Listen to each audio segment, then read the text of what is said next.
17, 18, 19, 20, 1, 2, 3, 4, 1, 2, 1, 2, 1, 2, 3, 4, 5, 6, 7, 8, 9, 10. That is much better. And here we are, 1, 2, 1, 2, testing, testing, testing. 1, 2, 3, 4, 5. Testing, all good, all good, all good, all good. All good, all good here, 1, 2.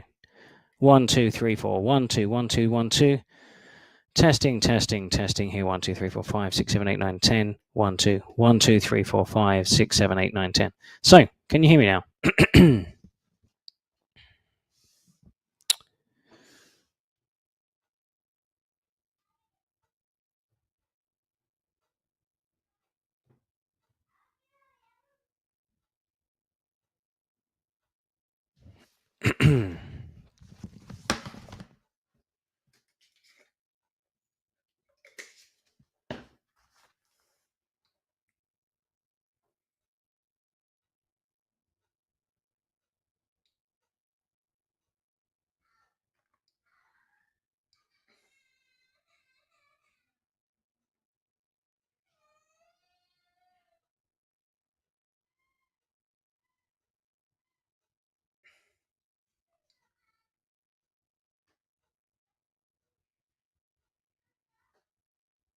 De esa gran fanaticada que tiene la Kings League Santander, así es que esto es de ustedes.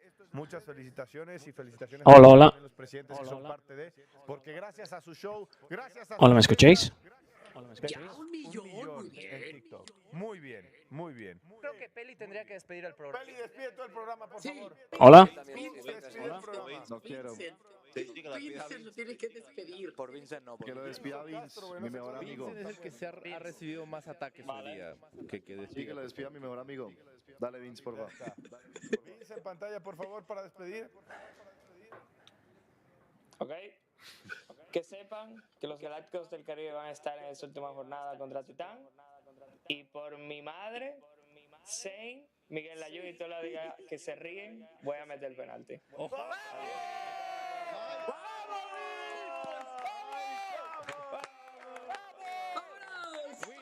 Pero Will, ¿y esa cara? Ahí va a estar apoyando. Y ahora hay penalti, presidente, pero ahorita vamos con ella, porque lo echamos tren en la esférica. ¡El disparo! ¡Gol!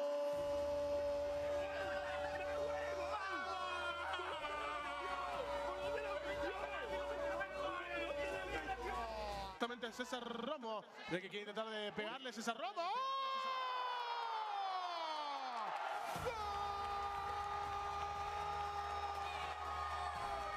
Le roba la pelota y va el travieso, 3 contra 2 y Atlético Parcero.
Bienvenidas y bienvenidos a lo que es ya la jornada 9 de esta America's Kings League Santander.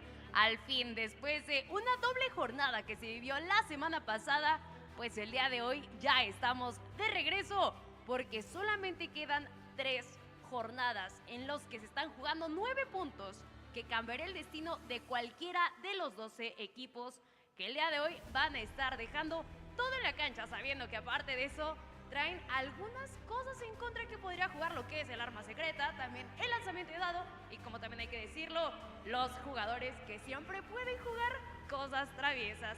Yo soy El Romero y siempre estoy muy bien acompañada, hay que decirlo, de mis compañeros que el día de hoy me van a van a estar acompañando en la narración. Así que, de mi lado derecho, ¿cómo te encuentras, Alan Quintana? ¿Emocionado? ¿Estás listo? Con calorcito, no te voy a mentir, la capital del país se puso pues, con unos grados un poco más hacia arriba, eso evidentemente por el infierno que se va a terminar por vivir este día. Hay muchas cosas en juego, la tabla general está bastante pareja y un error o un acierto podría sí o no clasificarte hacia las siguientes fases. Ya lo decías de manera correcta, Alan Quintana, pero también tenemos de mi otro lado a Simplemente Marcos. ¿Cómo estás? ¿Estás simplemente listo?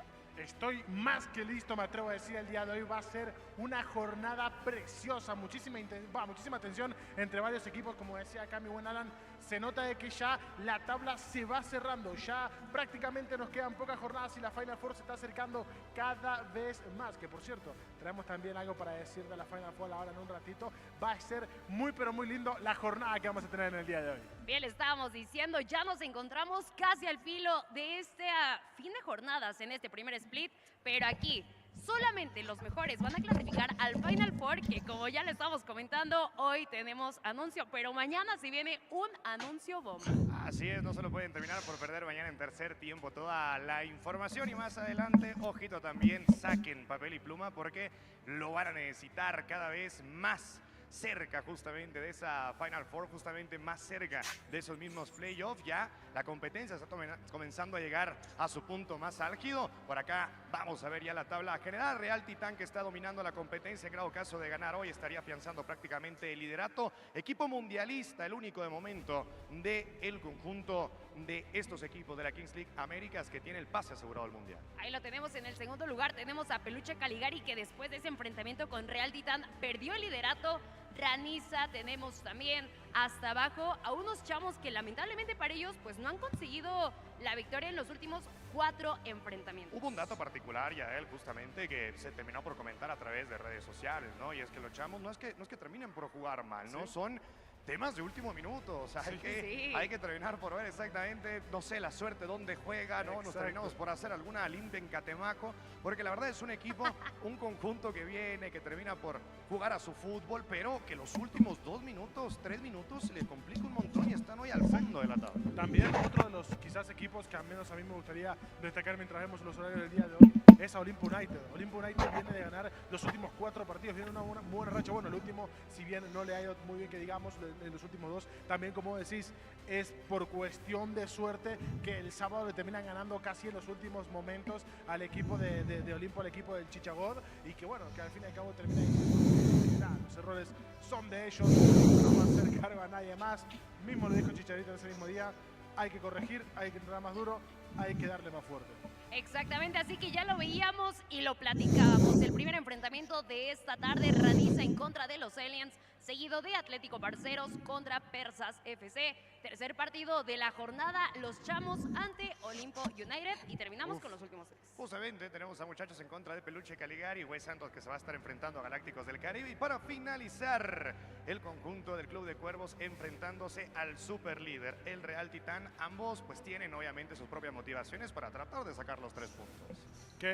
¿Cómo se va a mover la tabla el día de hoy, ¿no? Es algo que nos poníamos a hablar hace un rato, vos mismo lo decías, los Aliens, si bien no está teniendo quizás puntos concretos, no, tiene 9 puntos, si bien le quedan todavía 3 jornadas, vos lo dijiste, se pueden incluso clavar hasta abajo de Raniza, y una Raniza que claro, quiere salir a ganar hoy, quiere salir a partir hoy, porque ¿qué pasa?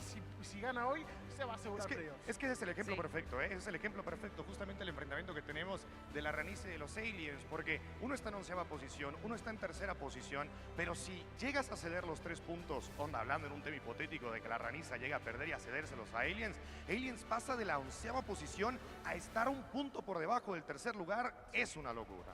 Y de hecho aquí podemos conocer quiénes han sido las piezas clave en esos partidos que terminan de repente abultados, y hay que decirlo, esa tabla también puede ir cambiando. Tito Villa dominando de momento con 12 goles, al igual que Fran Hernández, ¿no? Algo que me gustaría destacar acá es que quizás, bueno, a ver. El Tito Villa no viene hace 2 jornadas y aún así sigue siendo goleador.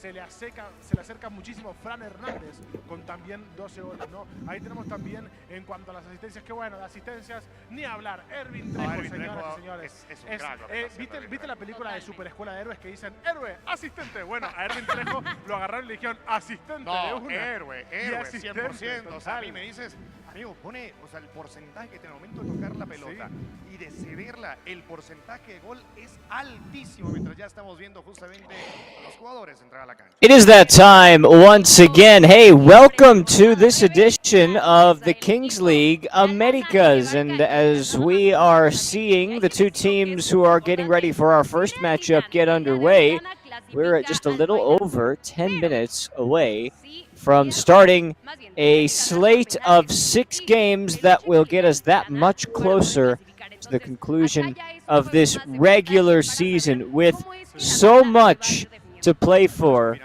between 12 different teams. Really anything can happen at this point because we are so close-knit in terms of the points. This is going to be a fight down to the finish, but which teams will make their push towards the top 4 and which teams can get into the top 10? To help answer that question, as you're seeing the Spanish language broadcast on your screen, this is the English side. Spencer Siegel here with you, joined by Eric McGee. And Eric, as we continue the scheduling of these games, as we move forward week by week, it seems like it can only get closer, and it has, and we now have to figure out who's taking the next step. Oh, hi, Spence. Well, like you said, it's very tight in the standings right now. Real Titan are the only side to have qualified for the World Cup. So only one side have qualified, and they're through. They've got a big lead, 7 points ahead of Peluche Caligari. Back in third, the first team in action, Renitha, on 13 points. But it's so tight in the standings. Renitha on 13. You go all the way down to 10th. Atlético Parceros are on 10 points, just one win away from third place. Yeah, it's going to be extremely close. Like you said, we have so much to play for and so many different teams to work through. This is match day 9 today. Match day 9 of 11. So we only have 3 games left. That means only 9 points left available to play for. We're hearing from Castro right now, Los Aliens, and as we begin to focus in, Eric, on this first matchup, Los Aliens are one of those teams that has to get victories. They have to find points. They want to be on the inside of the World Cup. Right now, they're on the outside looking in. Well, they have managed to beat a team that was top of the standings. Although they're down 11th on 9 points, we've seen Olympia United, Muchachos go down the opposite direction, where Santos, for example. There are teams putting together a positive run, maintaining positive momentum at the business end of the season. So still, despite being second from bottom, they are 3 points clear of Los Chamos, who are not quite down and out, but in big trouble. Los Aliens, if they can put together a good finish, if they can pick up 3 points and another 3 points, they will go into the final round of matches, still with a strong possibility of qualifying. It's not do or die here for Los Aliens, but a defeat would leave them with an uphill task going into the final 2 rounds. Yeah, well, uphill for sure, especially considering that they're starting this match day off, which means, depending on their result, they're going to have to watch and wait and see everybody else play after them, after they've already completed their result. And then for match day 10, their second to last game of the season, they'll have Peluche Caligari, which is obviously going to be a difficult matchup. And then they finish their season, match day 12, the 21st of April, and they take on Persas. So with only 3 games left, yes, their time is now to try and push towards the World Cup, which is an event in general that we're very excited for. We're seeing Cesar Villaluz, one of the key cogs to Los Aliens' approach this season. They do have 3 wins, but let's look at the other side now for a moment, Eric. On the other side of this matchup, we have Ranica FC, and Ranica have had an interesting season. They drew after the full 40 minutes last weekend against Muchachos. They ended up getting a victory in the penalty shootout. What a week we had, by the way, last week, Eric, in terms of penalty shootouts. We went, with 6 games, we went to the penalty shootout 4 different times, including Ranica's victory. And now they have a chance, after a recent good run of games, a win the week prior to that against Galacticos. They now have a chance to get into potentially the conversation for the top 4. That's where they're standing right now. A win would go a long way for them. Well, they're currently 3rd in the standings. Like you said, 3-1 winners against Galacticos de Caribe. And then last weekend, it was so tight across the board. Atlético Barcelos, Peluche Caligari, 3-3. Peluche Caligari winning that shootout. Real Titan just edging out Los Chamos, who are at the bottom, 6-5. 6-6, Galacticos Caribe, Olimpo United, with Galacticos winning that penalty shootout. 2-2, Muchachos going down that standings. That's now 3 straight defeats. They lost that shootout, as you mentioned, against Ranica. Los Aliens, now, they are buoyed, morale is high, after they beat West Santos 4-3. Club de Cuervos 4-4 Persas. It was a long session, entertaining session. Those 6 games all going the full distance. Every 6 games went down to the wire. Clutch games decided in the final 2 minutes, and if not, in that penalty shootout. We're starting off with Ranica, who are 3rd. Now, a win would cement their place in the top half of the standings, would give them a bit of breathing room, a cushion, going into the final 2 rounds. If they do lose, they get sucked into the middle of the standings. And although they're 3rd now, they could end the weekend down in 7th or 8th. Well, that's the crazy element to this table that we have an eye on this week, because, as you said, Peluche Caligari, they're in 2nd place. They have 14 points. All you've got to do is stretch 5 points between 2nd place and 2nd to last place. That's this weekend, and then potentially one more victory. If Los Aliens get a win here, they're well on their way.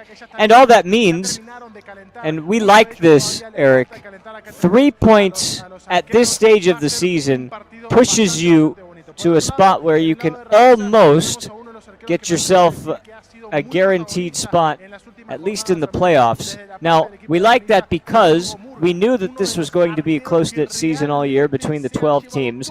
We knew that the disparity in talent levels and results wasn't going to be massive. We've seen that it hasn't been, with the exception of Real Titan. But what that means is the best coached teams and the teams with the most chemistry, the teams who played their best football at the end of this campaign, will be the ones who are rewarded. Well, it's all about maintaining that momentum and picking up the momentum just at the right times. You can check on the Ranica roster. I mean, standout players. I know everyone has their favourite. I'm a big fan of Osvaldo Martinez, player number 12. Player number 12 and number 13 were players that were picked up not in the draft process. And as for Los Aliens, you can see there, Jacob Montes, player number 13, signed up for this contest, and also Pedro Goulart.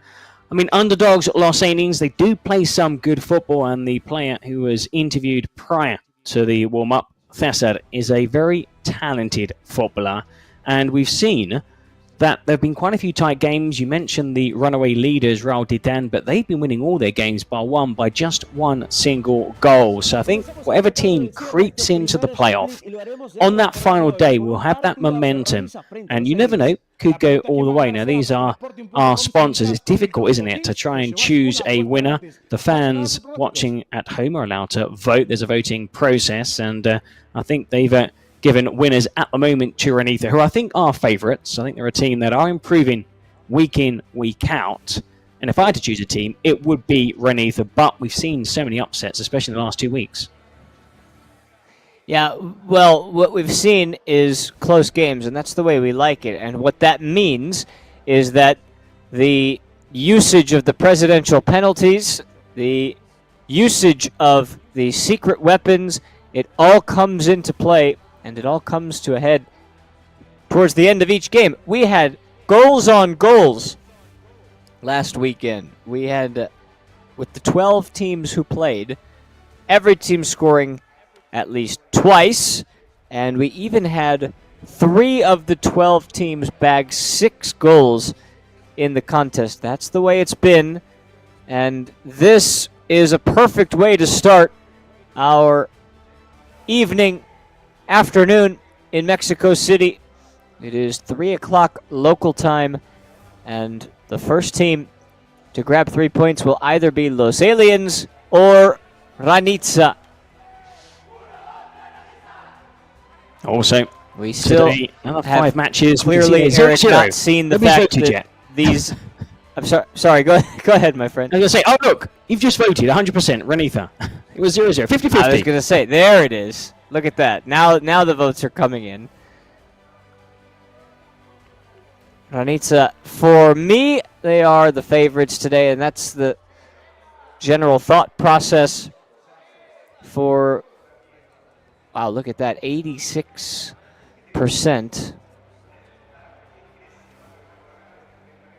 Hey.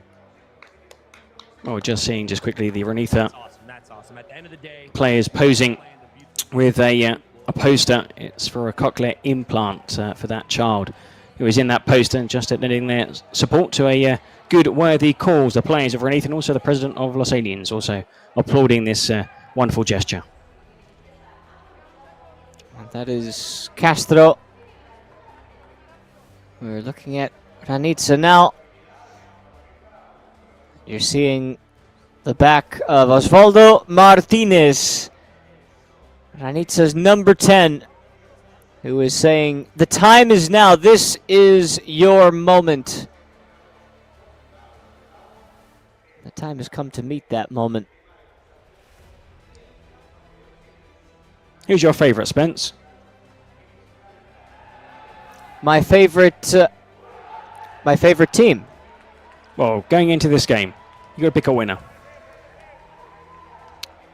I think that Ranitza have the more balanced side, but the way that Los Aliens stay in games, it wouldn't surprise me. They need to come out ready today. They have to be ready to go, and sometimes they're missing those first few minutes, and they just get caught out of a game too quickly. There's a chance, though, with this game, seeing this opportunity, knowing that they're on the outside of the World Cup and playoff picture looking in, they might see this as their chance.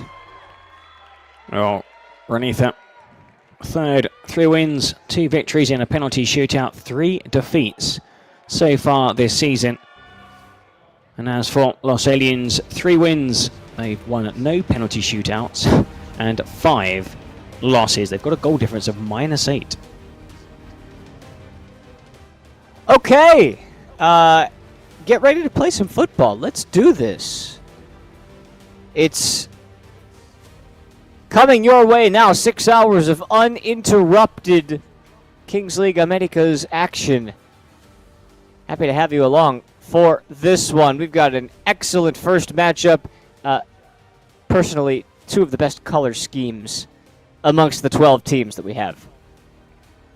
It makes it easy for the commentators. Nobody's clashing with the referee, which you do get a little with Real Titan. I would just have to wait and see on that one. I'm with you. Taking a look at what the 2 sides have drawn so far through 8 games this season. Los Aliens still yet to find that joker. Either side has drawn a straight-up standard penalty. We'll see if that comes into play. We will begin 1-on-1. To be revealed in the second half, if you're wondering. In the second half, we'll find out what those cards have for either team.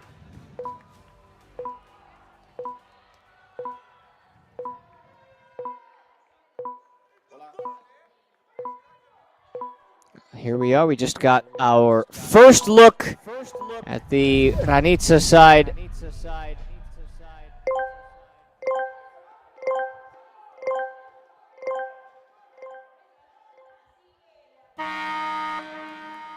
ready to go.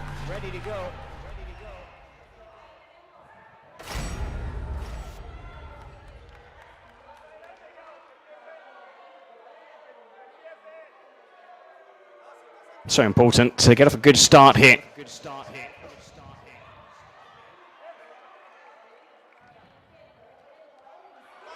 And it is indeed a good start. It's coming from the Los Aliens side, and that first effort from Juan Marin, a man who we know can get it started. He just pushes it over the top of the crossbar. Has started, I think, every single game that underneath number 22. And that's our man, once again, Yair Arias.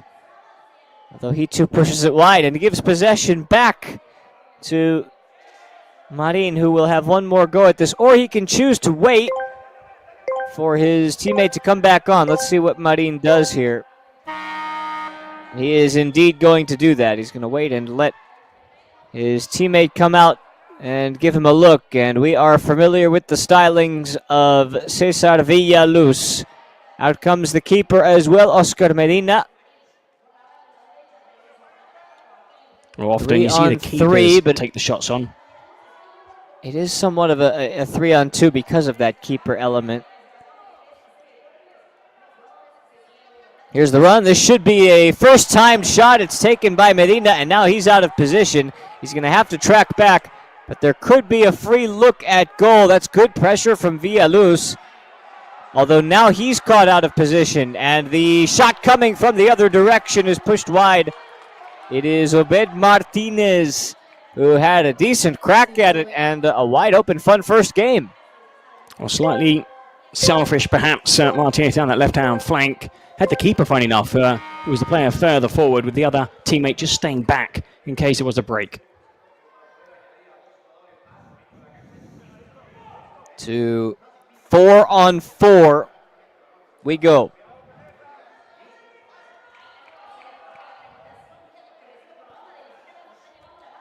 For Los Aliens, putting it across the way, Jose Nieto, one of their most crucial contributors. One of the veterans Los Aliens on get the a corner. roster.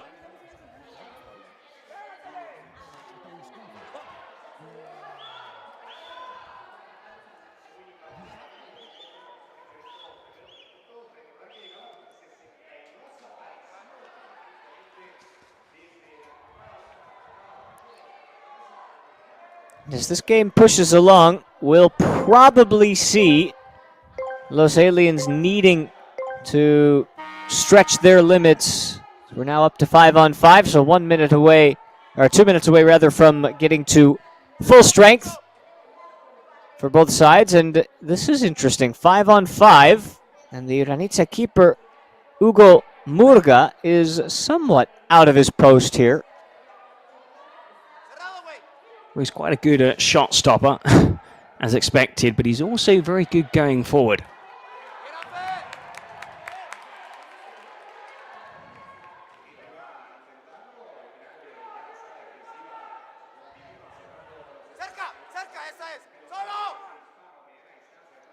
Headed forward by Los Aliens' Juan Marin, but now it's coming the other way, and Villaluz has to track back, and he's known for his midfield game and his goal scoring, but he had to defend, and he has to do it again, Villaluz. Now Iranica with a chance, and that could have been brushed across goal. It's a missed opportunity. Cesar Romo really should have put it into the middle. I should have squared it. Barak Ochoa, star striker for Iranica, was unmarked on the edge of the 6-yard box. Would have had a simple finish, just put it into the empty net. And again, we're seeing slightly greedy, looking for the glory. And also, well, there's a bit of pressure on some of these players because, of course, you've got your draft team and then you're signing new players. And we're seeing some of these 12, 13 players making the difference. And so I'm sure, there's a lot of competition, healthy competition in these squads, in these rosters. And, we're seeing Oscar down that left-hand side, probably greedy on 2 occasions. And I'm pretty sure Barak Ochoa will be disappointed he wasn't past the ball.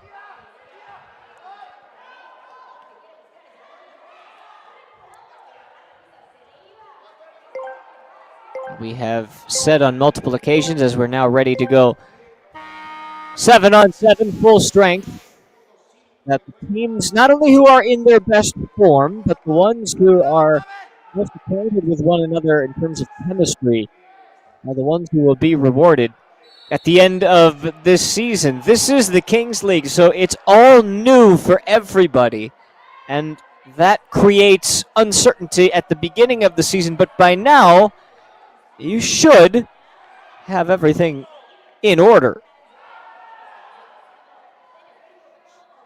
I'm sure these players now gel after a period of time. Like anything, you train, you play, you train, you play. And obviously, you know, form can dip. We've seen a few players get injured, miss some games as well. Lobbed over the top, and that just pushed its way beyond the crossbar. Castro is on one side of the coin, and Vranica with those frogs who have been here every week. They too are here. Well, the first time they had one frog, now two frogs. I'm not too sure if there are more of those fancy costumes dotted around this arena. Quite colourful. The frog population is increasing. It's a very popular team. Renitha. I think also Cuervos have a massive support here. Of course, the local side. Defending is necessary. That's a decent shot on the volley coming from Yair Arias. And it was swallowed up in the end by Medina. And now Los Aliens are trying to make their way out on the run. Jacob Montes, we talked about the new addition. He's in now. And again, it's another shot that Medina has to deal with. Well, second effort to tame one straight down the keeper's throat. As for Arias, he really want to get his foot over the ball. Hit it hard and spilt it. To gather at the second attempt, Medina, and they're looking to pounce on the loose ball in the box was Barakachar.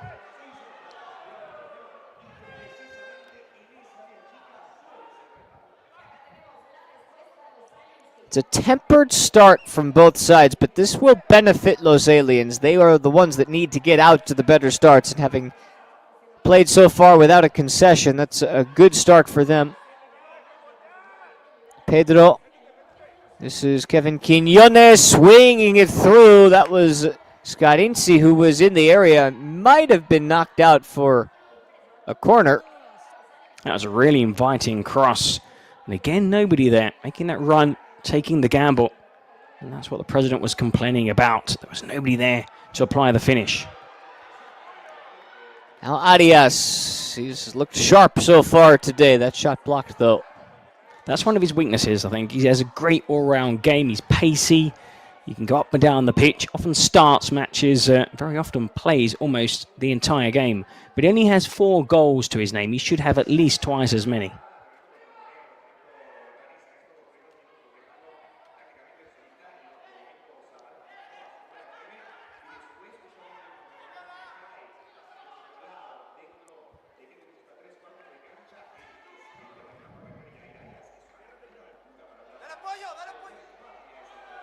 No presidential penalty in this one, not in the first matchup.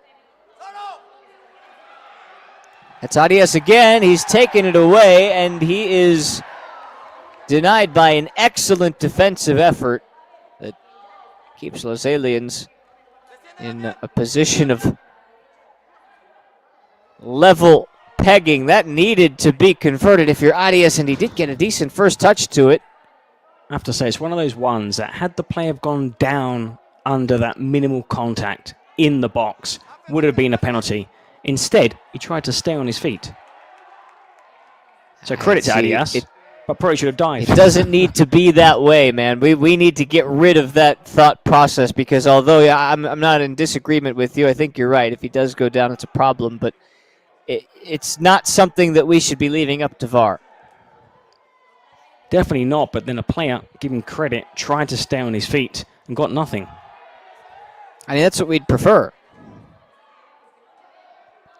Well, if there's contact, though, maybe the referee, if he blows for a penalty, then players would always try and stay on their feet, knowing that there is contact, they'll get the penalty. But if they know they need to dive or hit the deck, they'll always go down, even if there was no contact. Arias with a good idea, looking for Ochoa.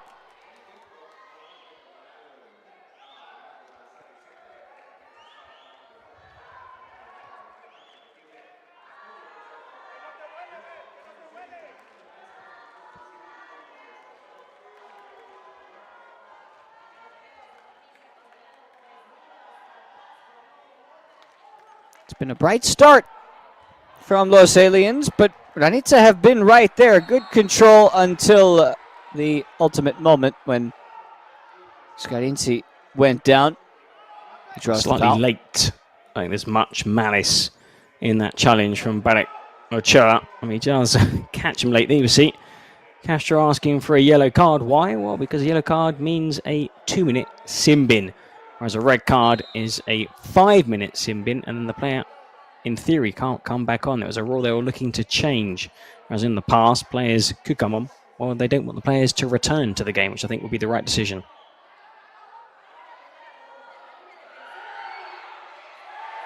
There's bodies in the box, and it's a big miss from Pedro.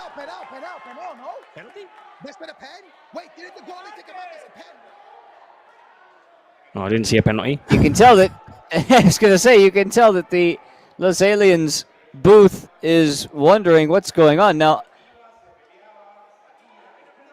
if anything, it's a foul on Los Aliens. I suppose the longer this game goes on, the tenser we'll see the presidents. I suppose that Renitha do have that cushion in the standings.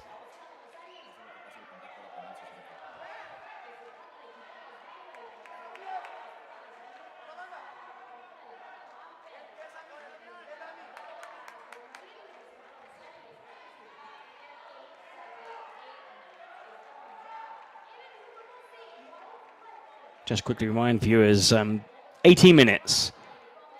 So important, not just in the first half, but also in the second half as well.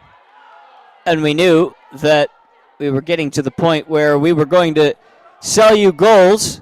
Here we are, 12 and a half minutes in, and this has been seen out a little bit more conservatively. We might perhaps start to feel teams feeling the pressure. That hit the roof for sure. It's like a communication there. Rebollar had no need to hack it away. It was Medina saying, my ball. And instead the defender, well, taking no risks, just hammered it out. And obviously if the ball hits the roof, then a throw-in is awarded to the opposing team at the exact point where the ball strikes the roof.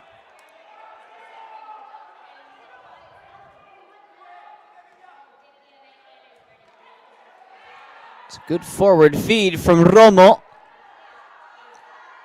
Now do Ranitza have something in their boots? Martinez can only win a throw. Flicked in over the top. There was nobody there defending in the middle. Finally seen out by Marin.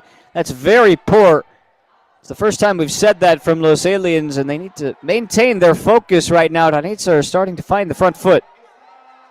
Well, corner kick. Now, how often do we see a corner kick turn into an opportunity for the team defending? Especially when you commit 2 players to a corner kick. Be careful not to be caught out on a counter-attack. That appeared to be drawn up off of the training ground.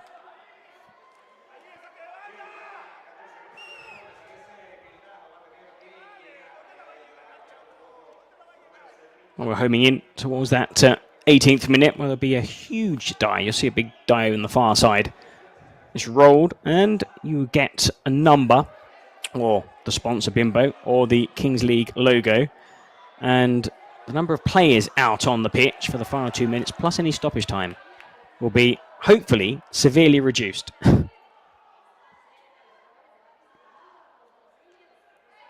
Well, we had a couple of halfway decent goal opportunities in the first few minutes of this game when we were less than full strength.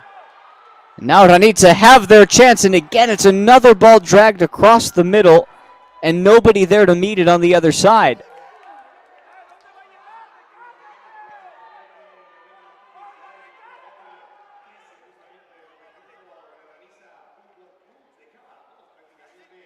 Well, the good thing about Kings League, obviously in Spain and Americas, no games can end in a draw. So no goals yet, but there will be a winner come the final whistle. This is the new man in town, Montes.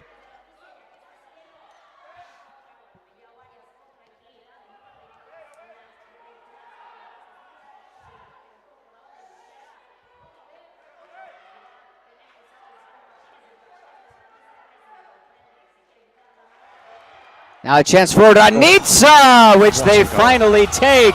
That's exactly what they were looking for. A first half spark. And it comes from the man that you had talked up, Eric, Baruch Ochoa. Well, what a strike from the 22-year-old. I think the best thing about the strike was the way he created space. Wonderful control, took it on the inside, buried it in the bottom corner. Nothing the keeper could do. And well, more pressure now on the team second from bottom in the standings. And they finally have some work to do.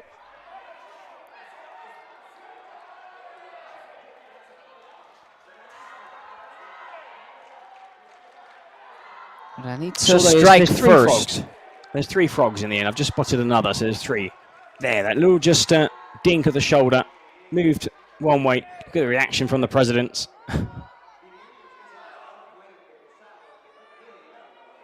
Now that's 1 for Ranitsa.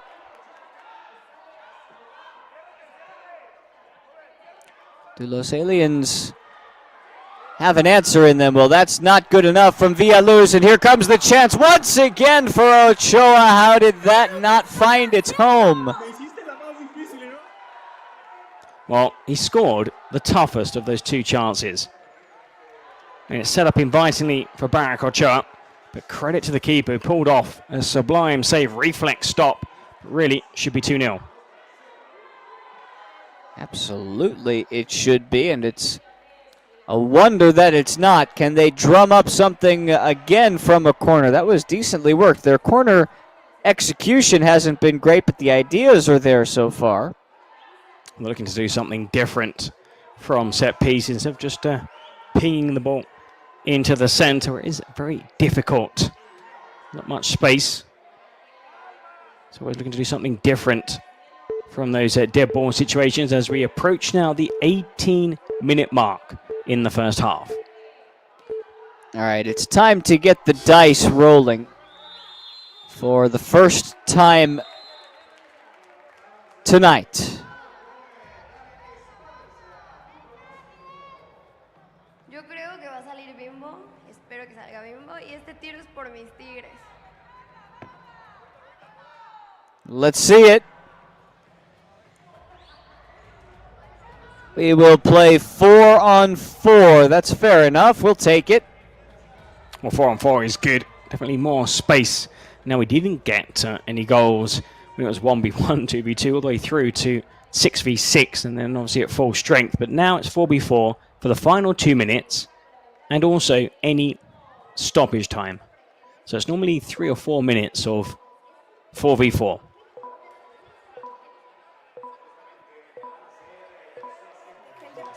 That means you can have 4 outfield players if you choose, although that's usually not the case. Usually teams opt to go for 3 outfield players and then their keeper, and they usually like to bring the keeper out too to help try and include them in the attacks.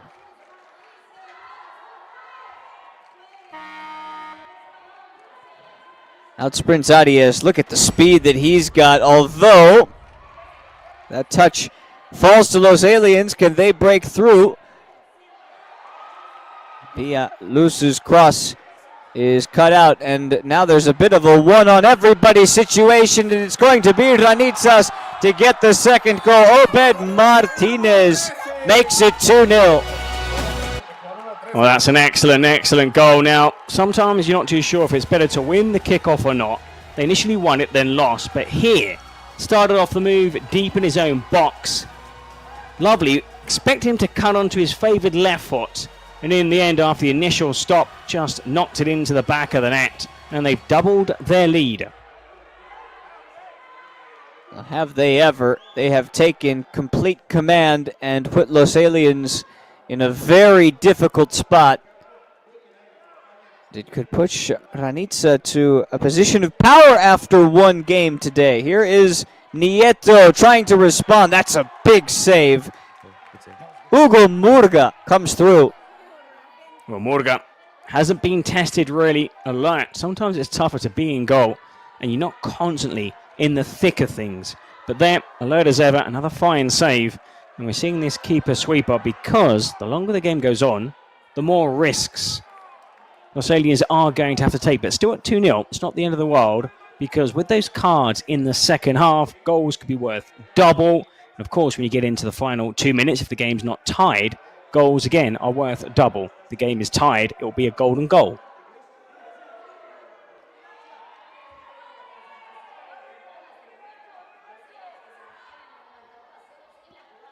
10 seconds to see how much time we have left in this first half. It is just not going Los Aliens' way. That's a poor giveaway.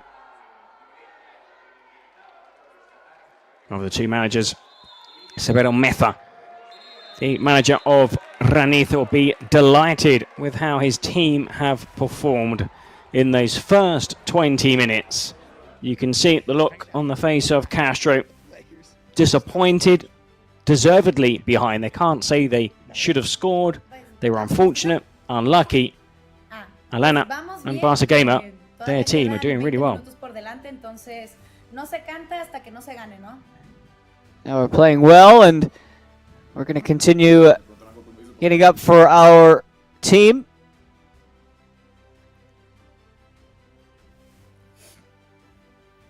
Sí, no, faltan 20 minutos. Ojalá que se pueda meter un gol o dos o tres o cuatro o cinco. We still got 20 minutes to go. Hopefully we can get a couple of goals, and we'll see what we can come from it. But you can tell Castro's a little upset by this. Well, of course, he's frustrated. I mean, he's put together quite a good team, but they're just not performing. Y la verdad es que muy contento con este Ranitza que estamos viendo. Y pues yo creo que el segundo tiempo They're very happy with the team that they're seeing on the pitch. That is to be expected, and they should be happy with what they're seeing. 2 goals, and we're looking at Los Aliens right now. They are all frustrated, it seems. Well, they haven't kind of been the story of their season. Yeah, they've not been able to make any inroads. We're just seeing a team that, well, if you look at the standings, 5 defeats, conceding 30 goals. That is 10 more than their opponent, Ranitza. They've had trouble at the back. They've conceded 2. It could be worse, so I suppose the best thing for Los Aliens going into the second half is that it's only 2-0. You could certainly make that argument, that they are lucky to be here at this point, and that it's not any worse. So what they can't do, though, Spence, is concede.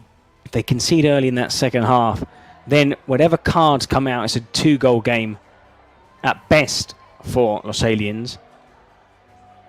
So we'll see when they use their card. They might want to use their card straight away to get back into the game. If it's a penalty, reduce their opponents down a player for a period of time. Maybe the whole team, they have that card where if anyone scores, a goal is worth double, or they can choose a star player. We'll find out shortly.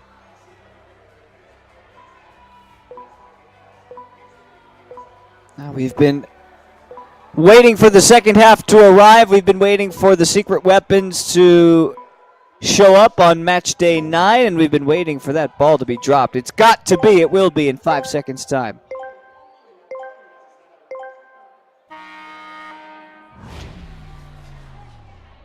Ready to go.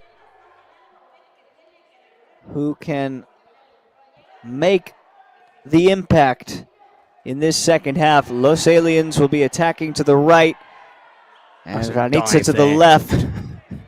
Ochoa trying to fool the referee.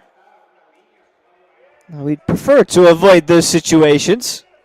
It's not been, to be honest, if you look back at the games, especially the games last week, Spence, and in general here, they normally be, they're tough tackling, players really committed in those challenges, sometimes, playing to the limit, sometimes just over. But so far, no nasty challenges. It's been played in very good spirit. Let's see if it stays that way.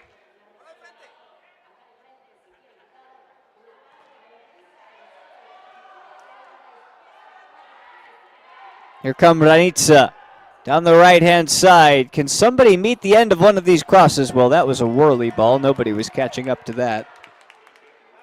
Well, that was driven in with some pace, giving a teammate no chance to get into the box. But again, it's Ranica getting in behind. Oh, that was a good save. Excellent save. And this is just the story of their night so far. On the rare times they've managed to get a shot on target, they've come up against Murga. Appeals for handball. That's another look at, wow, a full stretch from Murga. And no handball. They had a quick check on VAR, which normally works really quickly here in the Kings League, which is a joy to watch. I'm not a big fan of VAR in general, but here it does work quite smoothly. Slipped through. That could be a VAR situation, or maybe it doesn't even need it. Maybe it's just a penalty. That appears to be what the referee has signaled, and Los Aliens are feeling the effects all the way back in the presidential booth. Penalty coming. Oh, straight away. Cesar Romo, you could tell by his body reaction. He knew he was late. He knew it was a penalty. No complaints. And maybe a way back into the game here for Los Aliens.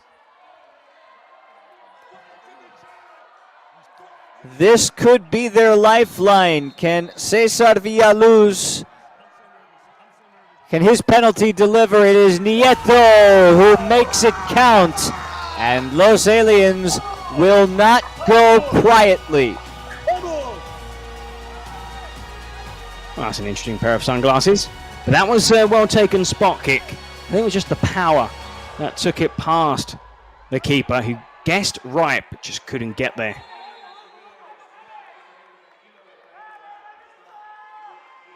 It is what's required of Los Aliens if they want any part of the World Cup coming up. And, yeah, well, you can see through the lens of Ranicas.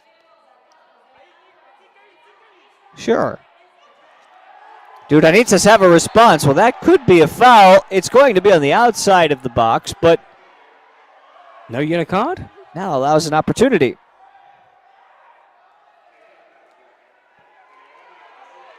Well, Arias is fuming with the referee. He won't want to protest too much. He might get the yellow card. But just saying, he was looking to get through on goal. He was fouled. That could easily have been a booking.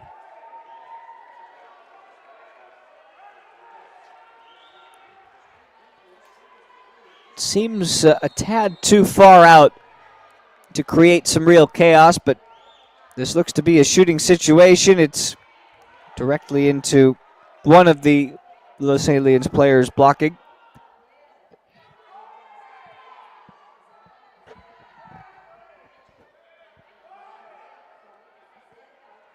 Well, still no sign of those cards, which kind of rules out maybe one or two of the cards. Unlikely you have a star player whose goal is worth double.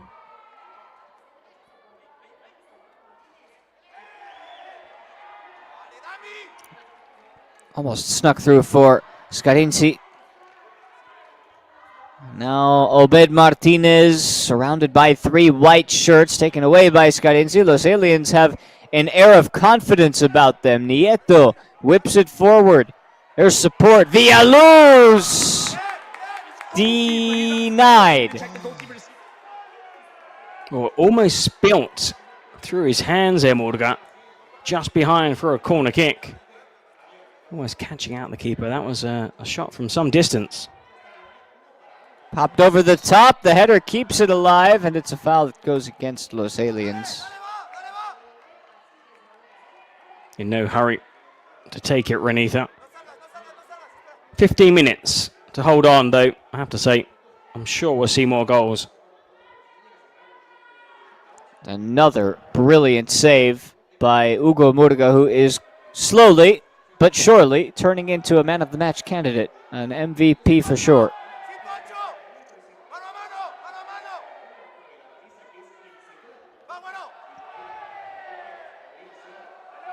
Some olays from the Renitha fans here. I think it's a bit too early, though, to be chanting victory.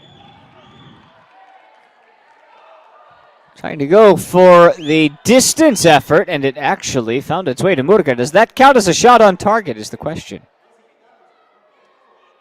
Just seeing at the bottom of your screen. For those interested or who can, make the final May the 4th. The final four of the Kings League Americas. Before that, of course, the final rounds of the regular season, the playoffs, and then the final four to decide the first winner in this inaugural season.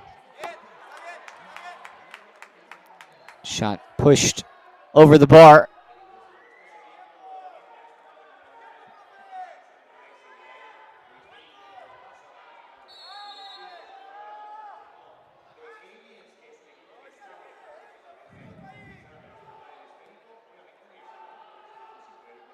Still 13 minutes and change, plus 2 secret weapons that have yet to be utilized.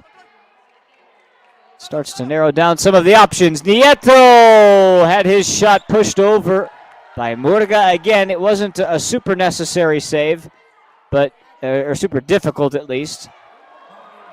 Just clipped a defender on its way through.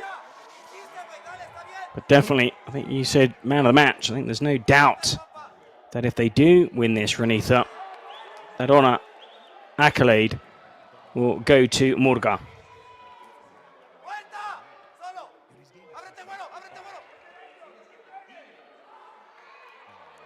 This time it slips through and runs through.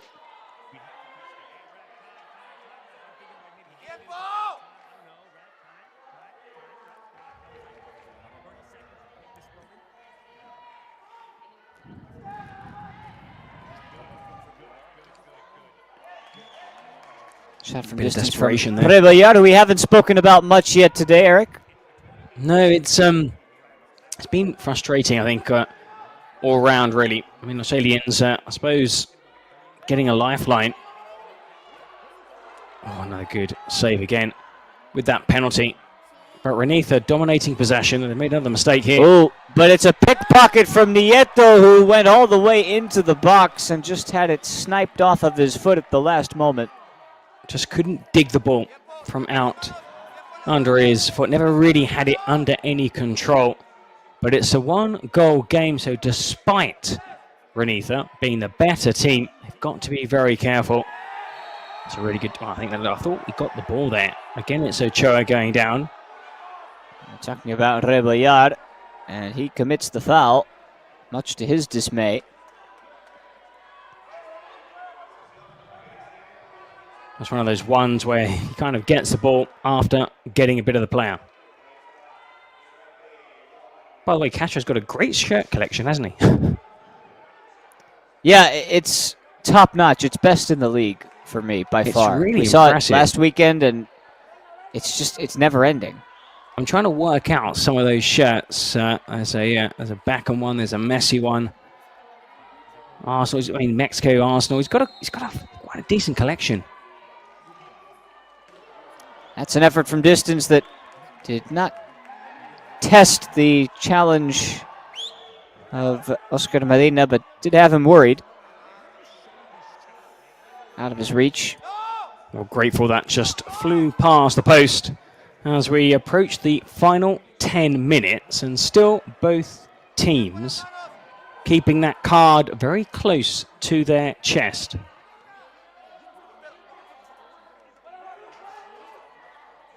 could mean that there's a chance that it's some sort of penalty or penalty shootout. The first shot for Ranitza's Ochoa is denied, and now it is Marin who is fouled, and that allows play to breathe for just a moment. But it does seem like those secret weapons are going to come into play shortly. They're going to have to.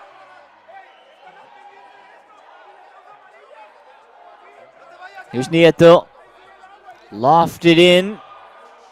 A difficult one to catch up to for Villaluz. If I had a penalty, Nieto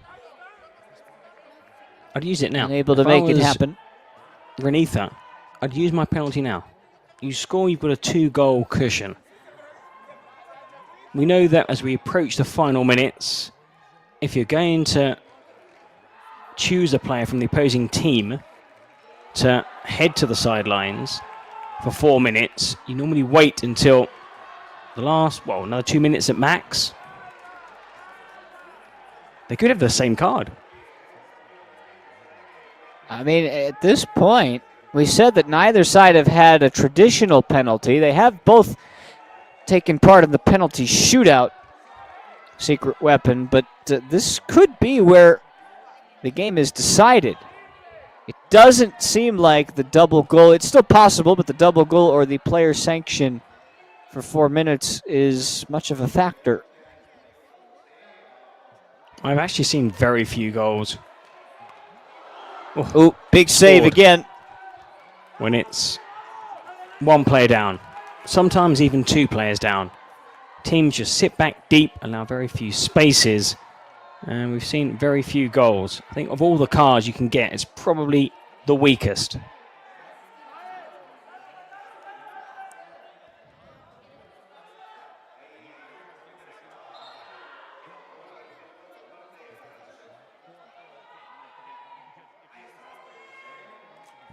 Ranitza with a corner.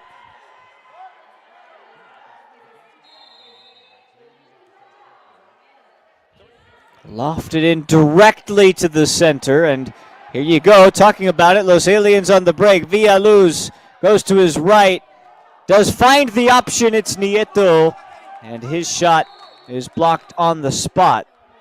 Well played there, Romo. Now they looking to see if there was potentially a handball. That is what the Los Aliens players want. But none of those protests are waved away. Play on.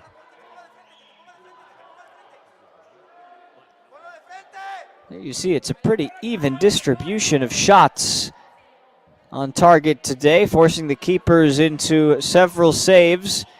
Los Aliens have been on the front foot more so in the second half. They still trail by a goal. We have about 7 minutes or so left, plus added time in this first of 6 games. Can Ranitza take a 2-goal lead? This could be a chance. Medina comes out. He's still out. He manages to block that with his feet. Gutsy goalkeeping from Oscar Medina. Had to make sure, he somehow got some contact on that cross. I think Renitha looked more likely to score a third than Los Aliens an equalizer. Nicely found, though, from Villaluz to the new man, Montes, over the top, slipped in, Nieto!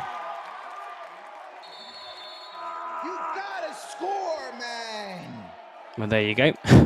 No translation needed. And again, Murga, who has been today's MVP, he is now down because I think he took that one right to the chest. Yeah, he was floored by the shot. Good goalkeeping, though. Really quickly off his line. Made himself big. Dive down at the player's feet. I think he's a bit winded. Yeah, like you said, a ball to the chest.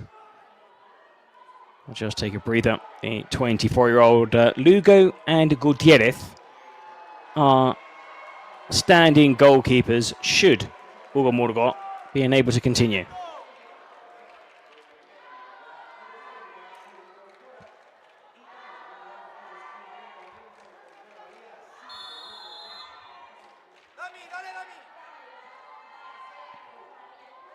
So the clock clicks back on. Murgo slipped for just a moment, but he manages to recover.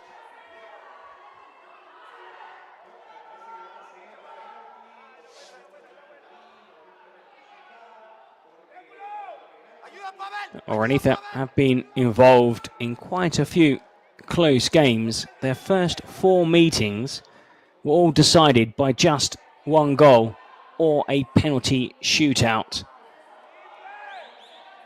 And of course, give Los Aliens credit, though. They have been fighting back and winning the ball back at will in this second half. But they've got to. They're running out of time. Last 5 or so minutes, 6-7 with a bit of added time. A bit of stoppage time, no doubt, for that injury to Murga.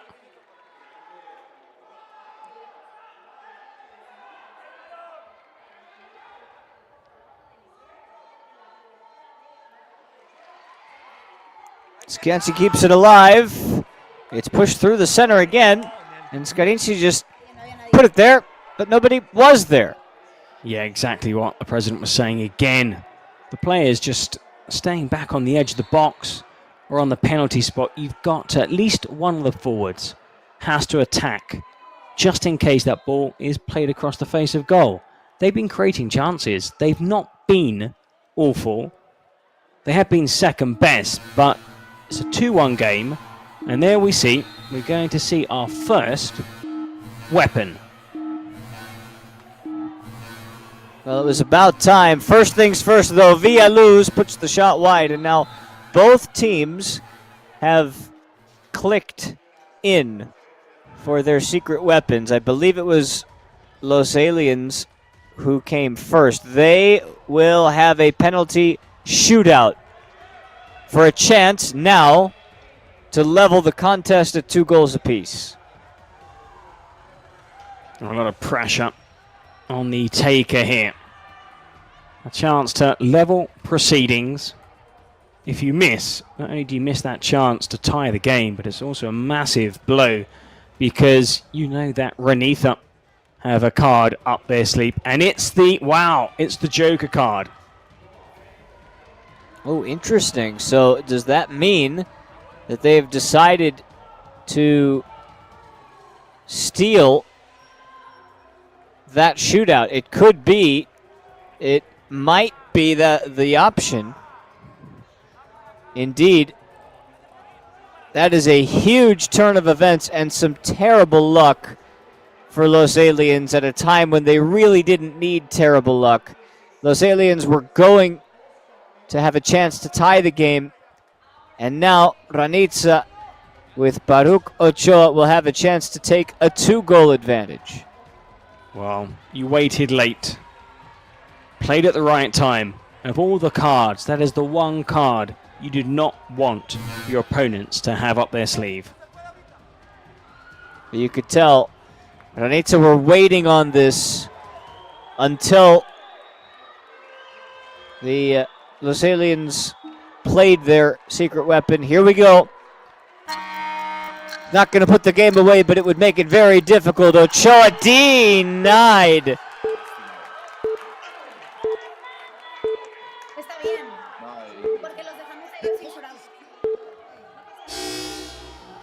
Well, it's into the final stop. 2 minutes. And it's the golden goal. That'll This do it. game will not go to extra time. This goal will not go to penalty shootout. This goal will be decided in the next 2 minutes or stoppage time. So with the double goal, it keeps Los Aliens alive. They've been in the game this whole time. They've been searching to find the goal to make the difference. And Eric, if they find it now, it would mean a whole lot more. Oh, massive turnaround. It would, that's give them credit. They've been hanging in there. They've been, as you said, a bit more grittier in that second half, winning a lot of the 50-50 balls they failed to win in the first half. And now they go into the final 2 minutes plus stoppage time with just 1 goal away. If they don't concede, 1 goal away from a very good win that would really boost their chances of qualifying for the postseason and World Cup. All right. It's all on the line now for Los Aliens. It has to happen now. And they begin with possession. Double goal. Can they find it? They're on the outside of the World Cup looking in, but a goal would change that drastically. Now Renitha just need to keep it tight, not make any mistakes, keep it simple in possession. And the clock is working against Los Aliens. Well, Castro wants 6 minutes of added time. I don't think he's going to get that, but if they get a goal now, they won't want a whole lot of added time. This foul goes against them. And Ranitza will try to take the sting out of the game. Well, that was one of those tactical fouls here. There you go. You can see Castro pointing to his watch. He wants play to resume. We've already played one of the 2 minutes before the full 40. Nieto has won it back. It's been all Los Aliens in the second half on the attack. Villaluz's pass, though, not good enough. Well, for Renitha, this would be a third win on the bounce. One in a penalty shootout last weekend against Muchachos 3-2. The 3-1 win against Los Galácticos del Caribe. And now leading here as we approach, the final few seconds of normal time. Is the chance there. Nieto's at the back post. It didn't reach him. Villaluz moves it along. Nieto to the middle. Villaluz controls the shot from Quiñones. No. Instead, it comes out to the far side, and it's put wide by Pedro. Well, the ball was whacked out to Pedro. Struck it well enough, but couldn't find the corner. And Castro is fuming. He can't believe it's 1 minute, 60 seconds of added time. I have to say, I thought there'd be maybe 2 or 3 due to that injury to Murga. Well, and it might not end up mattering. Who is that out off of? It's going to be a corner, and that is a problem. It's a problem for Castro. His frustration for the 1 minute of added time is evident. I think he's saying, saying to the official, if you want, there's my watch. You can take my watch, keep my watch. I've seen him offer referees glasses in the past, and now he's offering a watch. And this is where the game is probably going to end. It's just hanging out here in the corner, and Los Aliens are in deep trouble with 2 games left in the season. Well, Los Aliens are going to have to go into those 2 matches needing to win both. They are in trouble because they're on the outside looking in. They're going to have to hope that some of the teams in 7th, 8th, 9th, and 10th are going to lose this week because they have not taken any points. It is a final on game number 1. Ranitza 2, Los Aliens 1, as we get a look at the stats from this game. And it was a game that Eric really it was dominated by Ranitza early, and Los Aliens tried to make their way back. Couldn't do anything with it. Yeah, I think Renitha were the better team for the first half. Los Aliens probably deserved to send it to a shootout. Contentos, la verdad, bastante contentos. Va a tocar ver cómo, happy with the victory. Cómo cierran los demás equipos, pero pues necesitábamos esta victoria y se nos dio, entonces nos vamos. We needed this win, no sé si quiero decir algo, and we're very happy for it.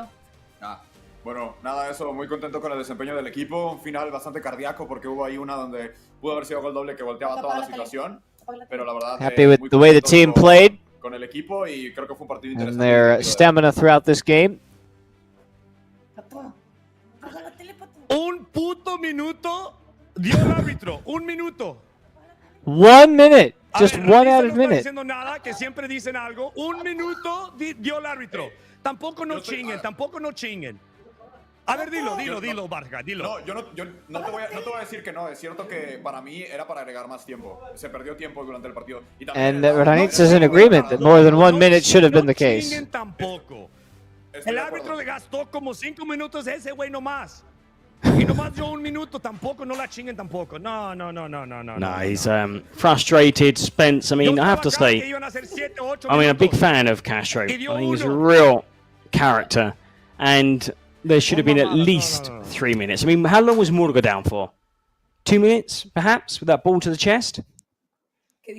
Yeah, it's a tough one. It's a tough one.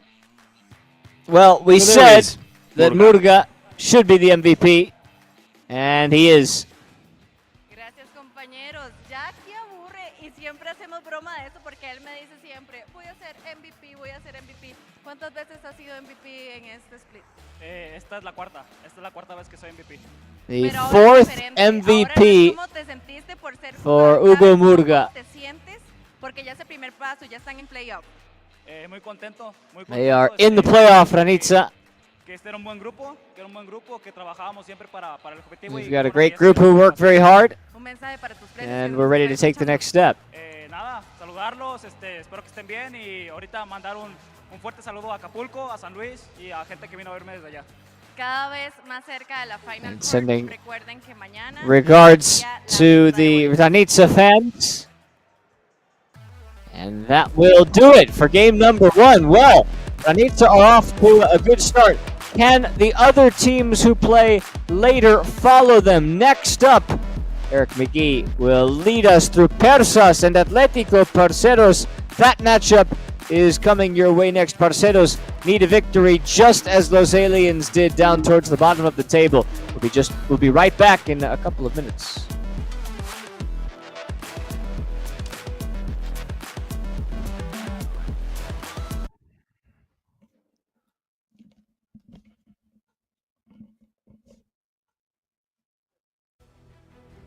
Well, next up, Persas against Atletico Parceros.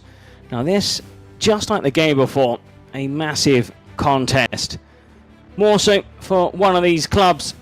Persas really could do with a win, as they are currently 7th in the standings, but Atletico Parceros are just behind them on 10 points. So 2 points separating these two teams in the standings. And Persas, well, they've seen how Ranitza have just won moments ago. Ranitza improving to 16 points, currently second, and also joining Real Titan.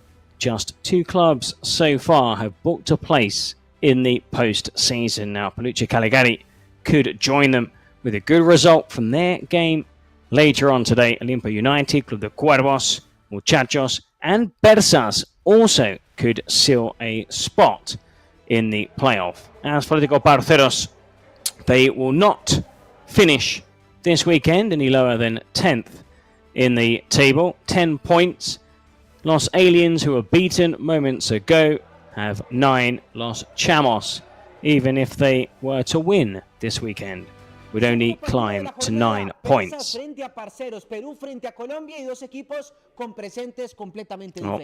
Team from Peru against a team from Colombia. Persas from Peru. Parceros have picked up some good results this season, but they've not been consistent. They lost to Peluche Caligari, unfortunate, last weekend in a penalty shootout, and before that a 3-2 loss to Real Titan. Let's hear from James. Well, I'm confident. I believe that we can win.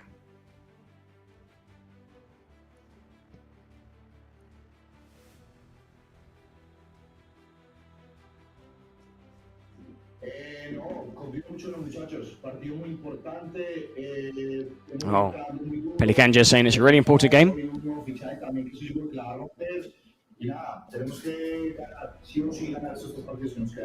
This is a win-win game. There's no other option, no alternative. We have to come out on top. Well, shortly the teams will be out here on this pitch. Remember, 2 20-minute halves, if you're just joining us or still new to some of the rules, it's a keeper and an outfield player, 1v1, gradually 2v2, 3v3, until we're at full strength, 7 against 7. Now, before the game kicks off, both teams collect one card.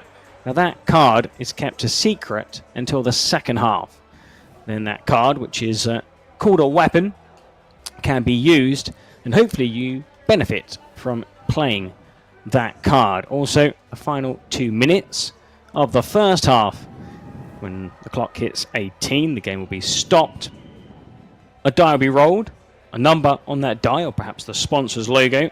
Each has a meaning, and teams will be reduced in number from 7 potentially down to just 1 outfield player, plus always a goalkeeper. And in the second half, again the 18-minute mark, if the game isn't tied, goals are worth double. That's in the final 2 minutes plus added time. If the game is tied, it is a golden goal. And should matches still be level, come the end of stoppage time, it goes to a shootout. There we see the ball ready to be dropped from the heavens.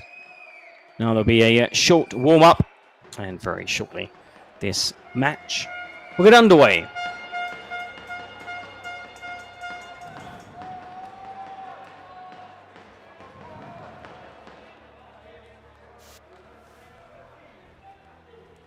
There is Zane, the president. Oh, that's a nice little fireplace Hola, ¿me escuchan? in the background. Just checking the sound. Bien, bien, bien. Good. Tranquilo, tranquilo, Relaxed. enfocado. Tenemos que Focused. llevarnos esos 3 puntos hoy día. It's 3 points today. Ah, eso.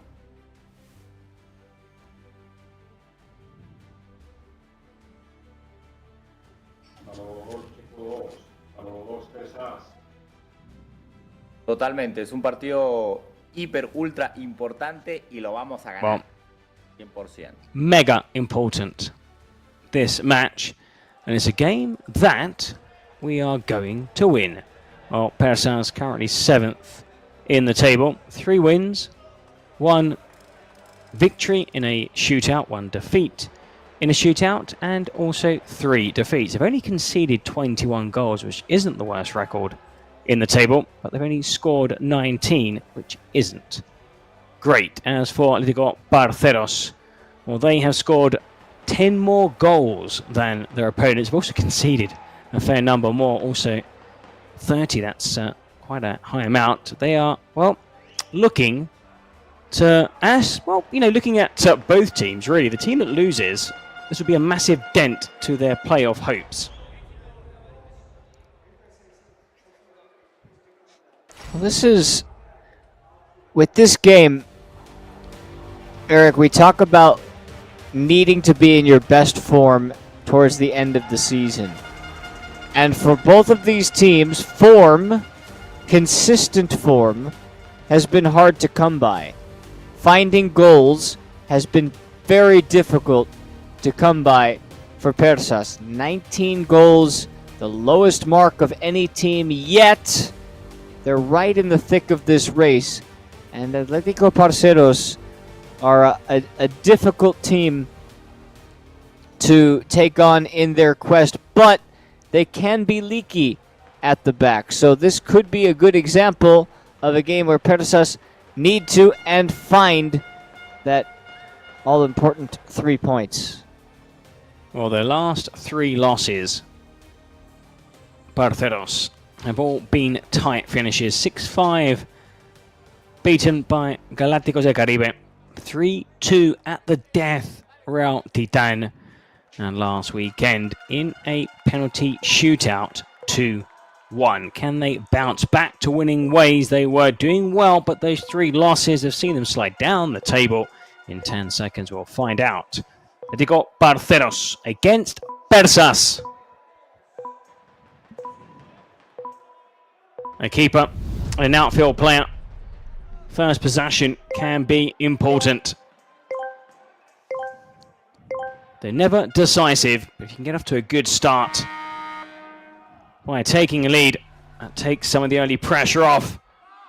And a tussle there. Look at the size difference between the two players.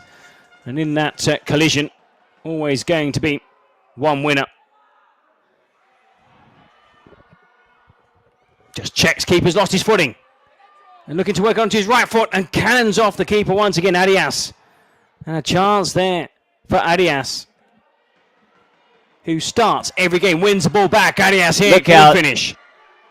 Oh, just drags it wide of the target. And another golden opportunity.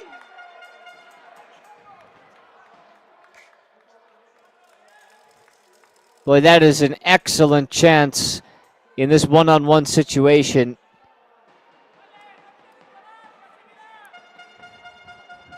Oh, Olmedo may want to wait a handful of seconds. He's been second best and again loses out to Arias. Oh, and this one also flashes wide.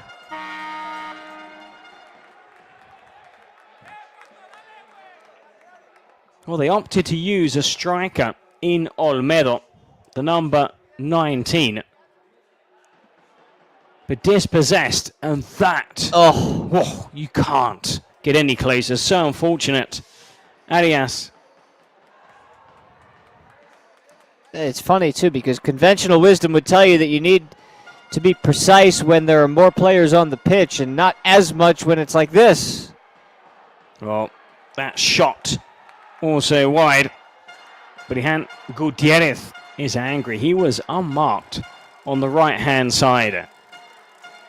15 seconds away from another player entering for both teams.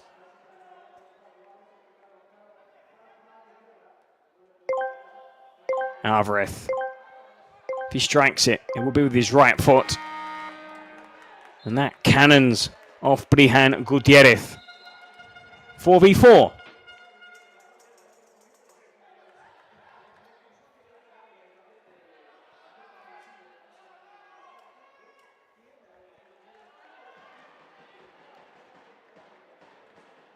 You can see in the left-hand corner of your screen, Entradas Final 4. Well, they are the final 4 tickets on sale. Ticketmaster, if you're going to be in Mexico on the weekend of the 4th of May, definitely worth getting a ticket to watch the Kings League Americas inaugural final. Here it's 4v4 for another 15 or so seconds. Still goalless in this second match of 6. Brihan Gutierrez looking for a give and go. It's out for a throw-in. It's very similar to what we believe when we talk about teams in 11-a-side football at this stage of the season, which the stage of 11-a-side football's European season and where we're at in this Kings League now, both the Americas and España, is that you need to be in your best form at this point. That is going to hold true once we get to that Final Four as well. Those are the games that they'll want to try and take home a trophy.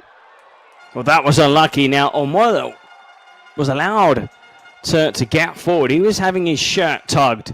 Now, easily the referee could have looked, see that, could have pulled the play back. Instead, allowed the advantage, and Uribe, lucky that he wasn't booked. And this corner kick, well, they take it short. And they do. Behind Gutierrez. Diaz, dispossessed. There he comes across to knock the ball out for a throw-in. 6v6. Just one player waits on the sidelines. And in under a minute, back to full strength.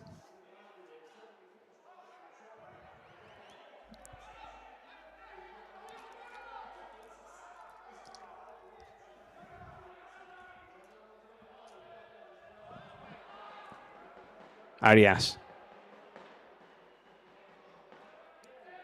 had the game's 2 best chances so far.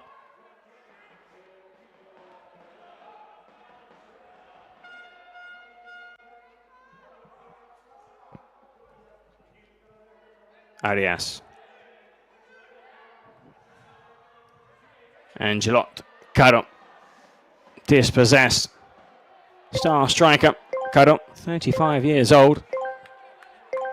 The veteran on this team along with Moreno. And that pass over hit, and it's out behind. And it's 7 against 7 now, Spence. I have to say, well defended through the first 5 minutes. Similar to the first matchup that we saw, it does seem a little cagier now because there's more on the line in a smaller span of time. There were so many teams bunched together in these standings, and any team really, I think Los Chamos are probably the only side that don't have much of a chance unless they do win their game later on. Los Aliens, massive blow, beaten by Ranitha, but I think the rest of the teams all have a chance. We know that 2 clubs have qualified. Ranitha, winners earlier today, and Real Titan, who qualified last weekend, but I think the rest of the spots are still up for grabs.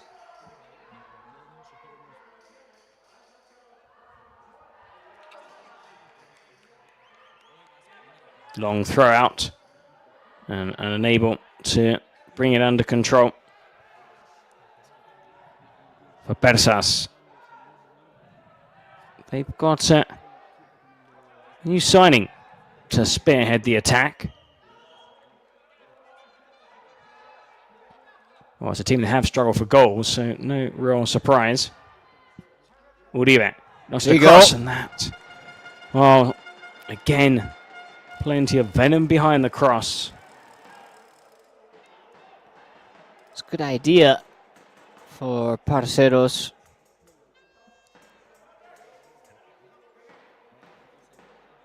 It's just an awkward height to grab that ball because it's a little bit too low to stick your head in there. Chance here through the middle. And that's a really timely challenge. And you can see how frustrated Diaz is. He thought he got away. The ball just wouldn't drop.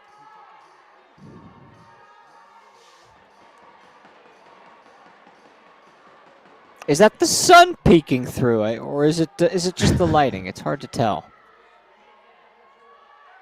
Brings it down, Gutierrez. Surrounded by players in blue jerseys. That shot striking the defender and had to be headed away by Diaz.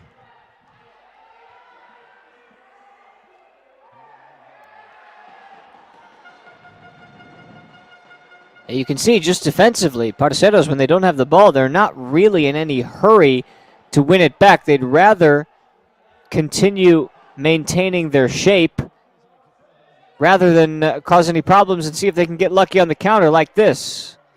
Oh, Caro. Oh, well, spotted the keeper off his line. Was just looking to float it over the top. Oh, dink effort, but not catching Monterde out.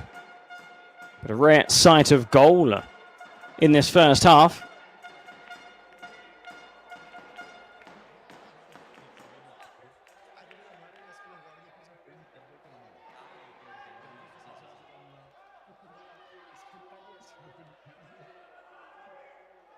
Well, a goal is what this game needs. Still very little to choose between these two teams. I think looking at the chances, very nicely. Arias, and again, and the ball floated in, but difficult one to get on the end of, and also to hit the target. You can see that just slightly off balance, trying to readjust in the air. It was clever, it was a good chance, and it probably should have been taken better than the manner that it actually was. We're approaching the midway point in this first half. Still goalless. Persas, 0. Atlético Parceros, 0. Arias. Started the game, Arias, when it was just one outfield player. Very often on the pitch for, if not the entire game, most of it. Still, though, very young, just 20 years old, Arias. He and Irube, the number 25, the youngest players on the team, very fresh. One of the few players in those two double weekend when they had games back to back in the space of 24 hours. Those are the footballers that were out on the pitch the most for Parceros in both games.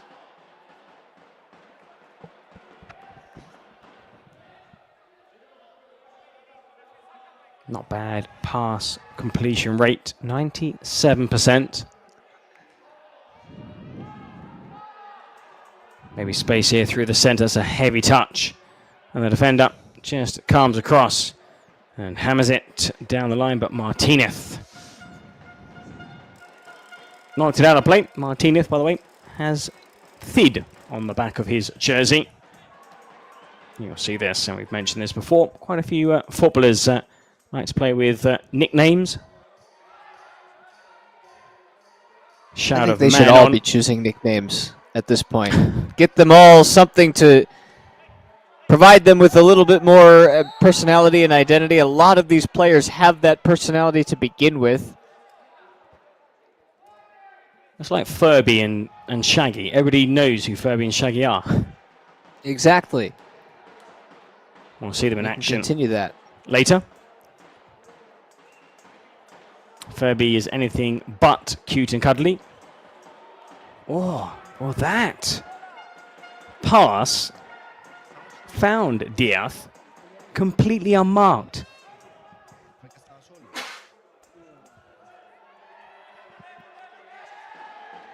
Almost 12 minutes gone. Still no goals. You see the president sat watching. I mean, looking at that standings, you would need results elsewhere to go your way if you lose this match. We've had loads of early chances, especially those ones at the beginning. We've got to put them away. That's James Rodriguez, the professional footballer.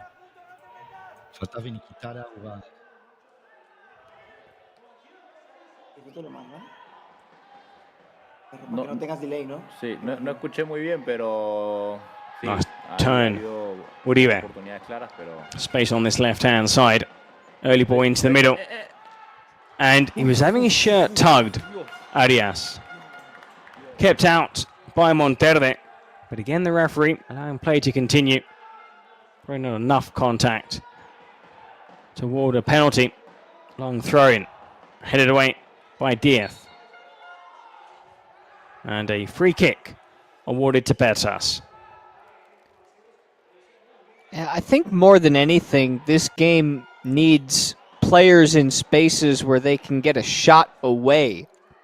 I don't know if that's so much a comment on the defenses backing and packing it in, or if there just really isn't any... Well, that's got to be a free kick. Now, that has to be a yellow this card. This could be one of those chances. Well, Brihan Gutierrez scythed down, looking for a 1-2. No 2, because the footballer was caught late. There we go. Well, is Marin going to escape a booking? He knew exactly what he was doing.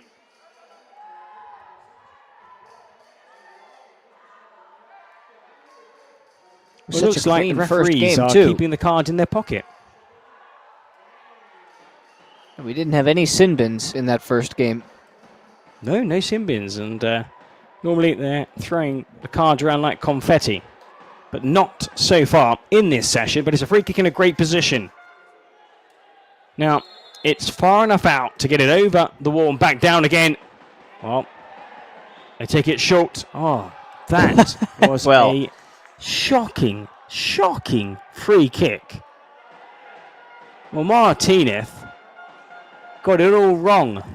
What a wasted opportunity. At least if you at least shoot on target. That could have gone a number of different ways. I wasn't expecting it to go that way, where it was just a straight turnover. Ball just trickling out behind for a goal kick. Just over 5 minutes left in this first half. Parceros, Arias. Another cross. Again, wasted. Montero just watches that ball bounce out of play. for a goal kick. Well, they insist on playing those balls from left to right, looking for Trevino.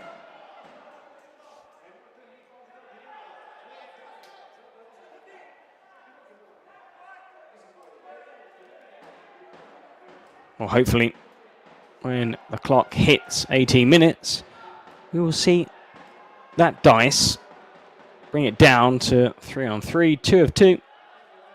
Either of those numbers would be ideal.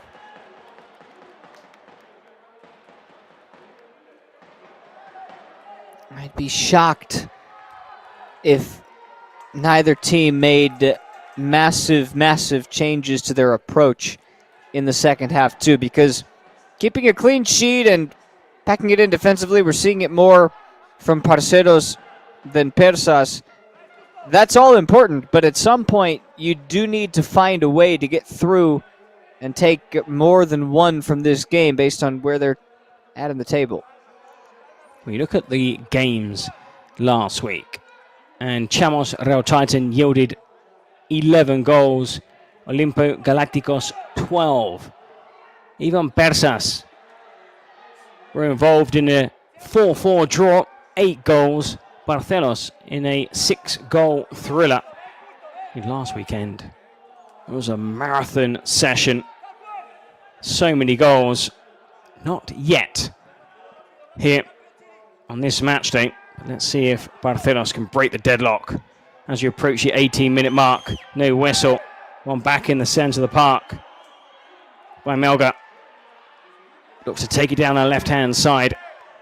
But that'll be shepherded out of play. And it's a goal kick.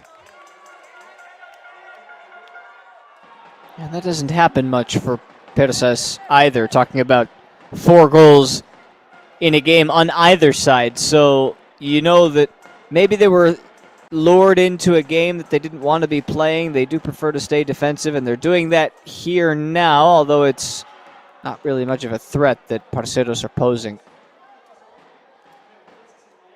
Well, Parceros, we heard that mini interview with James, had their best chances in the opening 3 or so minutes. One clipped the outside of the post, another tested Monterde. But gradually, Persas have been growing into this game. Let's see if they can conjure something up in these final few seconds, but they lose the ball. Marin.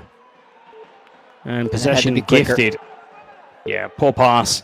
And there's going to be no more action as the game will be stopped, regardless of where the ball is, on 18 minutes. And there's a shot worth an effort. And now we have the dice throw.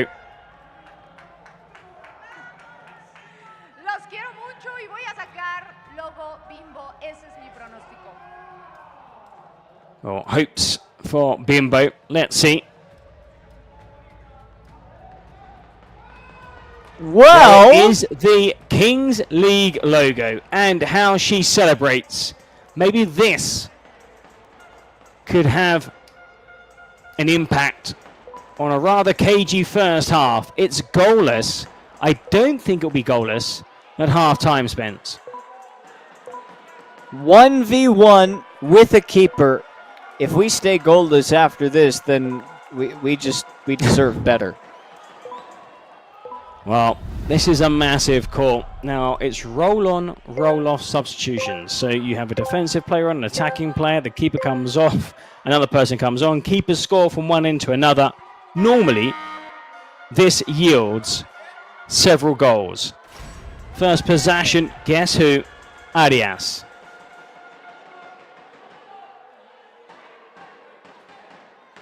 Now, Arias trots forward. Can he break the deadlock? So close at the start of the game. Still Arias. He's been in possession for almost 30 seconds. Arias, he wants to take it onto his right foot. Still Arias. Still Arias. He's in the box. And he shows too much of the ball from a tight angle. Loses out. And now a chance for Persas. Well, that was too predictable, Arias.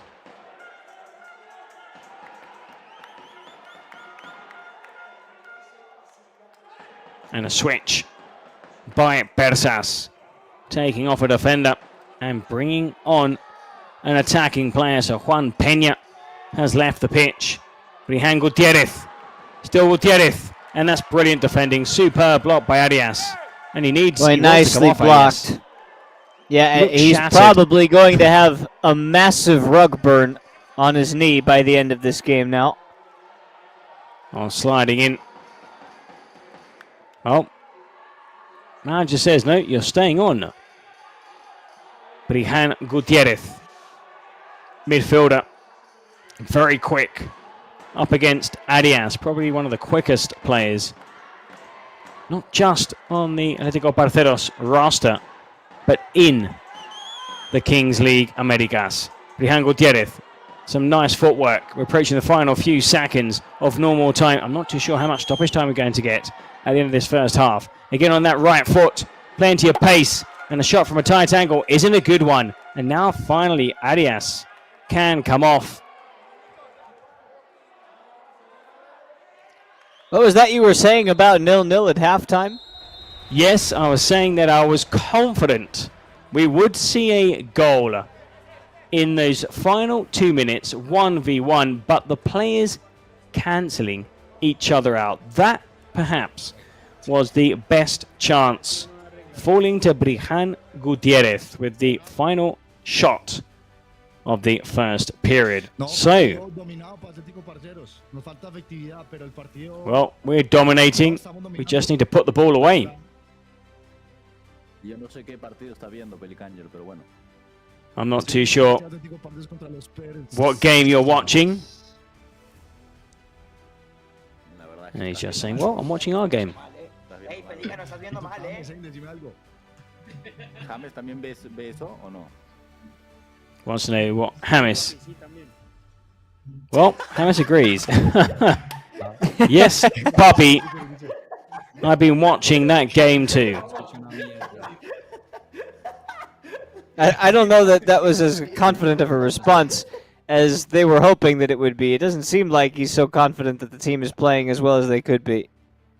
Well, I think it's belief. You know, they know it's, you know, there's mental games being played here. These mind games. And for Persas, I think, you know, we knew coming into this game that the team presided over by Zayn is a tough team to beat. They don't concede many goals. And when you look at the standings, they are 7th. So potentially they could end the weekend 3rd. Now they can't finish any higher because Renitha, who had 1 point more than Persas, were triumphant in the first game. So they are on 16 points. Persas with a win would improve to 15. If they lose, Parceros would overtake them in the table. Second half about to start here. Hopefully we'll see goals.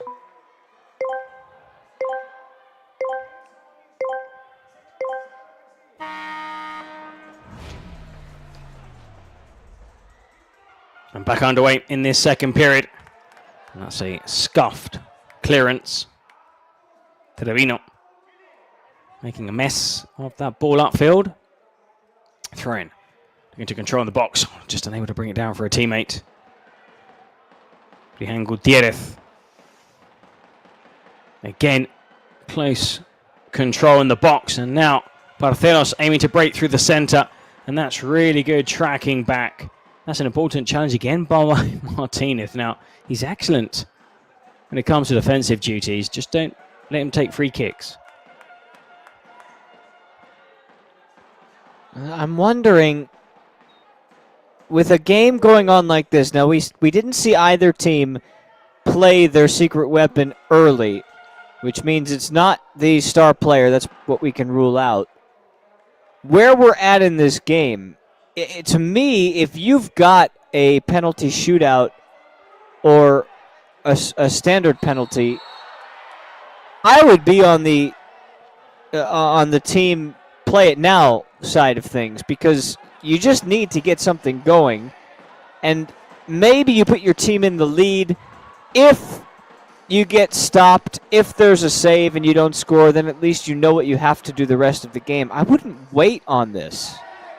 Thing is, though, Spence, do you think they might have been watching the previous match when Los Aliens pulled out a shootout, the penalty from the halfway line, and Renitha stole their card? Well, yeah, it's always a possibility, but, you know, if that happens, so be it. Tough luck. But you got to play the hand that you're dealt, so to speak. We'll see who goes first. Almost cat and mouse. Do you use your card or do you try and save on to your weapon? Now, if it's playing with a man up, then those 4 minutes, maybe later on when players start to tire, that has to be the youngest fan here. Players start to tire in the final few minutes, then use that card.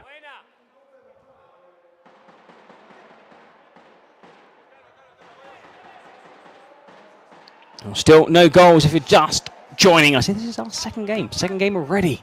The first one flew by with a win for Renitha.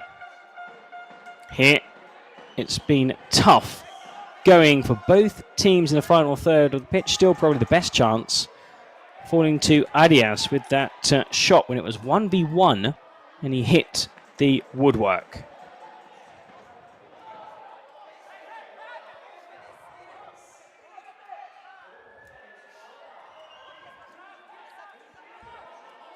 Throw-in to be taken by Diaz. Off, and that volley. Well, it's set up invitingly. Very difficult, though, to keep down.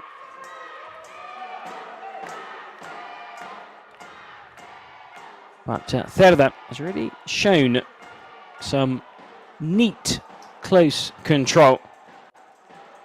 That would have been some hit to beat Navarro in goal. What do you do when you struggle to find attack, when you struggle to find those opportunities on goal? You don't need to commit too many bodies forward to overload and overdo it, but if you do find yourself in a shooting position, you cannot be hesitant. That's what has to change. You see a chance to shoot, you take that opportunity. Well, hopefully we get that breakthrough because it could make a massive difference. Because the longer the game goes on, do you take that risk or do you sit back? Because the fear of conceding takes over. And they got Parceras in blue here, stroking the ball around. Almost 5 minutes gone in the second half. Uribe back to Caro. He's been very quiet so far. That ball played forward, looking for Cerda. And it's out of play for a throw-in.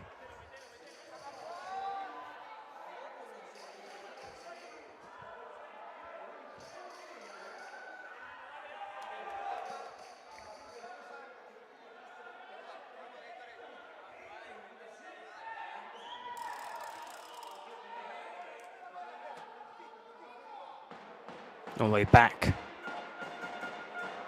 as he looked to build up from the keeper. He just plays it upfield. That's a wonderful pass. That's a really good ball forward by Monterde, the full length of the pitch. And is that a yellow card?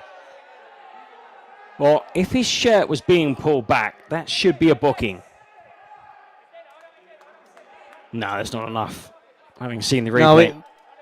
No, we haven't had enough yet for any sort of sin bin foul.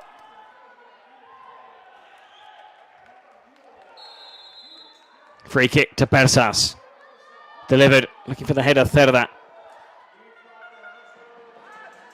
Arias will poke forward. Well, looking to catch out the keeper. Starting to open up, perhaps. Persas had so many players back in defense. This is an opportunity, though. Well, Cerda was unmarked in the center. Good bit of defending, Marin, for Barceros.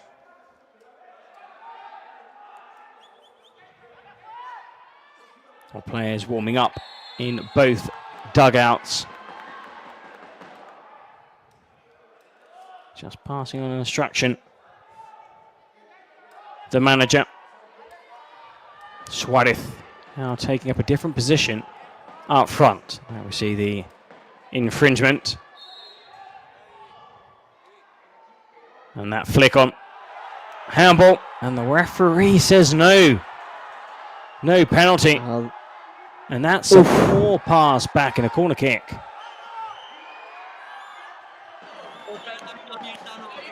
Let's take a look. Did the defender, I think he did use his arm to control.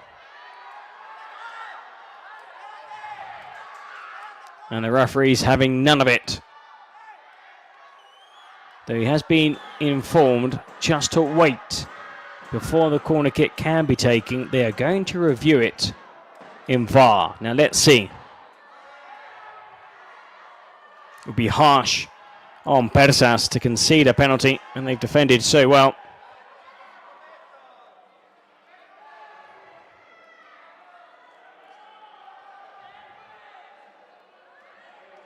Well, they're taking a good long look.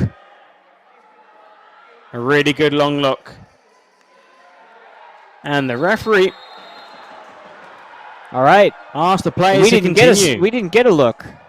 No, we didn't get a look. But the referee, confident. And there, from a tight angle, the striker fires into the side netting. Angelo Caro. Now let's see it again here. Nah, I don't think so. I mean, it does clip his hand, but it's one of those ones where it wasn't goal bound. Didn't really benefit. It didn't take the ball off an opponent. So I think the referee, who's had a good game, got the call right. And that was unfortunate. That was a goal-bound effort. Offside flag is up as the shot struck a teammate.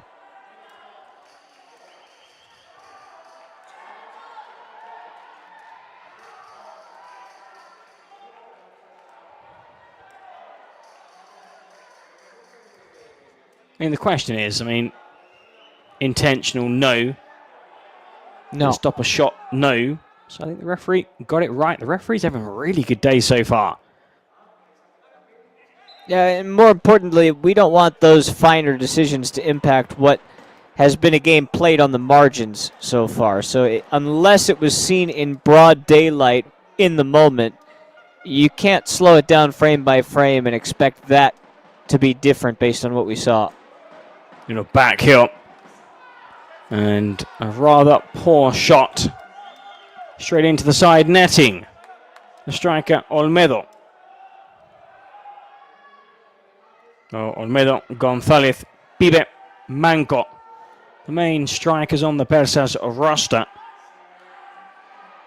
Probably, when you look at the team, their weakest department. A couple of strong challengers flying in the centre of the park. That's really good close control, Suarez. And Suarez with an inviting ball into the box.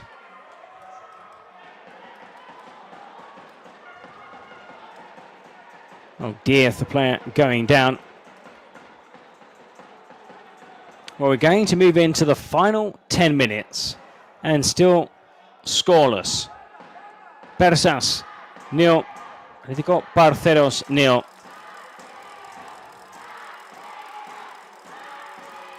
Yeah, I'm hungry. I need some goals. Let's see it. Well, hopefully the deadlock will come in soon, because that will mean the other team will need to score to get back into this contest. Through ball, defended brilliantly. Look to break out from the centre. 1-2, a chance here for Martinez. Well, Martinez from a tight. Woof, that was a defender's effort. Oh. Well, that was a really good run forward, Martinez. Really good. But I think, when he got into that final third pitch, he didn't know what to do. It's, in this case, just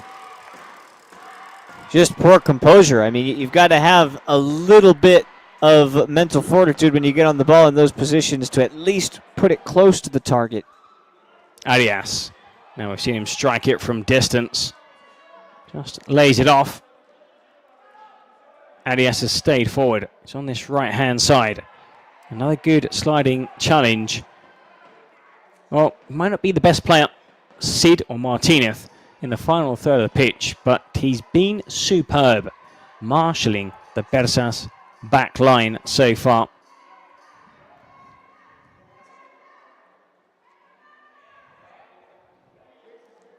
Trevino seeing plenty of the ball. There is the number 14. Trevino caught late by Diaz.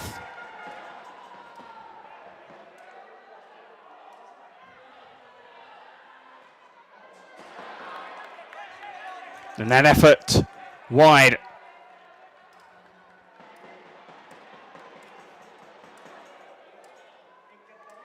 Well, I am looking forward now to seeing the first weapon card. Bersas have decided to go first. All right, what are they pulling out here? 32 minutes. It tells me it might be a 4-minute type of 4-minute Simbin card.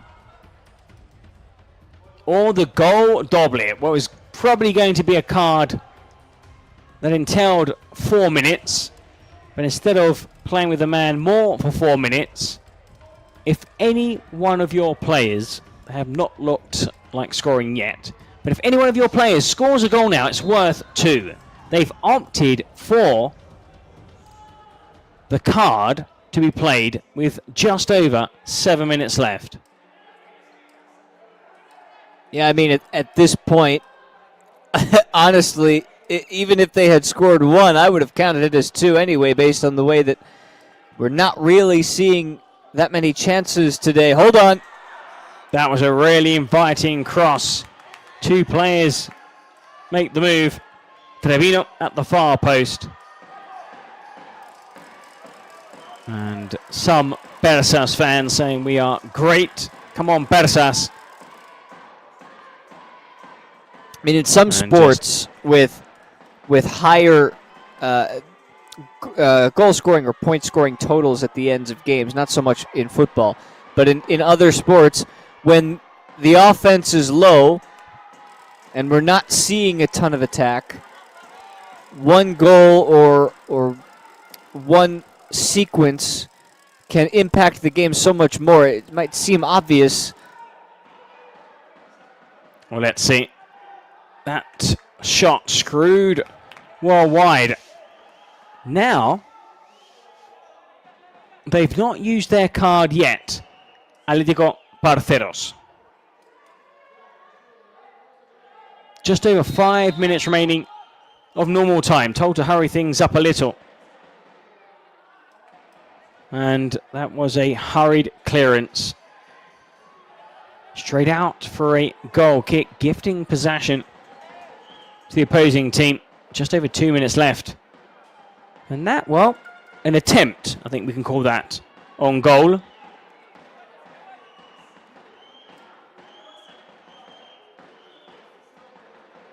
Would have been some header from that goal kick to break the deadlock, but neither side looking like scoring here, and they've already wasted 2 minutes, Bersas, and yet to have a shot on target. We might be headed for something in the penalty shootout type range if it continues like this. Well, or not. Will we see, Spence, a penalty that could really change the game? 35.5 minutes.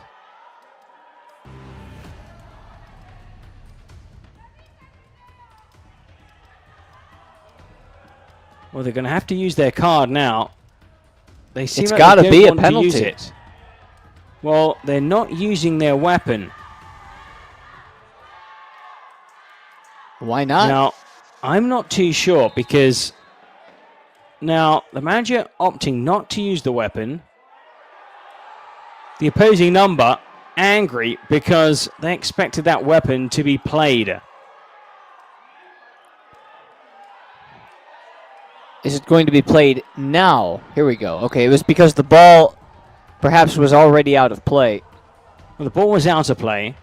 36 minutes, 16 seconds. The clock still ticking. There we go. Had to be stopped. It was stopped. So just 3 seconds lost. And let's see what they have. What is the weapon? Oh, boy. Oh, wow. Penalty. Well, they've waited. What a huge switch. Yeah, they've waited, and they've waited well. A penalty. Now, Persas still have 1 minute 7 seconds of their weapon. Gol doble. Any goal scored by any player is worth 2. Though, despite maybe having a bit more urgency to take the most of that card and use it, they have failed to create any chances. So now a chance. Atlético Parceros, Uribe, 19 years old, with a chance here to break the deadlock. Monterde in goal for Persas. James on his feet, pacing what looks like his sitting room.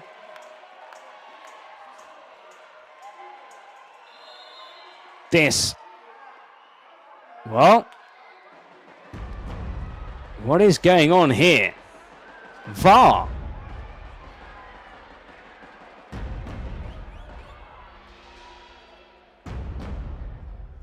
Oh boy. Well, this is earlier. This is somewhat earlier. Zayn is shaking his head. This could be a double penalty. The penalty and then your card penalty. Boy, this could get really, really messy. I mean, it really is handball. Quickly. This one could be given. Why? Because there is a Atlético Parceros player in close proximity, and it's a penalty. Well, you can see how they celebrate. Zayn just held up 2 fingers. What, 2 penalties? And he can't quite believe it.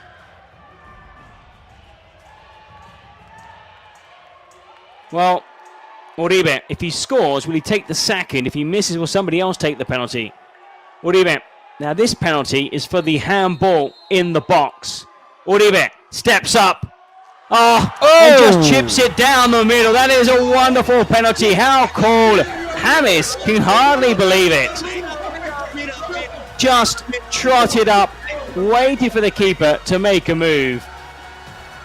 And that is the best penalty I've seen so far in the Kings League Americas. They've taken the lead at Atlético Parceros. It's Persas 0, Parceros 1, and now they get another penalty. And this time it's going to be Angelo Caro.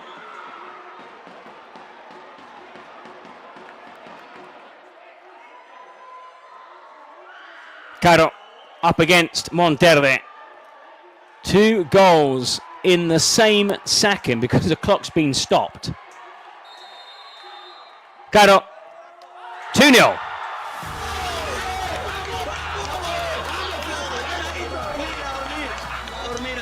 Well, what a dramatic turnaround. With just over 3 minutes remaining.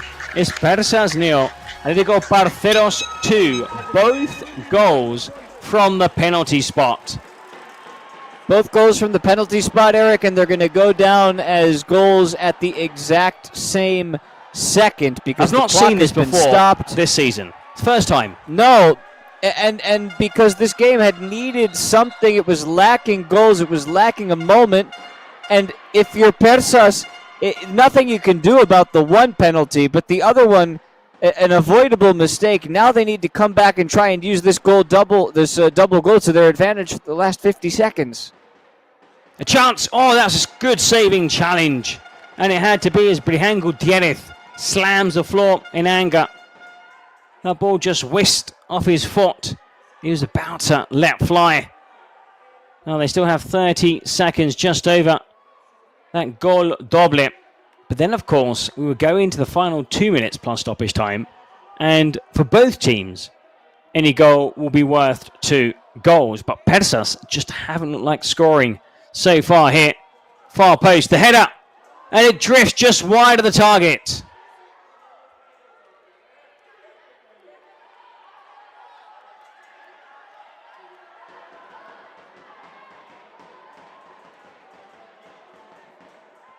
It's only getting more frustrating for Persas, who are falling into a dangerous position.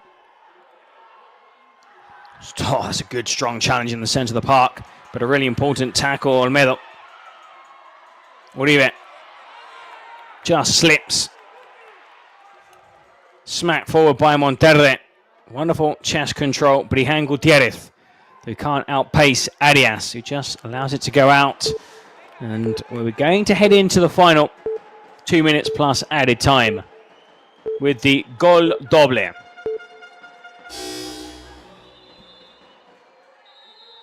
Well, still, Persas need just 1 goal to tie the game.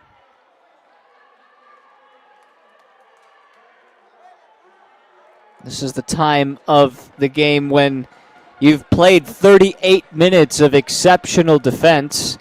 Persas have not shown any ability to get in and test the keeper.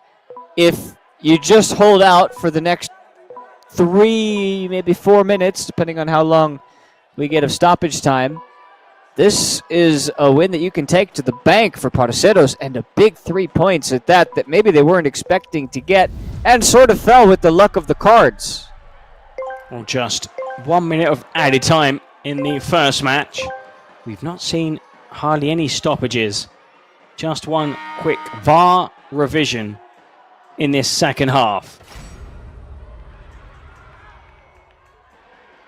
Good, strong challenge again in the middle of the park. Brihan Gutierrez. He's probably been the best player on the pitch for Persas, but had very little in the way of service. And that is a late challenge. Moreno is the player who got caught in the air.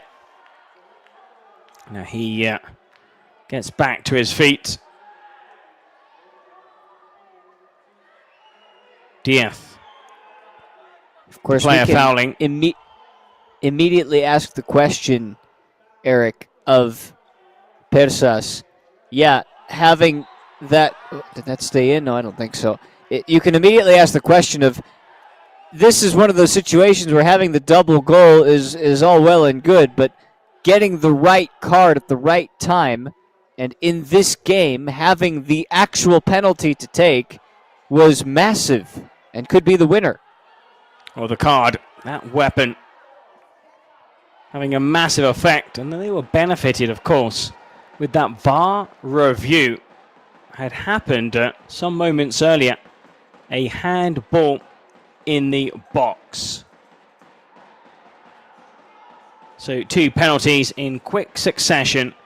Both goals from the spot. We've had no goals from open play yet. And maybe the icing on the cake. Just chipped it straight into the arms of Monterde.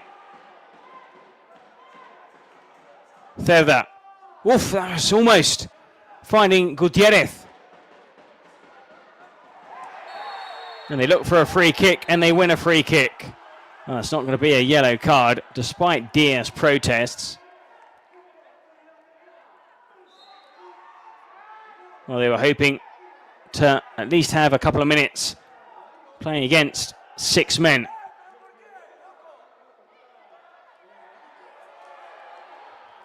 And there's a card shown to the manager, insulting the referee.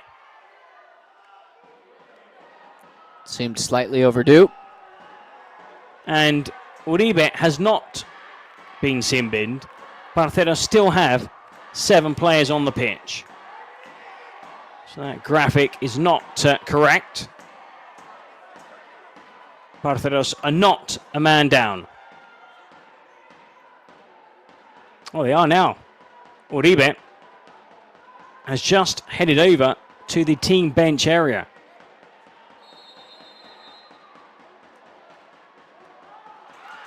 Shoot! He does! Oh, wow. That would have been some goal.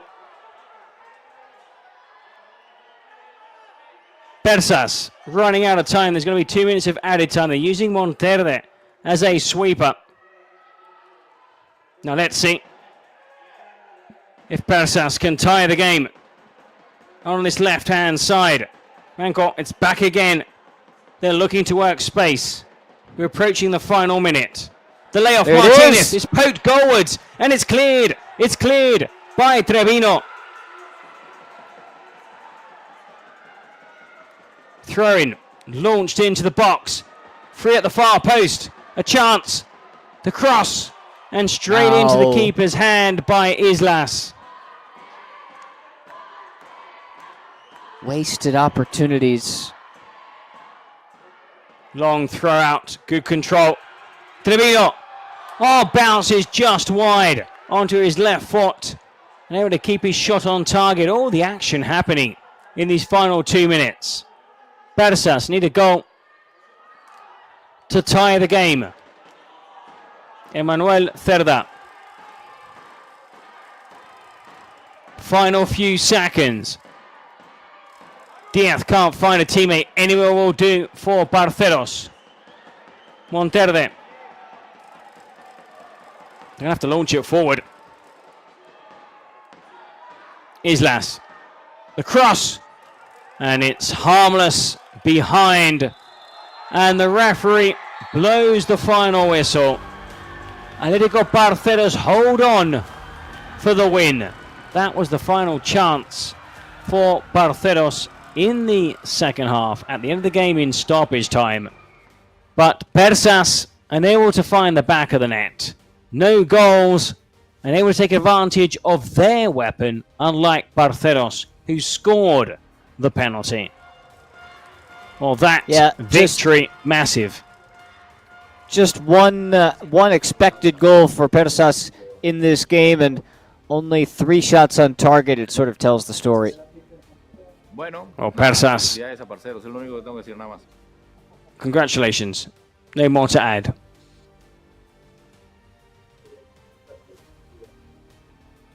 Huevón, estoy feliz, por fin. Por fin no tengo que ir a llorar mañana al programa. Happy. Very happy. I don't have to go tomorrow to the show as a guest in the post-match program. And I'm not going to be in tears. So, we ended that losing streak of 4 games. We've won again. I think we need to work in our finishing. Nos vemos, muchachos. Muchas gracias. Sein, Comanche, la buena. Todo bien. Nos vemos.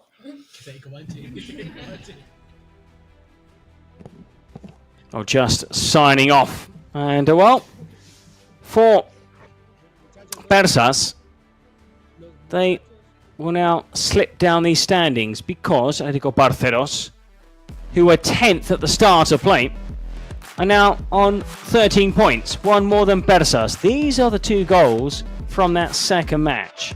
The first, a wonderful penalty. Uribe stepping up with the finish.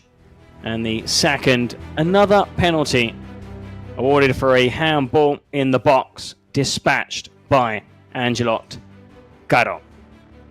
Well, we've got more action here from the Kings League Americas, starting very shortly. The third game of this session. This is match day 9 of the Kings League.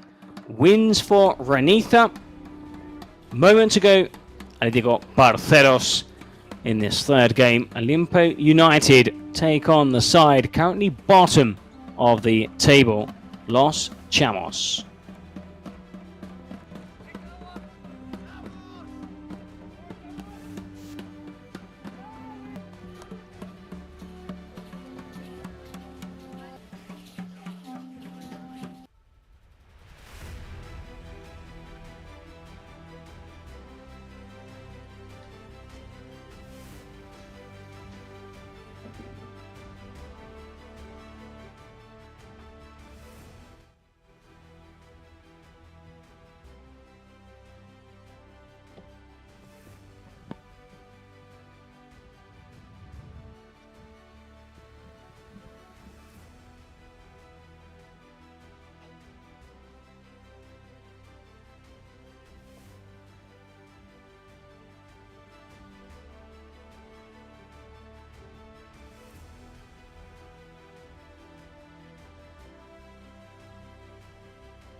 Si ganamos el otro, ya estamos dentro, Peli.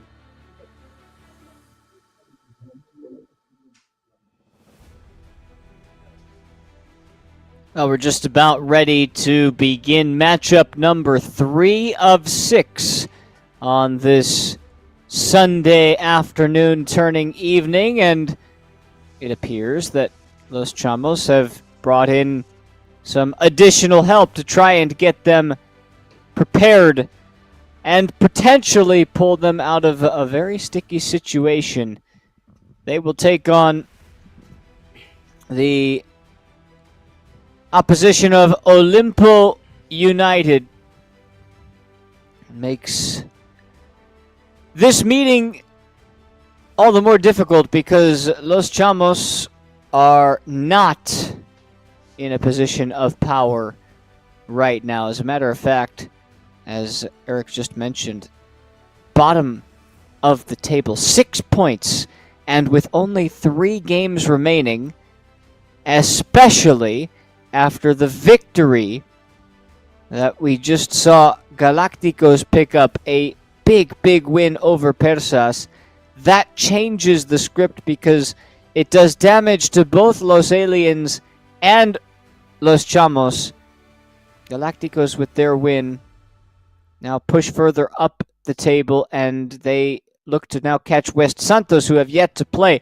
They can still find their way into the playoffs and the World Cup, but it's going to take, at minimum, 2 victories, and this is going to be their first opportunity to do it, but it won't be easy. Olimpo have looked very good at times, and Eric, when we get ready for this game, the 2 presidential booths in conversation, there's one thing that we can be sure of. We have not had too many goals over the first 2 games of this match day. However, Los Chamos have surrendered 35 this season in 8 games. That's the most of any of the 12 teams.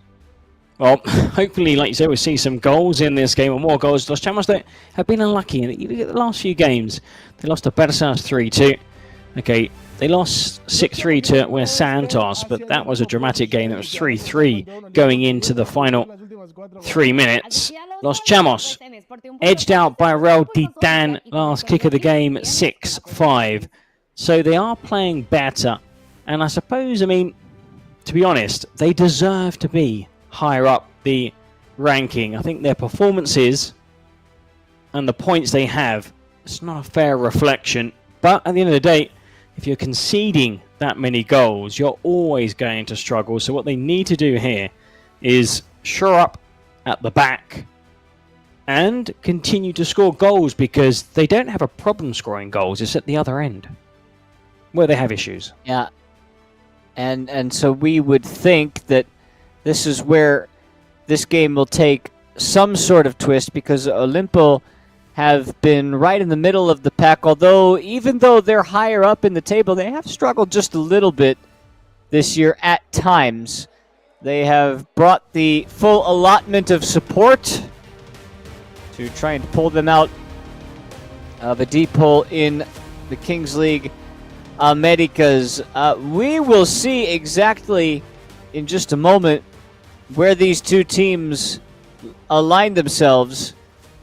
But it is matchup number 3 ready to go. Olimpo and Los Chamos. Oh, look at that voting spread. Never quite understand it, to be honest. Olimpo 22%. Los Chamos, well, 78%. I'm surprised. It's more hope than belief. But still, Los Chamos, can they qualify for the postseason? Yes, they can. Can they afford to lose here? Probably not. That win for Atlético Parceros means that they are now 7 points behind Parceros. Now they would need Galacticos, West Santos to probably lose their matches if they lose here. If they win, they go into the final couple of rounds, still with a chance, an outside chance, of making the postseason. If it's going to happen for Los Chamos, they're going to need a little bit of the luck of the draw, like we just saw in the last game for Parceros. And they're also going to need to put forth a performance worthy of this competition. 1v1 with the keeper. Our first minute underway.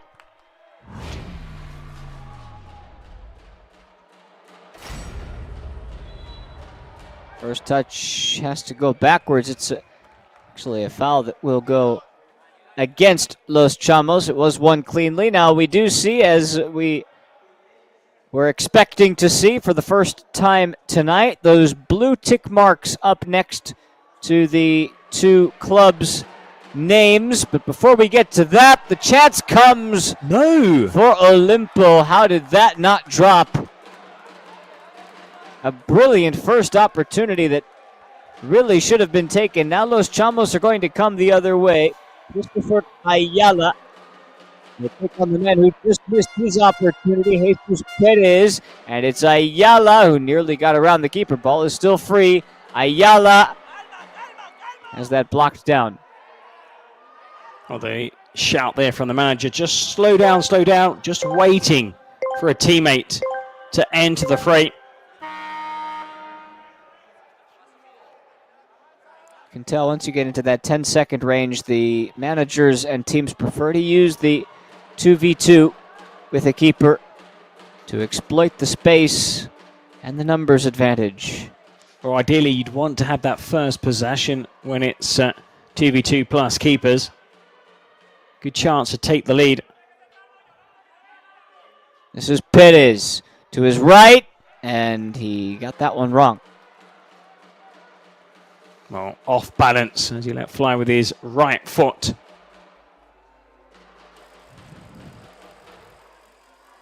Now up steps Los Chamos' keeper, Diego Arriaga. He's got Ayala to his left. Thought about the shot for a moment. Now the shot is left for one man, and it's Alain Villanueva who couldn't put it on target. Enter two more onto the pitch, and while that happens, Ayala also misses his target. One of the most skillful players, not just on the Los Chamos roster, but I think actually in the Kings League, is Giancarlo Maldonado. Now, very, very skillful, very talented, but not in the best of shape. Does struggle when he has to go up and down the pitch. So very rarely do you see him on the pitch until it's at least 6 against 6. Perez has that one blocked by Arriaga, who we've seen put forth a couple of big efforts to keep Los Chamos in games, but again, they concede a lot. They're going to need him tonight as that ball all the way through bounces beyond Rodolfo Salinas. I have to say that Olimpo United jersey is very similar to a jersey that Chicharito used to wear when he was playing in Spain.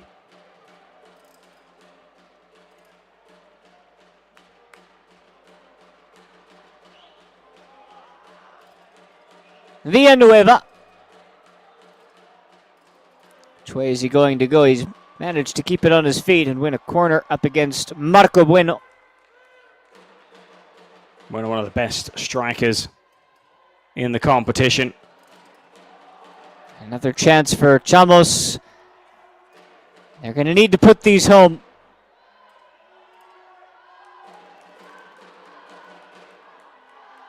Vizcarra with the miss.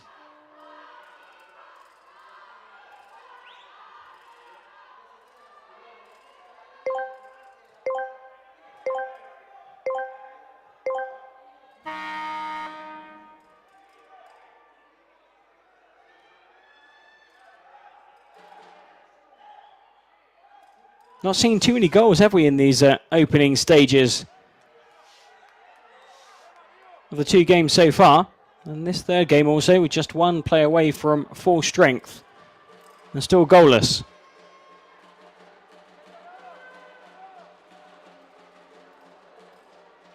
We've been used to seeing the goals pile in the first 5 minutes. At least last week that seemed to be the case. It hasn't happened yet.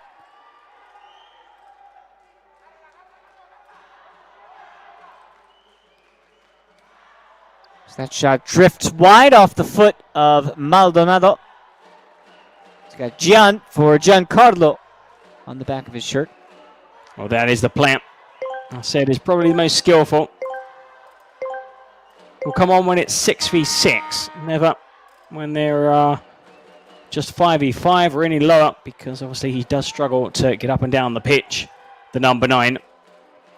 But you give him the ball in the final third of the pitch and he can create something out of nothing.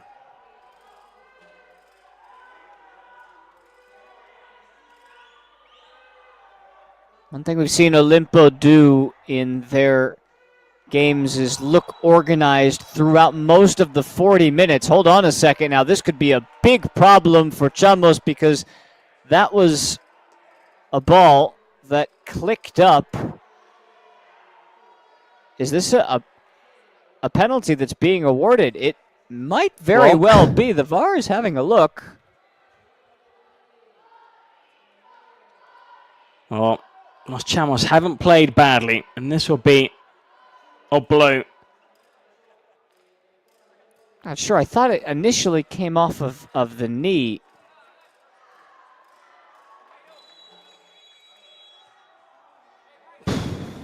We're going to have a look at it.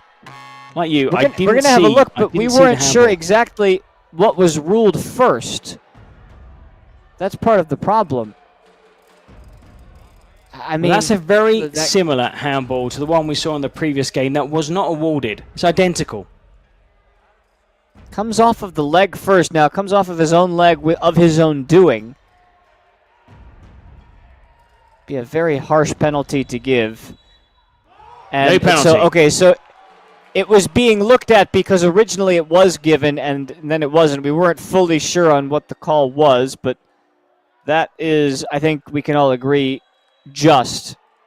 What I think has been good is consistency, because had that not been given in the first game and given in this second game, then you'd have a right to protest. But in the first match, we saw a handball, very similar, the ball flicking off a player's leg onto his arm in the box, not a goal-bound effort, just in the control. And I'm good to see, well, I'm happy that has been chalked off, that penalty.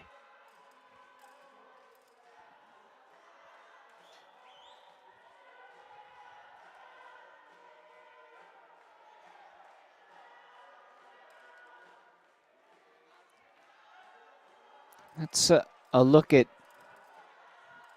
what, again, we believe to be the right call.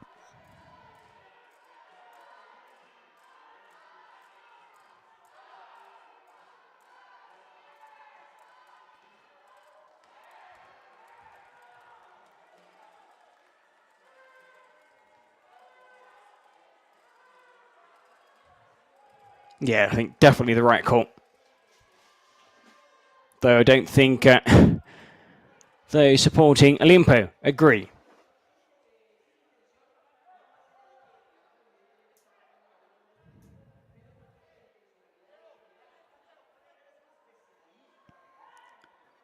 Eric, you and I have done a fair number of these Kings League Americas match days. We're 7 minutes in.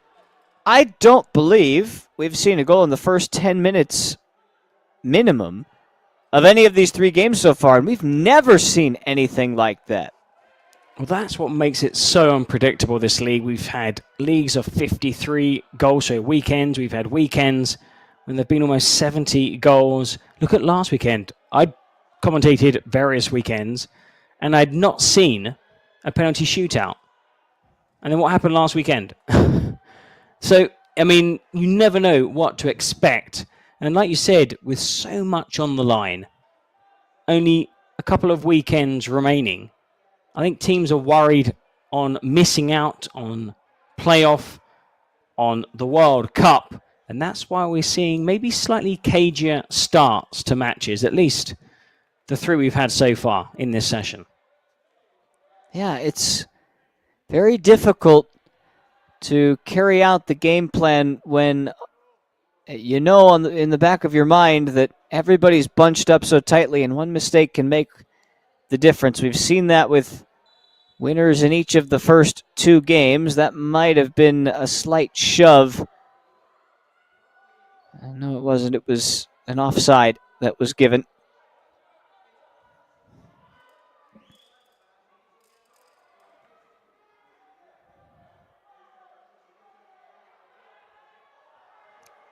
That header goes right from one Los Chamos player into the other. It's all discombobulated right now. Yeah, that was a bit comical. Players getting each other's way. But still, though, yet to concede. Los Chamos, and that was a bit late by the Zcarra.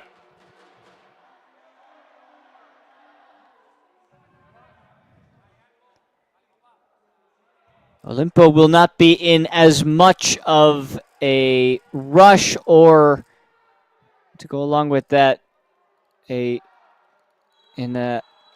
sense of urgency to win this game. They would like to, because you can fall down the table fast if you don't get results, but a win would put them into a tie for second with Ranitza, who won in our first game of the day against Los Aliens. Olimpo on 13 points. Ranitza now have 16.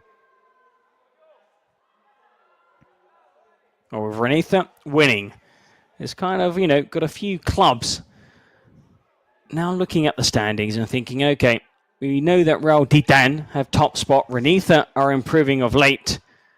We really do need to get a win to not go into the final 2 rounds, having to win both to qualify. Shot coming from Bueno has sailed into the netting behind the goal and probably given a scare to one or two of the fans sitting within its pathway. Yeah, regardless of there being a net there, when that ball is drilled in, you turn away. Instinctive.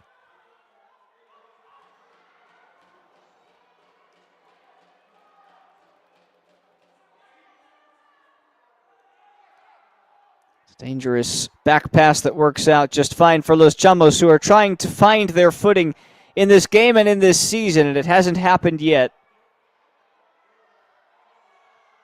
Good control. They're playing really well, though, Los Chamos, I have to say.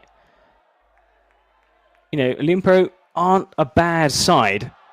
The team expected to be doing well, and that whistle went late.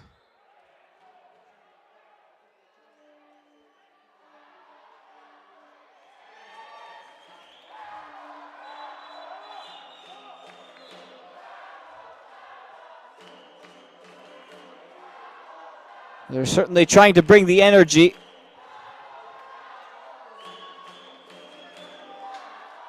Or any. There's the president also there amongst the supporters, at least one of the presidents, Yolo, doing his bit. Free kick from distance could have taken a deflection. That was Giancarlo. Now, what do you do with those presidential penalties? With this game being, again, cagey, do you hang on? Do you try and take a lead? I mean, the previous game was decided, really, by the weapon, the card that was played in the second half. And one thing that you know for this game is that each side will have a penalty to take, a penalty shootout at least, and then we'll find out what the secret weapons are once we get to the second half. I stand by my thought process of saying when you're in a game like this, it's 0-0 and neither side really has anything going for them. Take the opportunity when given to get yourself on the board if you're the team that's been struggling. That's a beautiful movement, though, and nearly resulted in the game's first goal. Los Chamos really pushing forward. Move. I believe Asdrubal Arcos was the player in question. That was being the best passing move we've seen, just cutting open their opponents. But again, no end product. Have we seen either keeper really called into action? No, because typically we know that the keepers are the stars of the Kings League more often than not, and as we say that, they almost just became the goats of it as well. Juan Jimenez had to come up with an improvisational save. Now the other way for Olimpo, and that's the first time of asking for Arriaga in a while. We're approaching that 18-minute mark now. In the previous game, despite players reduced to 4v4, still cagey, still players cancelling each other's out. Quite a few players not making those runs to overlap, looking for those 1-2s, because if that 1-2, that give and go doesn't come off, suddenly you've got to play it out of position. And more often than not, it will lead to your opponents having a chance, which is why we're seeing very little of the way. Look, you can see here, the player just stands back on the edge of his box. Two other players, now three, in this half, not committing many players forward, Los Chamos, when they have possession.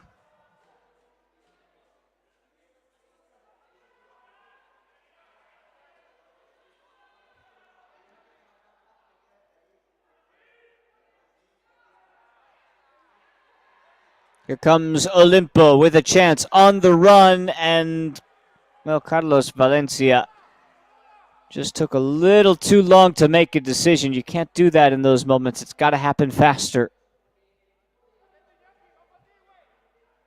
Well, you've got to be quick on your feet, quick thinking too.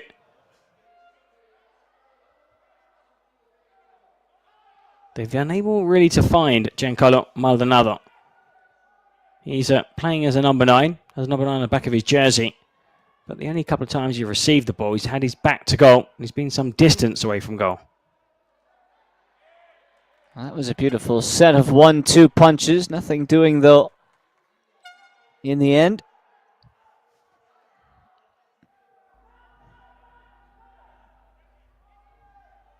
Kept in play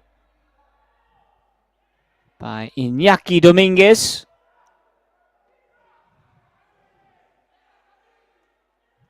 Well, they're committing some plays forward. Given away. That's dangerous. Villanueva's got to finish this off. Villanueva strikes the iron.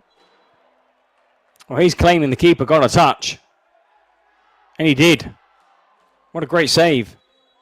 Either he got it. Well, yeah, he must have, because it's a throw. I was thinking maybe because of the fact that it wasn't a corner. And this time the keeper gets another touch to it, a very necessary one. Follows it up with a save. The first shot saved, the second follow-up saved, and Los Chamos are diving further and further into their season of woe. Well, excellent goalkeeping, brave goalkeeping too by Juan Jimenez, especially after that initial stop, diving at the feet of his opponent.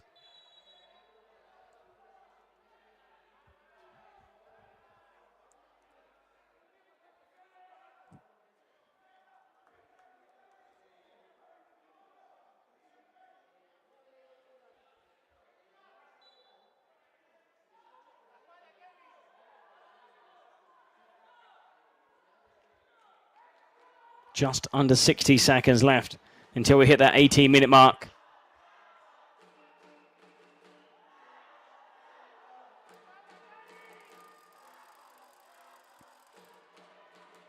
Match day 9 is proving to be a tough place to play. Olimpo all out of sorts as Los Chamos have 4 defenders surrounding the ball. They're asking for a foul, although in 30 seconds will bring play to a halt. Well, let's see who's going to throw the die. Let's hope for a very low number. And let's hope also that we get that breakthrough in this first half.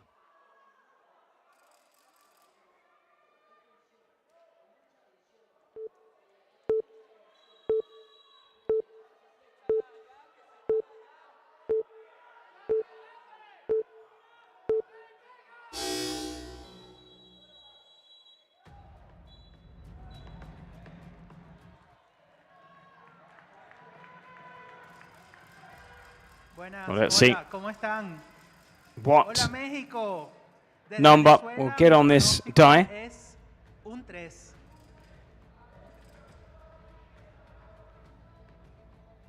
Can this change the 0-0 outlook?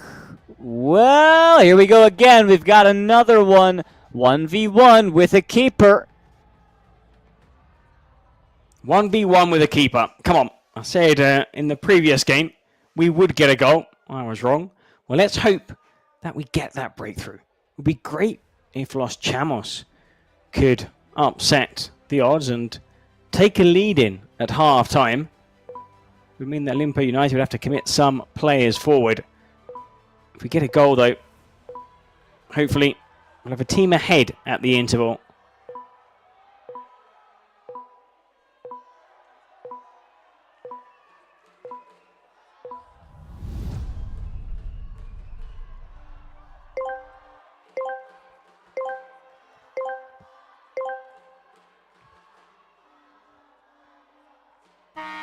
It will be Villanueva on one side and Jesus Perez on the other.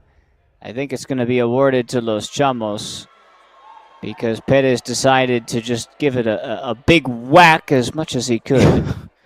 I mean, it's one of those ones, it's so difficult to outsprint your opponent and play it backwards. So, Perez just walloped it against his opponent. No one have to defend here. Villanueva wants to go left, does go left. Good defending from Olimpo. This one strikes the post too. They just cannot get off the mark.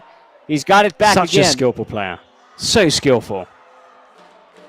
Villanueva twisting his defender in knots, getting past the keeper. Put it on the target. No, he can't. He's denied. Excellent save by Juan Jimenez. Well, so unfortunate. Great save and earlier denied by the woodwork. Now we go the other way, and that's a cheap shot from Jose Rodriguez. Not executed all too well, and we get another change once again. Off comes the defender, on comes this time Giancarlo. That was clumsy. Rodriguez takes it away, wants to outrun Giancarlo, and we get a rare foul in a 1v1 situation. It looks like the yellow card is coming out. Now that sin bin won't come into play until the second half, but it will keep one player off the pitch for a little while. Well, did really well. I was worried there for Giancarlo Maldonado because he lacks pace, but he manages to get his body in front of his opponent. Took a little whack on the back of the head from Jacob Morales, and now has a chance to well, maybe would he go for goal from here? I think he'll score if he does. Well, a foul in these situations, and it turns into a penalty shootout. You cannot give up that chance in a 1v1. Can Giancarlo get it done? He might not have the speed. Does he have the precision? Yes, he does. Did he get it off in time, though? That's the question. Well, the referee is looking over just to double check, and no, according to the referee. That was really tight. So we stay 0-0. Goose eggs abound. And it's Olimpo's turn, trying to put the moves on. And it's Rodriguez who puts it wide. And that's it for a first half that has gone goalless. We are starving today. We need goals. And we've almost had them. We've had a lot of these, a lot of posties. But so far, nothing doing for either side. Los Chamos 0, Olimpo 0. Well, Los Chamos, the better team in those 3 minutes. 2 minutes of, well, the final minute, 18, 19, 20 of normal time, plus the 60 seconds of additional time. Hitting the woodwork, missing that possible penalty from the halfway line. You get 5 seconds. So, according to the referee, and he was right because they reviewed the penalty. They do with all of them. The shot came just after the 5-second limit. So Giancarlo Maldonado saw his goal chalked off. So goalless at the interval. It was goalless in the previous game, and we saw that weapon make all the difference. I'm pretty sure we're going to see something similar in this second half.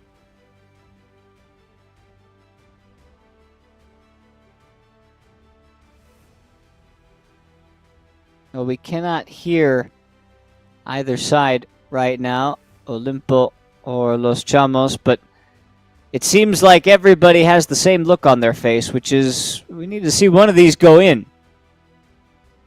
Well, Los Chamos, I feel, were the better team at the end, at least, of that first half. And now see the replay. Look at the clock countdown. 3, 2, 1. And it did not reach the line before the time ran out. I'm getting a chocolate boost there. Maldonado. 5 seconds, though. It's a long time just to run. The keeper comes off his line. Very rarely do I see players have enough time to take it around the keeper and score.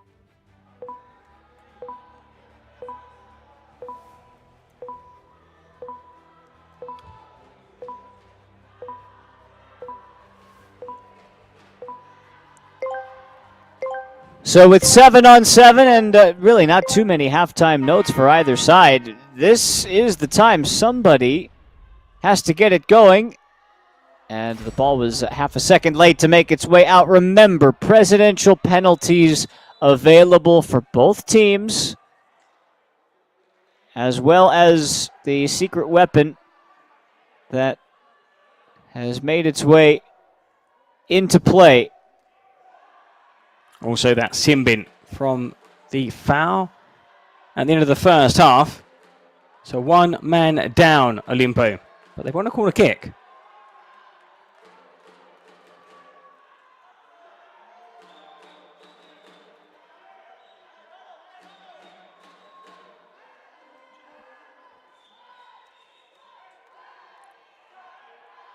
This is the part of the game that I think as we've both seen, there needs to be a slight adjustment because this 2-minute sin bin does slow down the game. And saying that it slows down this game is saying something because we haven't had much to speak of when we've been at full strength. What we're just seeing as a team sit back and look to hang on.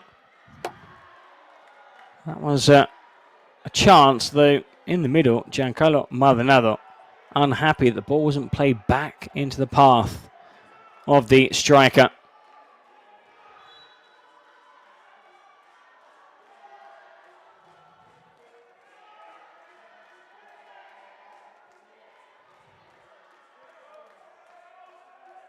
This is part of the strategy as well. Olimpo with the ball. Olimpo holding on with the clock ticking, waiting for Rodriguez to be able to re-enter the pitch. But can it be Los Chamos' day? Giancarlo got it! And Los Chamos are on the board. A big goal for their hopes of survival in the playoff race. Well, Giancarlo with the finish. Such an important challenge to win possession back by Franco. And drilled past the keeper by their star striker, Maldonado. It just had to be. It was about time. Olimpo complaining there was a foul in the build-up, but no free kick. And Olimpo find themselves trailing. Finally, we've found an opening. We've found a goal, and it will only further complicate things based on what's still to come. A pair of presidential penalties and then some. Is there a response in this for Olimpo? Trying to whip it across the face of goal. Great effort from Perez. That was the question of whether or not there was a foul in the build-up. Nobody's putting up too much of a fight, and it's hard to disagree. Oh, they're protesting what he thought was a foul in the build-up. The play they just tripped over. And now Olimpo find themselves trailing to the side bottom of the table. They've got one, and they've put up a clean sheet, which, as we said, for the worst defense in the league, they have not looked that way today.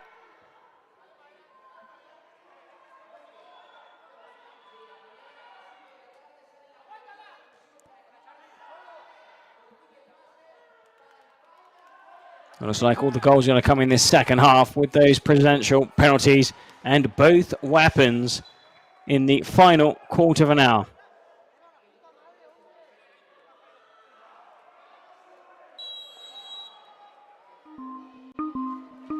Here we go. We were waiting for a moment, and what's it going to be? It appears that Olimpo will use this opportunity to get back into the game if they can. Presidential penalty time for Olimpo United. He's not scored. He's been awful from the spot. I think it was 3 weeks ago. One that went close to the corner flag, then to the goal. Let's see if maybe a bit of shooting practice these last couple of weeks. First things first, you got to get this bad boy on target. My money's on the goalkeeper. Or a goalkeeper or one of the fans sat in row 1. So Eric's not showing a whole lot of confidence right now. No, zero faith. I'll be surprised if he hits the target. Luis Nova is the keeper in question with a chance to try and stop what would be a game-tying penalty.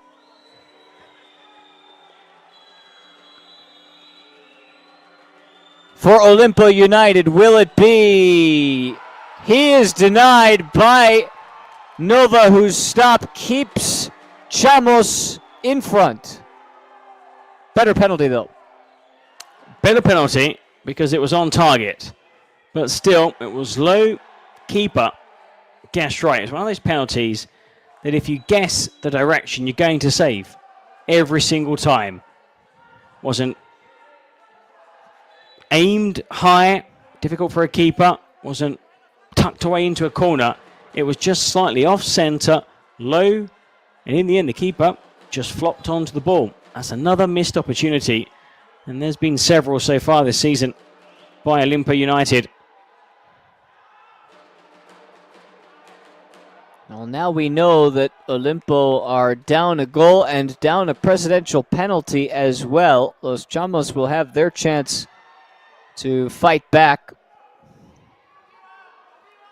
retaliate with one of their own.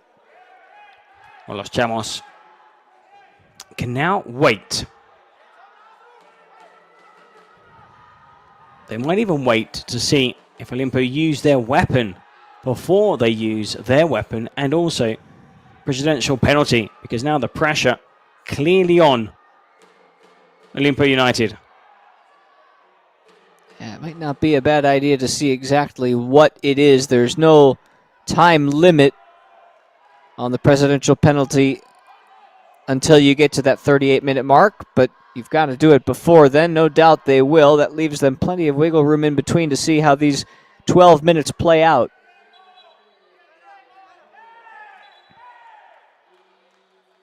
Oh, Franco was caught. It was definitely not enough to throw the midfielder to the ground.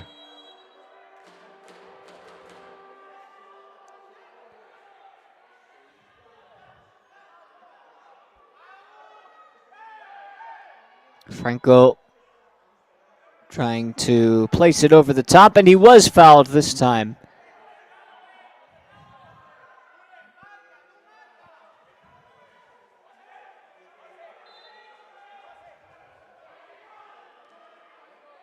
Oh, tension running high down by the sidelines.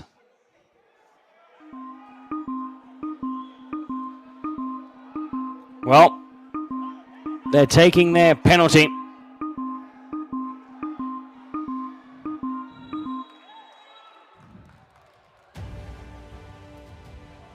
Well, no sense in beating around the bush when you know that you have it at your disposal and you know that there's a lot to be gained by picking up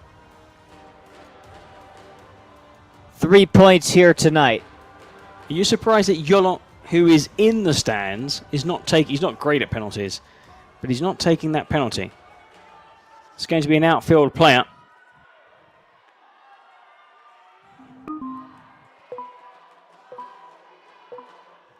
Let's see if Villanueva can make it happen. He cannot, and you said it, Eric, an interesting choice, which leaves the door open for Olimpo, who still trail.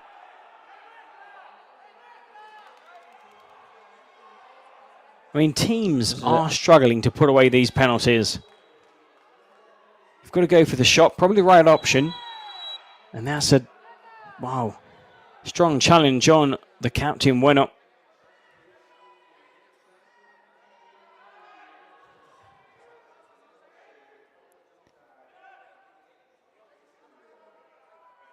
Yeah, it was really a poorly taken penalty, I have to say.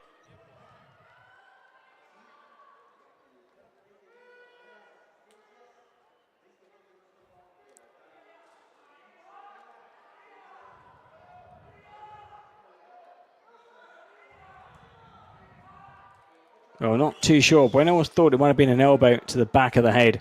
And the referee just saying, no, it was a collision. But a free kick to Olimpo United, who are lucky it's still 1-0. Both teams still have their weapon.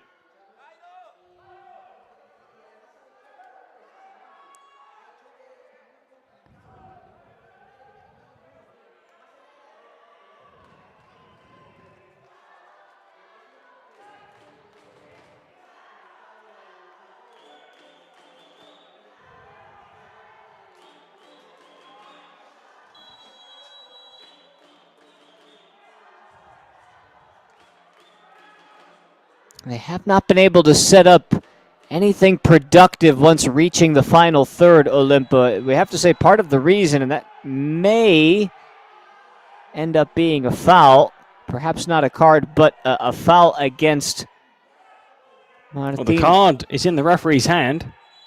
Pureco, yeah, well, maybe he will get sin binned. Indeed, Pureco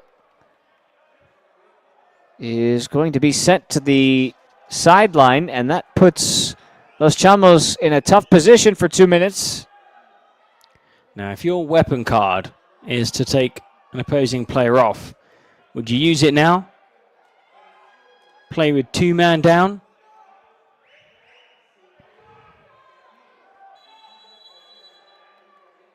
First things first. Low free kick. Boy, that was really well taken. Somebody just needed to get on the end of it. Well, Bueno, one of the two players in the mix, and able to get his foot on that cross shot along with Jacob Morales.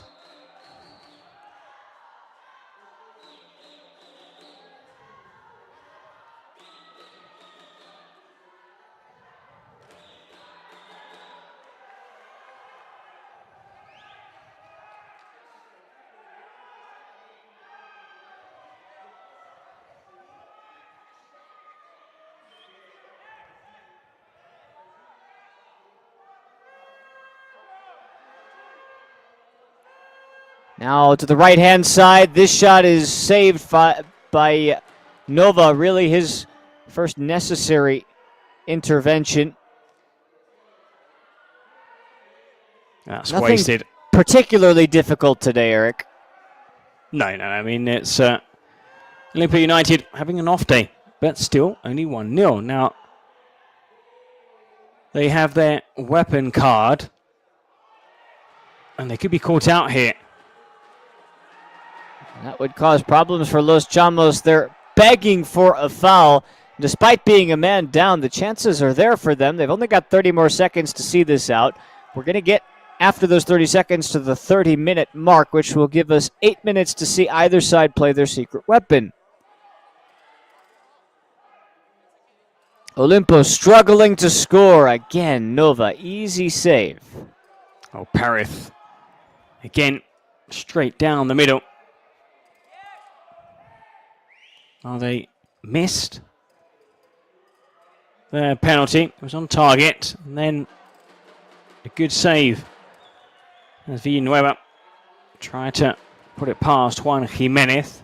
So both teams missing an opportunity to score. So just that Giancarlo Maldonado strike separating these two teams as we move into the final 10 minutes. Chamos might be caught a little bit out in possession. The defenders need to defend, and for Olimpo, Carlos Valencia needed to do better. Got to try and test the keeper. Get it on target. Make him make a save. At least, you know, ball could be spilt. Might even score. The keeper can make a mistake. Uh-oh, that was nearly a mistake, and it hasn't been cleared completely. Moved along by Perez. Popped into the middle, but headed away.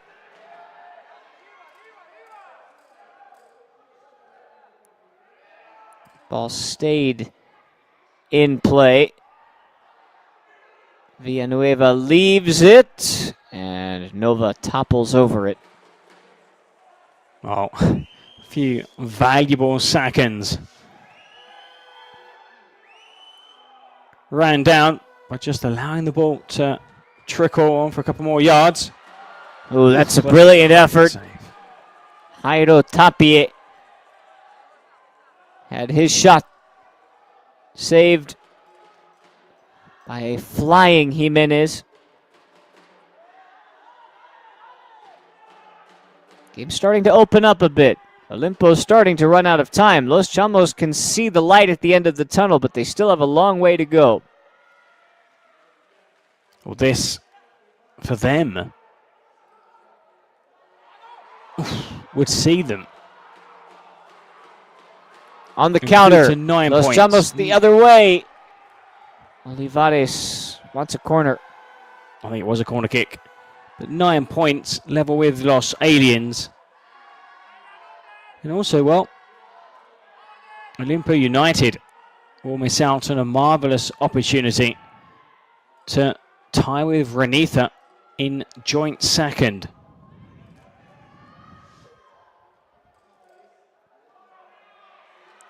They seem motivated today. They're at the races. They're mentally engaged.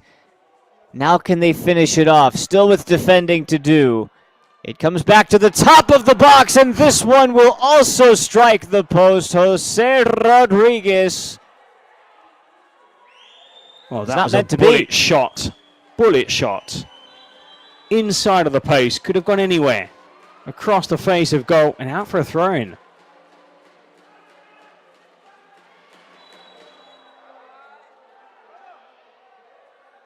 Boy, how many of these have we seen today? That one also could have ricocheted anywhere. It could have come right back off of Nova.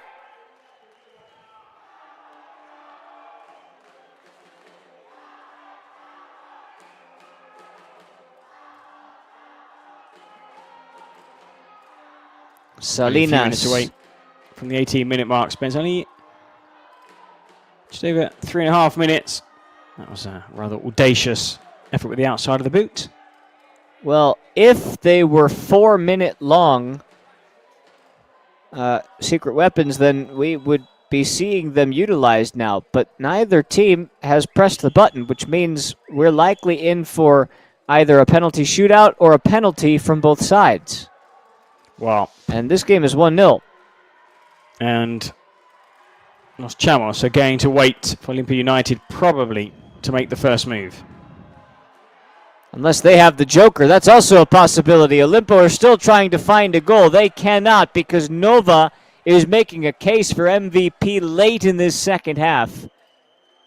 Thrown in deep. The angle gets acute for Rodriguez. Los Chamos defending with plenty of pride. Well, this is a different looking Los Chamos side. They've put in a really good shift at the back so far here. A far cry from their 35 goals conceded. so far this season. And it all comes down to the same question, Eric, which is, can they finish the job? 5 minutes and then some. Well, I think it's going to be the weapons. The weapons. I mean, whoever takes advantage of their card will win this game. I'm starting to believe that one of these teams might have the Joker in their back pocket. But then it's, you're Los Chamos, and you're wondering, okay, we have a penalty. Wait here. And they might have another goal. This is a chance. Giancarlo left the shot short, but it's followed up and put home by Diego Franco. Chamos with a 2-0 lead, pending a potential offside. It was very close, and now the secret weapons will come into play, but it's a big goal for the last place side. Well, they're looking to see if it's onside or not.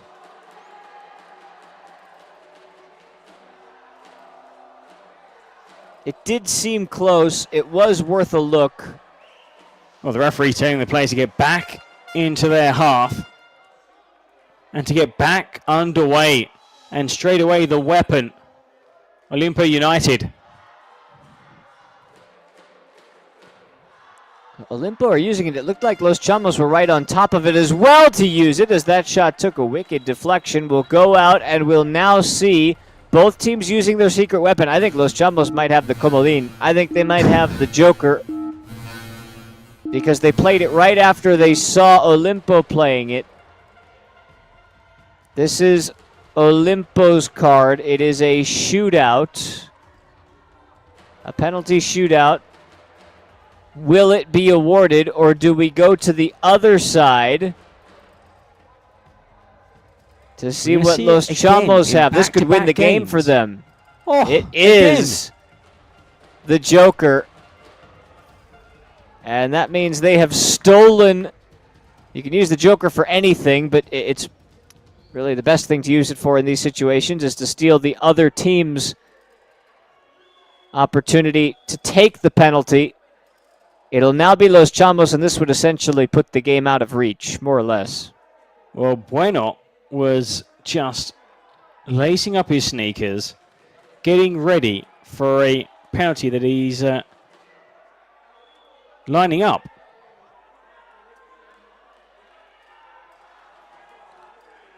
All right, then.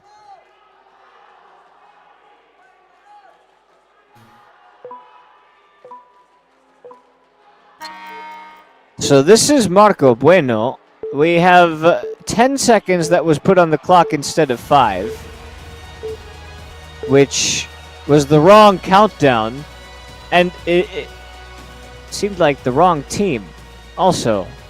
Well, that was a long countdown, Spence. I mean, it should be 5 seconds, and there are some complaints here. But I'm just as confused as you might be, Eric. I'm not quite sure why Olimpo were taking the penalty shootout.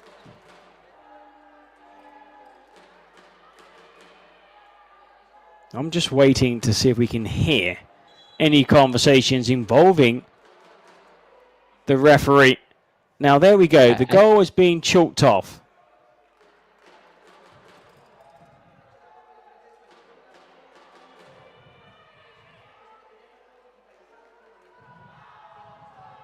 Well, for some reason, they gave Bueno 10 seconds. He scored within 5, but it'd have to go again from 5 seconds.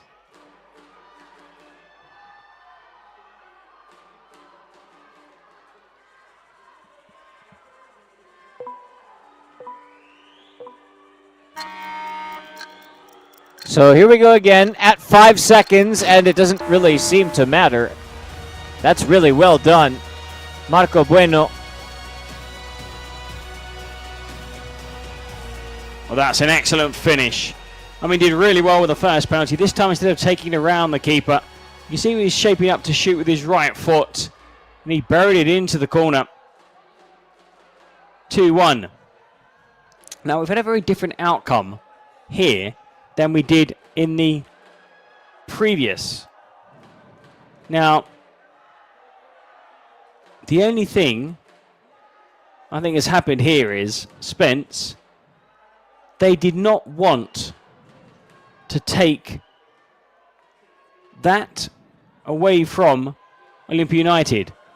Yeah, they requested right. a penalty instead. They did not steal the card. It's a really interesting decision. We can't call it questionable yet, because if this gets scored, then there's no problem. And it does, which basically just puts us back into a position where Los Chamos have a 2-goal lead again.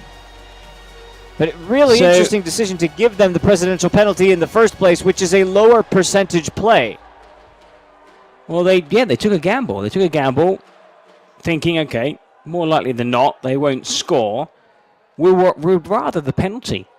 And they scored their penalty. Bueno scored, so we're back to square one going into the final 2 minutes with the gol doble. So just one strike, Olimpo, to tie this match.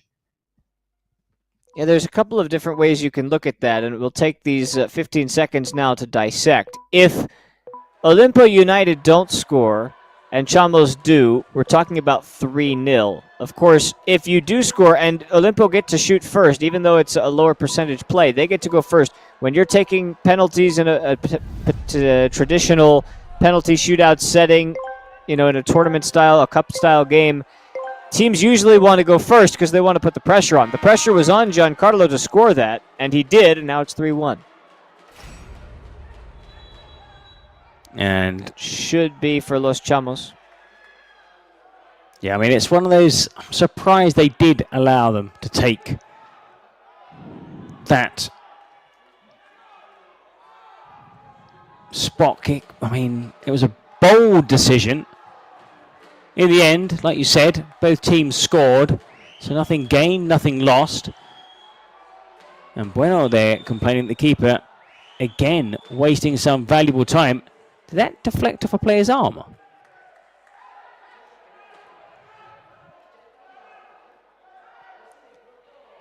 For a second, I thought that header by Bueno came off an opponent's arm. It was very close. Olimpo need a goal to force that extra time. It's not looking good for them right now, and this would be a big win for Los Chamos. That's a foul, though, just on the outskirts of the box. That's which makes really for a tight. dangerous setup. Could be a yellow card, and it's right on the edge of the box.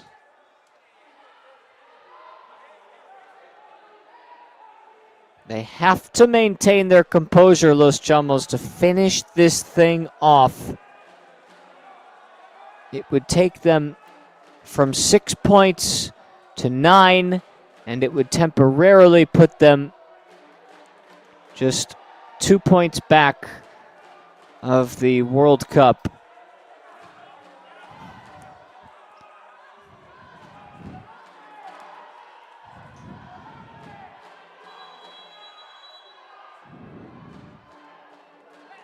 Off the training ground, ripped through and pulled wide. There was nothing that Nova could have done about that. He was just a spectator. He was rooted to the spot. Now we do have Arcos who's been booked, which leaves Los Chamos a man down to see this out. So their task gets difficult, stays difficult, and will test their mental fortitude for the end of this game. Well, 2 minutes of added time. They'll have to spend much of it playing with one man down.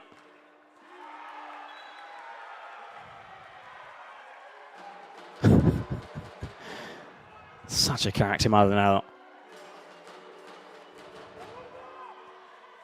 Is there something in it for Olimpo? They will get a corner out of this.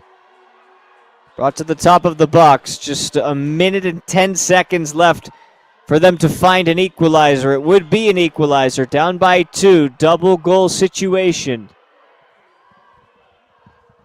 Trying to sneak through the defensive lines, which they've done, and again it's another one pulled wide by Rodriguez. Well, just wide. And just wide of the target. Had he have shot worse, it could have ended up as a pass for Bueno, who was unmarked in the box. In the end, between the post, between the player, another chance goes begging for Olimpo.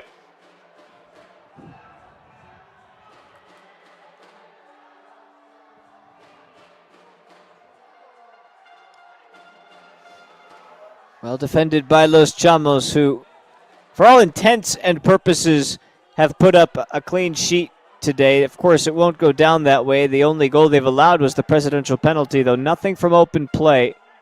I should say presidential, the secret weapon that it was. 3-1. We've reached the 2 minutes. This might be the last chance for Olimpo.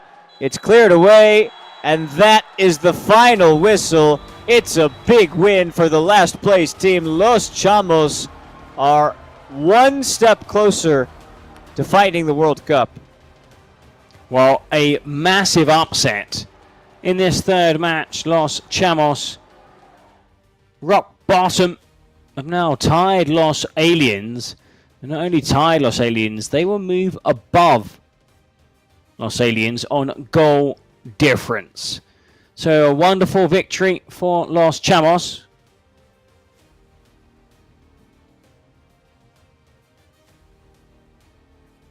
Again, we cannot hear the microphones coming from either side in this game, but you can see the faces of both sides and the differences in their demeanors. Olimpo disappointed, Los Chamos pleased with the way this one has played out, Eric. Oh, definitely. I mean, they came into this game with their really poor defensive record, but they proved all the doubters wrong. A defeat could have ended their season, but they managed to win, and you can see how much it means to the Los Chamos players. Some of them are in tears. And a well-deserved win at that, no question about it. Well, posing for that family photo. And a happy one, at last, for Los Chamos. Happy and well-deserved. And it does push them closer. It's a big loss, a tough loss for Olimpo, who started this day in much better shape, but they will finish it on the outside of the top four looking in. That was their goal, was to try and get into the top four. You do that, and you get yourself a bye in the first round of the playoffs, but they're going to have to try and get that done next weekend. They've got 2 more match days to find some points and sneak in to the top 4. It is... let's see, we're going to hear from Giancarlo now, the MVP. Sí, creo que lo merecíamos. Hicimos un gran partido frente a un gran rival. Pero bueno, hacía falta sumar de a 3. Si no se iba a complicar todo. Y gracias They've been able to pick up 3 points. Keeps us alive. We'll see how the rest of the games go. And we'll think about next weekend. Crecen las limpias. Creo que hoy dio resultado, ¿no? We wanted that result. Mañana empieza la venta de los boletos. And that does it for game number 3. It's an upset in game number 3. Los Chamos, Giancarlo scoring the first goal, scoring the goal from the spot, leading Los Chamos to victory. Game 4 on the way next. What's up next? Well, it is a matchup between Peluche Caligari and Muchachos FC. This one is bound to be a good one. We will see you in just a couple of minutes. We'll be right back.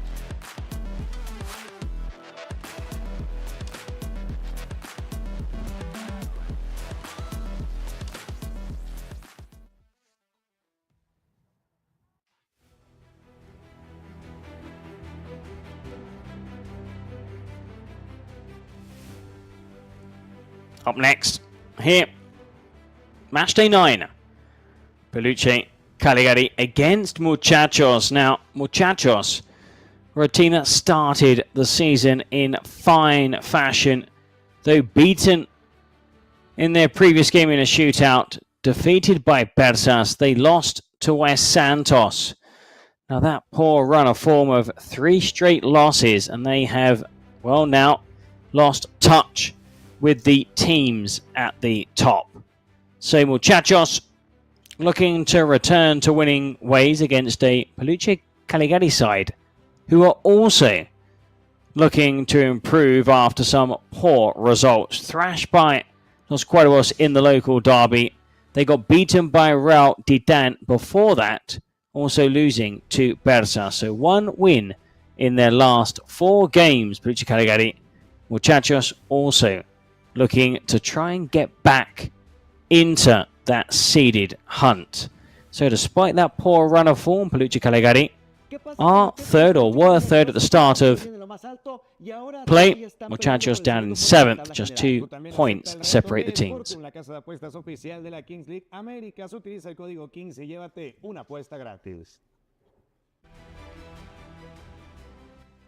that's a big one for the team that wins. So Peluche Caligari, 4 victories, 1 in a shootout, 3 defeats, or 3 defeats coming in normal time.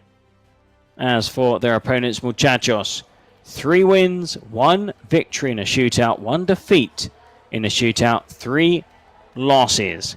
Now, hopefully, lots of goals. Peluche Caligari are the top scorers in this competition with 36 goals, but they've also conceded 31. As for Muchachos, 30 goals scored, 27 conceded. Hopefully, we'll see plenty of goalmouth action in this 4th game here from Kings League Americas.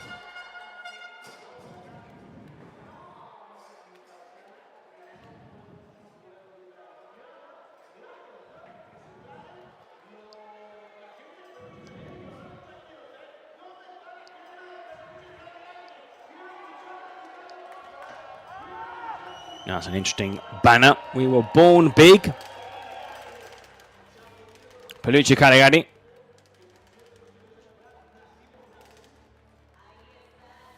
For many, favourites at the start of the season, along with Real Titan. But that loss to Real Titan, followed by that poor run of results, and Ranitha have managed to squeeze in between Real Titan and Peluche in the standings, courtesy of their win in the opening game.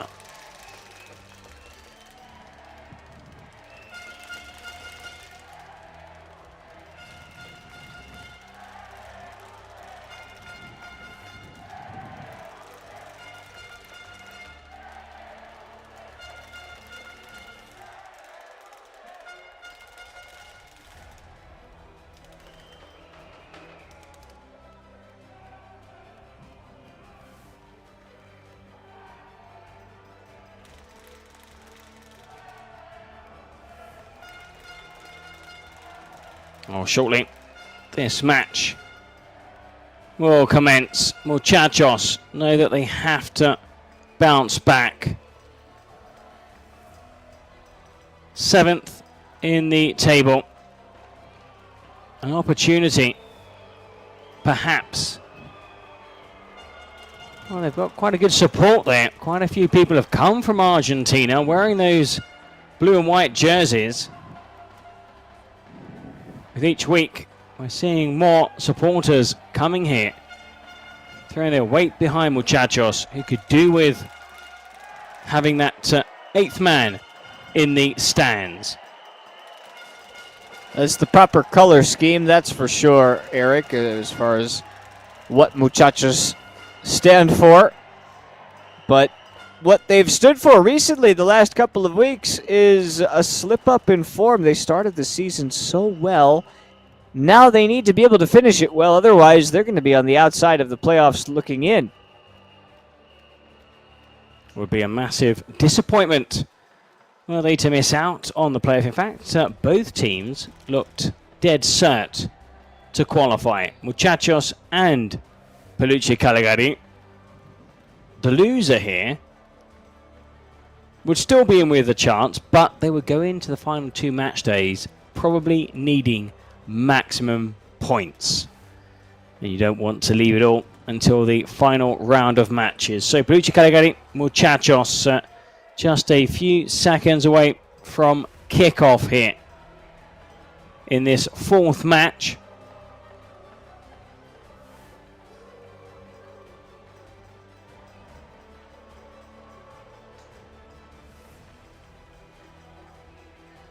They have one of the best supports in the Kings League, Peluche Caligari.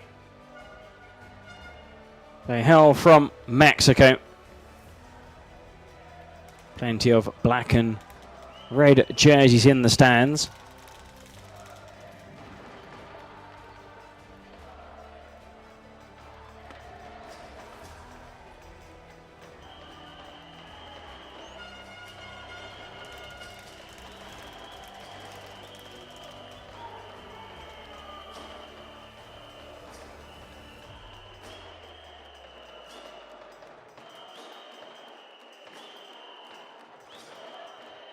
Well, enjoying the banter between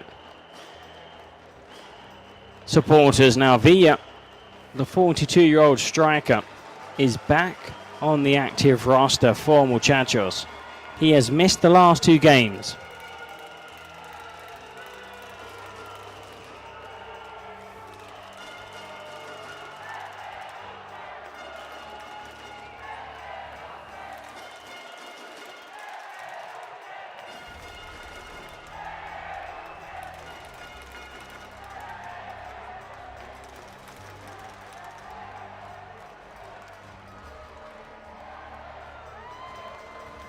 Well, there's the win percentage, 66% Peluche Caligari, 38% Muchachos. This team presided over by Jero Freixas, managed by Ricardo La Volpe.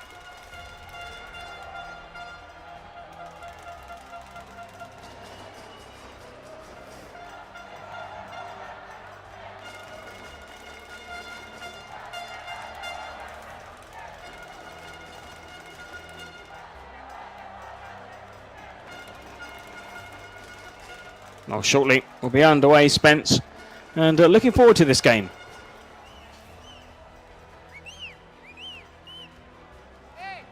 Yeah, this game for me is all about Muchachos. We know more or less what Peluche are about, and they too have struggled at times to find the back of the net consistently, but Muchachos more so recently. Their stretch of games has been poor.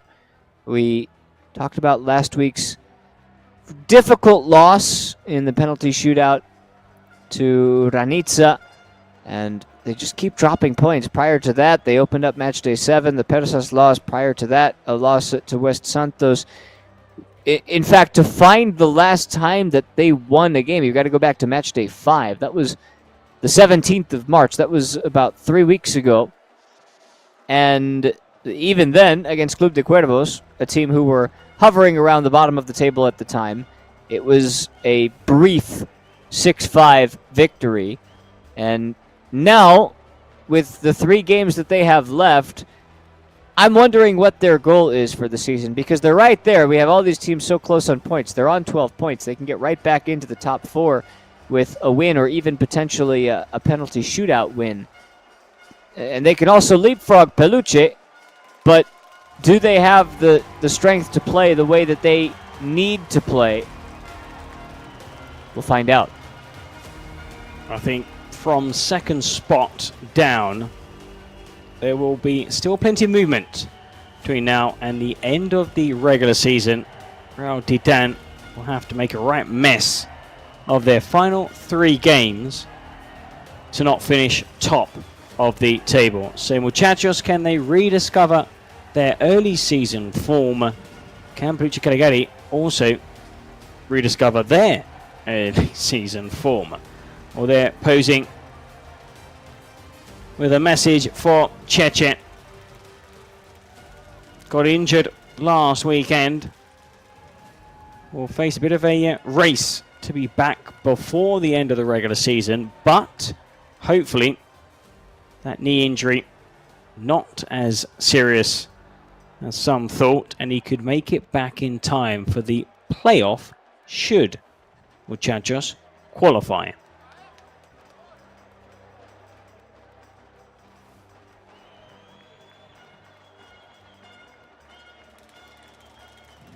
Well, just choosing which outfield player will start this game. Now, normally for Muchachos, it's Eric Vera, the number 17. Tough tackling defender. That's quite a good shot on him too. And there we see Furby and Shaggy together. There they are. We needed it.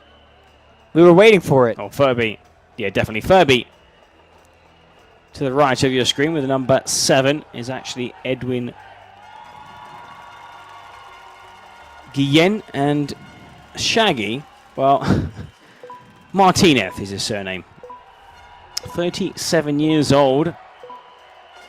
Not the oldest player on the roster. That one goes to Valadez. And it is going to be Vera, the 31-year-old defender, who will commence this game. Very rarely does he get to the ball first, and we just takes a step back and looks to defend the first play. Let's see if tactics change. Vera sets off. The ball drops. And having to defend the first play, Eric Vera. Peluche Caligari. Can they score an early goal? Something we've not seen so far here. We've played, this is game number 4. 3 matches. We've played of those 4 games. Where are we at now? We've got one first half goal late, I believe. Yeah, there's been very little in the way of goals, but there's been lots of entertainment, lots of drama. All the games going down to the wire. Missed penalties, score penalties. Some interesting decision when it came to using your Joker card also.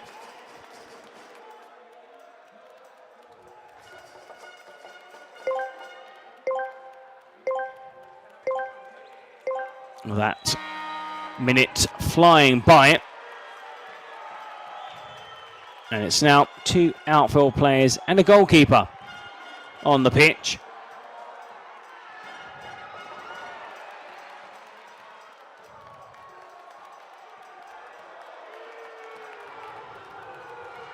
A few whistles for that attempt. Now the I like it's a partisan crowd, but there are quite a few more Peluche Caligari supporters in attendance. Sliding in better, couldn't put the challenge in, and that was dragged well wide of the target. Well, Peluche Caligari with the first chances really. Again, whistles. And Villa still there. Oh, in the end, the keeper just taking off his boot. Veda has to get back. It's 2-on-1. Oh, nicely well placed. Saved by the keeper.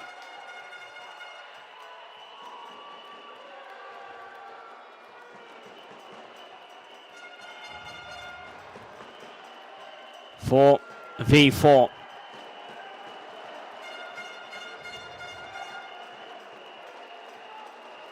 In no real hurry. Orozco, the goalkeeper, starting in place of Colagrossi. But often Muchachos use 2 goalkeepers in a game. Good saving challenge. Furby.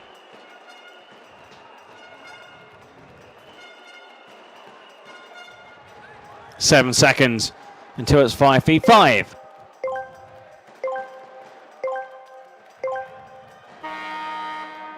And that's wayward, Furby.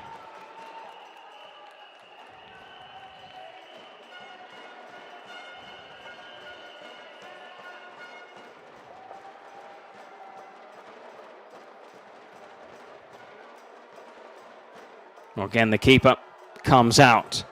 Jonathan Orozco. To his right, Lugo. Instead, it's better. Orozco is a lot more known for what he can do between the sticks, but he can also hit one from here. I'm surprised 5v5 he's this far up. And it's tipped behind. Corner kick. Lugo leaves it for Vedder. Drilled in the header just over. Well, they find the league's top scorer, Villa.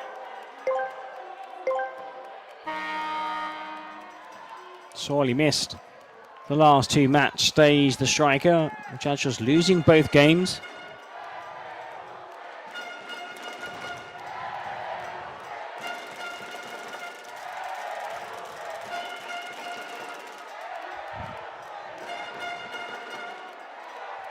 Shortly, 7v7.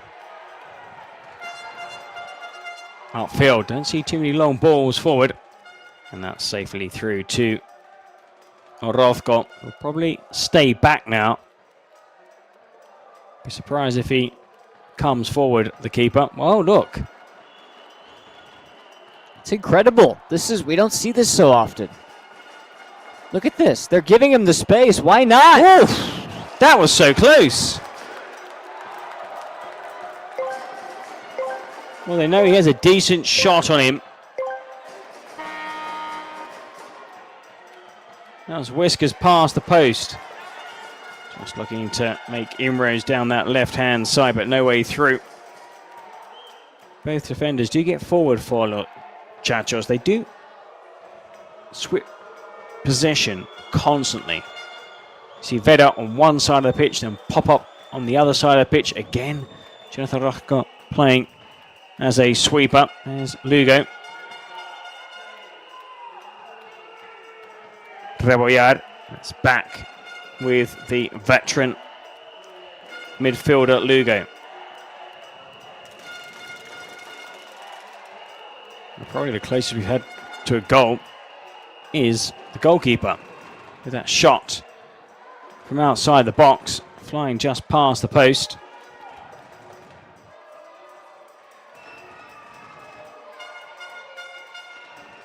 Six minutes gone. Still no goals. 1-2 Vedder. Snapshot. Blocked. And the keeper's off his line! And that's a wonderful goal! What a wonderful strike! Palucci Category have taken the lead. And the players celebrate a massive huddle out of nothing. A shot from deep in his own half. Salazar catches the keeper off his line. They were taking risks, muchachos, but Dustin Salazar has broken the deadlock.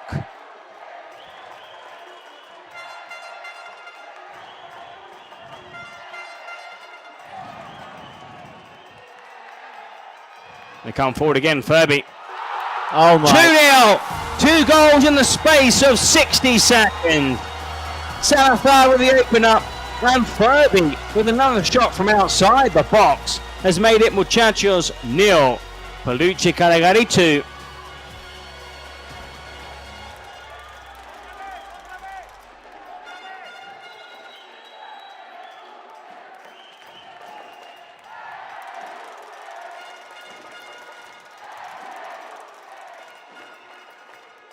Oh, Muchachos really up against it now.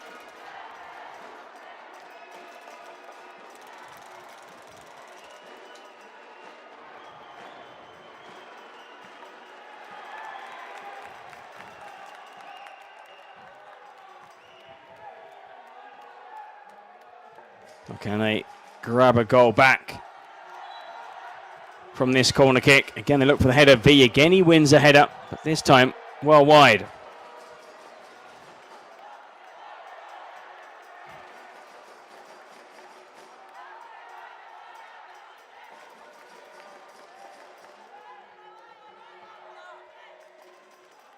Well, that wonderful effort, breaking the deadlock. And right now, Paluche Caligari in a wonderful position, leading by 2-0. I mean, both of these goals came from nothing. And when you're struggling the way Muchachos are, the one thing that you can't do is give up goals from nothing. And they've just fallen asleep. Now they find themselves down 2, and it's a very long road back. Not impossible, especially with the presidential penalty at their disposal, but man, they really should have done better. While conceding that goal by committing their keeper forward in attacks. A risky move that didn't pay off. Throw in to Muchachos. Cardenas takes it short.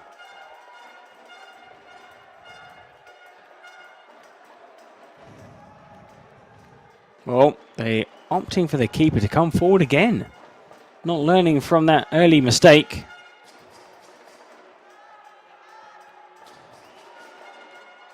And the pullback is knocked out for a corner kick.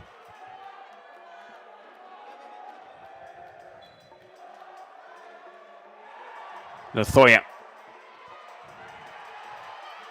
A break perhaps on. Good defending. Has Veda in support. Should he need him. Lugo. Cardenas. Another effort. Takes a couple of deflections. Takes all the sting out of the shot. And safely through to Hernandez. And Ojero Freixas. I've seen his team outgunned in this first half.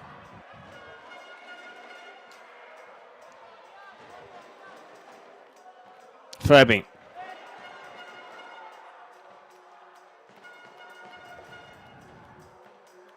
And across the face of goal.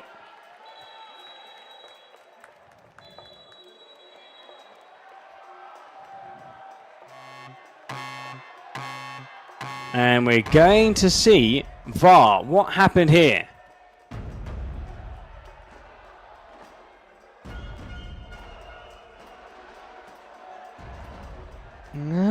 That's tough to say. There's really not a whole lot in that replay. I need a better angle because I don't see much there. Also, which foot does he kick? I mean, it's pretty unclear if it's the foot. Yep, it's just on the edge of the box. Well, it's going to VAR. Now,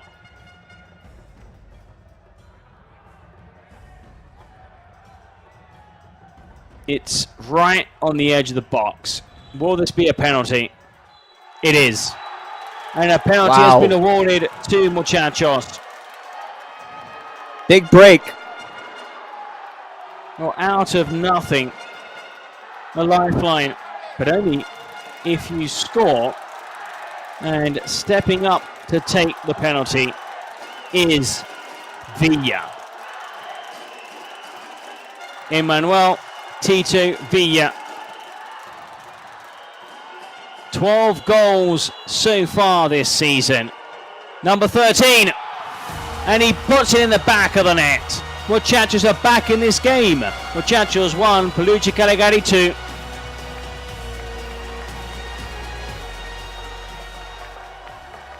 Well, a big goal that they needed if they wanted any shot of taking something from this game that they started so poorly.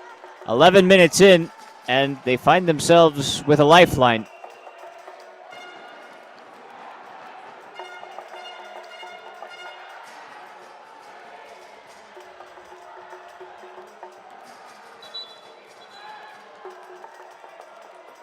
You can hear the band playing. They always have a band. Here, quite a few teams bring drums, trumpets. But now, the ones making the noise are those supporting Muchachos.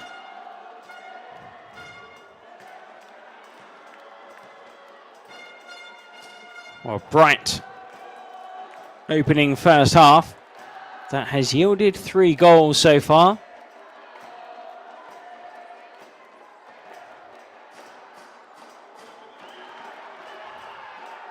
Oh, it goes down in the box.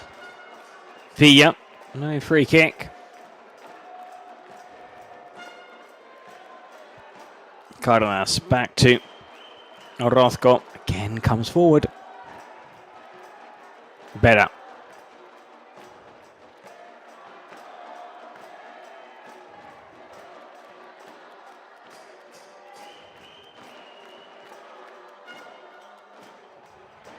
Makes that run off the ball.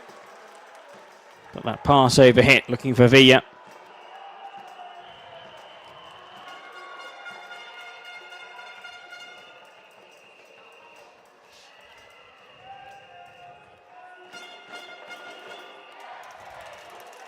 Right, flex.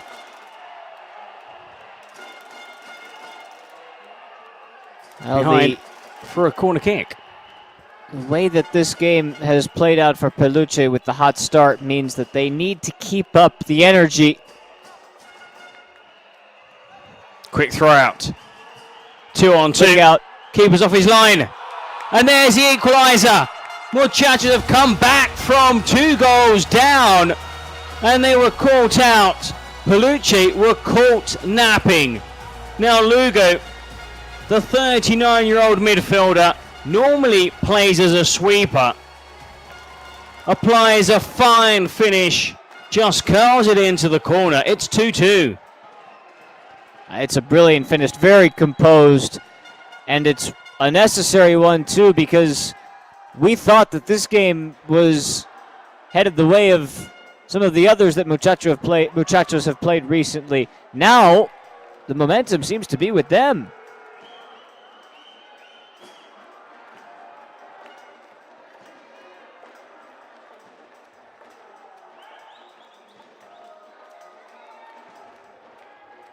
Almost 15 minutes gone in this first half. Just under 4 minutes until the 18-minute mark. That's a simple save for Orozco.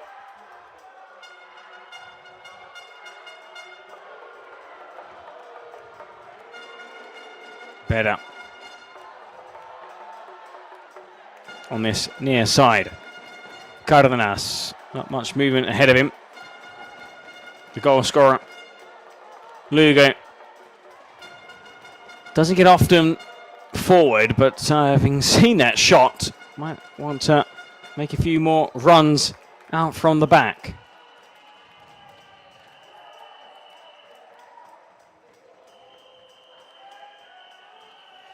Vera.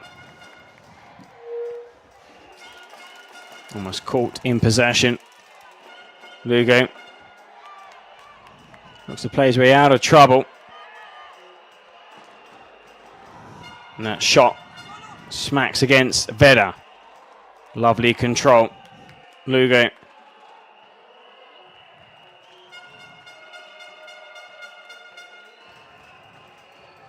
Well, incredible first half. Muchachos 2. Peluche Caligari 2. That slip a 2-goal lead. The side from Mexico.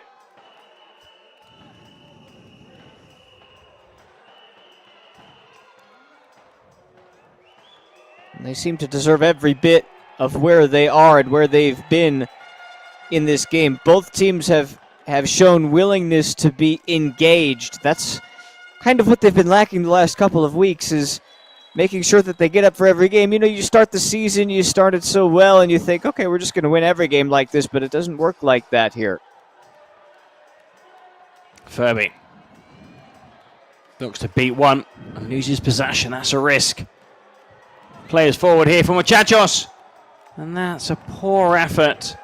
Well, calling for the ball was Rebollar. Slightly greedy Damian. Well, they've never been quiet, the Muchachos supporters. They're even making noise when they're trailing by 2-0. Well, imagine now. 2-2.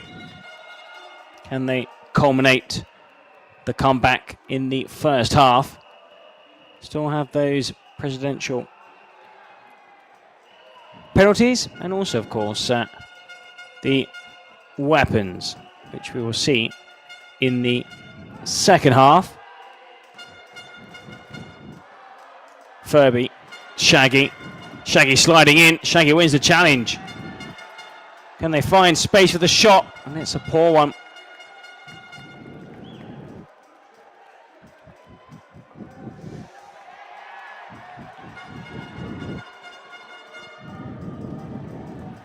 Shaggy.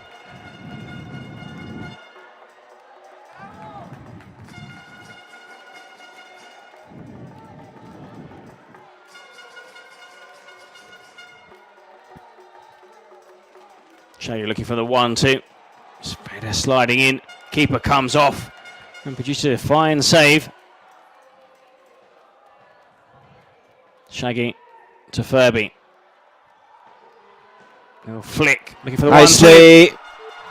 And that's a wonderful strike. That's really clever play. The move started with Furby, and that's a second goal for the number 7. 3-2. They now lead. The little chip, the chest down, takes it in his stride and just rolls it into the corner. Yeah, it's beautiful the way that he used his momentum, took that with him just to see if he could get it into the space where there was nobody else. And once he was there, that created the opportunity. Well, the director of one of the sponsors, Santander, hoping for the Kings League logo. Very close. It's 2v2. And that goal scored by Furby coming just before the 18-minute mark. So Muchachos 2, Pelucci Carigari 3. A double Furby.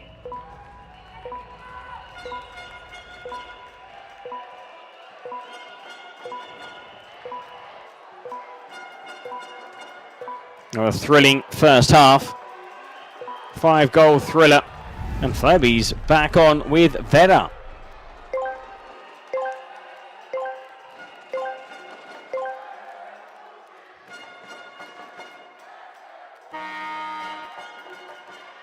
A sprint to the center circle.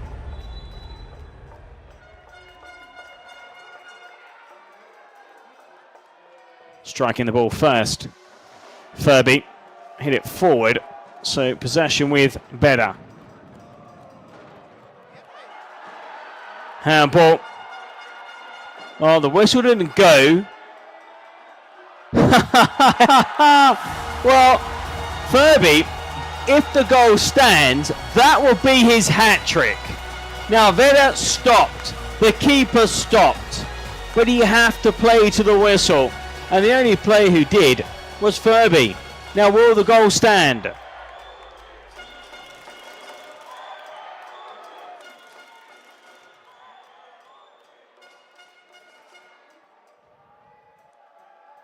Oh, they're waiting to see. Was there a handball?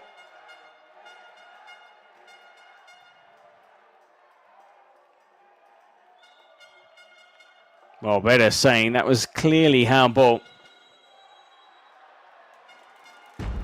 And he's going Doesn't look to like check. this one's going to stand. Such a shame. Let's see. Yes. Handball.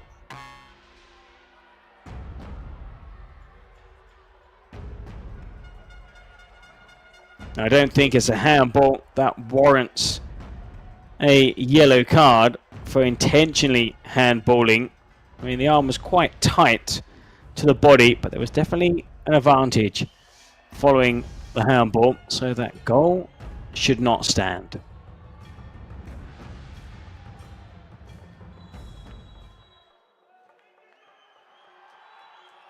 Oh, 3-2. The goal does not stand, so still a 1-goal game, and Furby have to wait a bit longer for that hat-trick.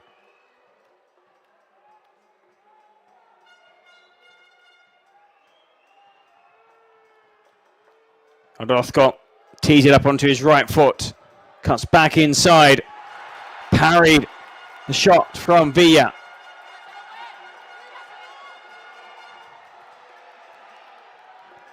Hernandez. Now, Villa didn't have enough time to get off the pitch. Hernandez. And the keeper does well to save from his counterpart. It's really well defended, and we're seeing the way in which Peluche are defending, or I should say Muchachos are defending at the moment, because well, that's a dangerous tackle. That's a problem. That has to be a red. Well, a yellow card. I'm surprised at the colour of the card. Last man back. Dangerous lunge.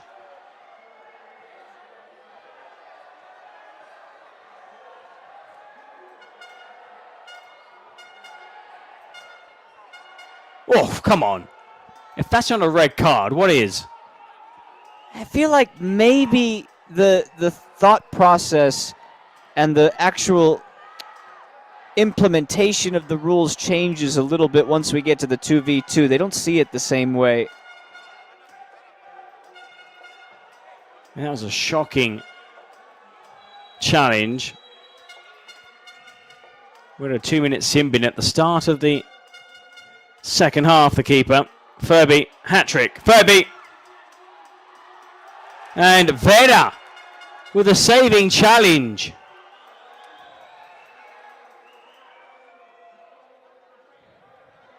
Well, they want to add a fourth before the half-time whistle. Furby, Shaggy back to Furby. No, Shaggy shoot. Oh, Shaggy just rolls it into the back of the net, sends the keeper the wrong way, and Peluche Caligari deservedly had that 2-goal cushion. Getting Shaggy with it, finally able to break through. They seemed like they were on the cusp for a while. And the yellow card to Orozco, even though he's going to finish out this first half and maybe try to get one back. Uh-oh. That's it. Well, the referee... Wow. Now that is not a popular decision. He allowed seconds for Muchachos to shoot, and then a shot from Furby found the back of the net, but the referee blew his whistle.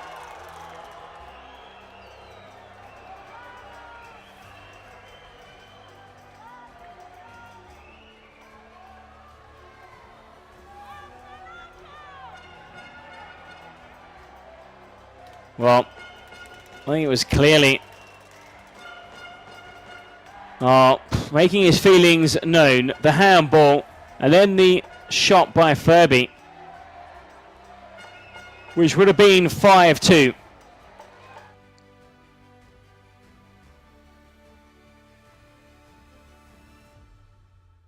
Well, can't make out what the presidents are saying, but you can kind of imagine that the president of Muchachos will be disappointed, having fought back from 2 goals down to tie the game. They go in at the break, trailing by 2 goals. Yeah, 2 goals that, boy, that was, for all of the 3 first halves that we got to start this match day, this one has lived up to the billing, because we said at the top of this broadcast of this game, both teams needed to find a way to push forward and turn around their recent poor stretch. It has been a case of both teams performing to a certain level to merit the quality that we've seen so far. Now, you've got 20 more minutes to incorporate all of the built-up energy that you've produced from the first half and pay it off with the proper tactical approach, the proper execution, and in theory, potentially 3 points. Or 3 points for Peluche Caligari. We'll see them, well, return to that kind of form they showed at the start of the season when they were tipped, along with Real Titan, for title glory, but only one of those 2 teams continued to perform week in, week out at the same high standard. That's Real Didan. But Palucci Caligari, after that dip in form, have been good here. Also taking that 2-goal lead and seeing your opponents equalise. I think it's really good that you've managed to pick yourselves up again to restore that 2-goal lead. And now their best keeper is not in goal. Colagrossi between the sticks after Rothko got booked at the end of the first half. The diving header deflects off Cardenas, and it's a throw in to Palucci Caligari. Colagrossi can't gather, and that shot with the keeper sprawling, striking. I think it was Lua. Furby.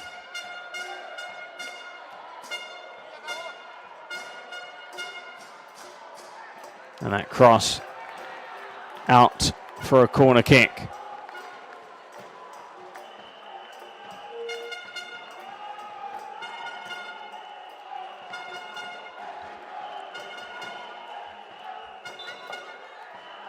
Furby floats it in. Nice chest down. And the keeper again not dealing with the shot. It's Valadeth who tested the keeper. Now Shaggy. And marked. And that's a brilliant header. Brilliant header. They make advantage now. Is it onside or not? They're checking before celebrating.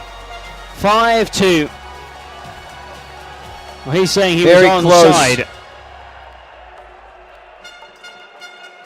Already had one goal ruled out for handball. And the goal stands. 5-2.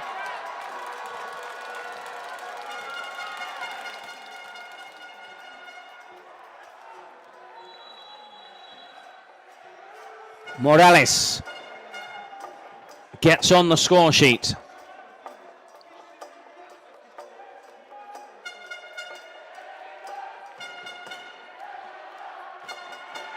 Villa trying the acrobatic overhead kick.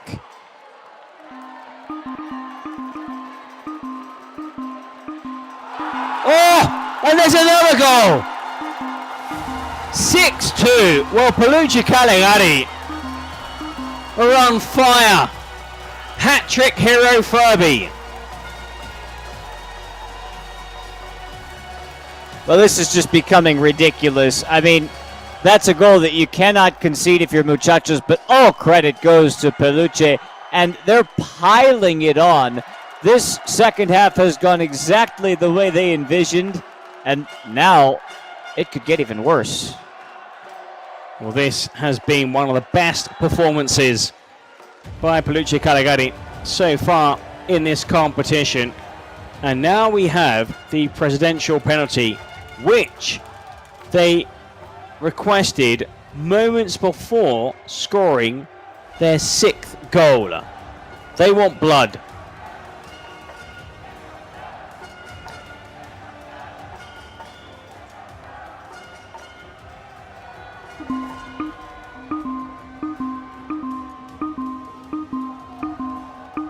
Well, Hermanos Montiel.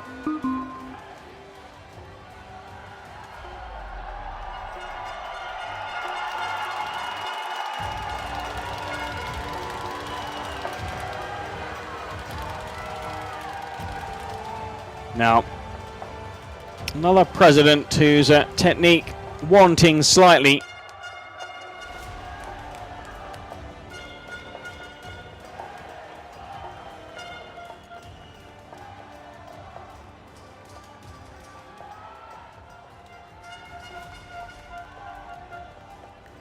Oh, they've put Orozco back in goal after Colagrossi conceded those 2 goals in the second half. The president, right-footed, parried by the keeper, who is then looking at the president, telling him,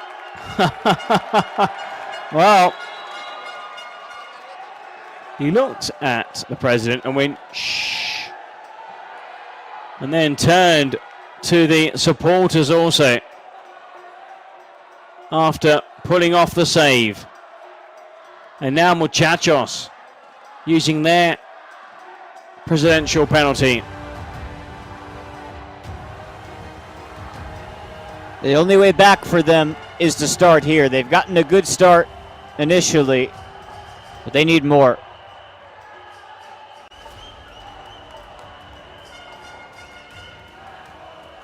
How young does Hernandez look?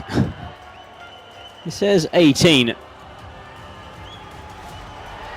Well,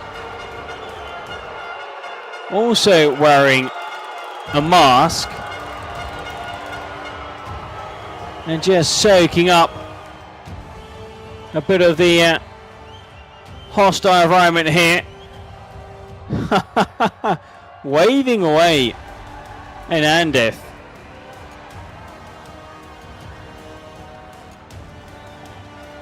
Oh, head of Freixas really needs to put this one away.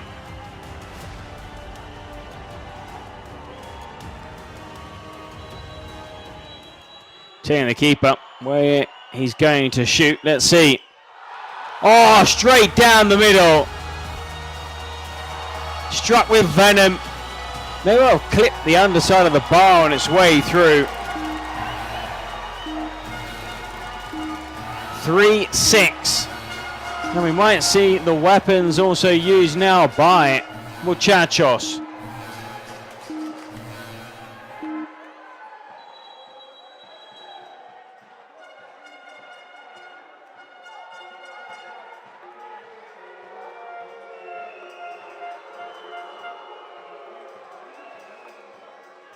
Better.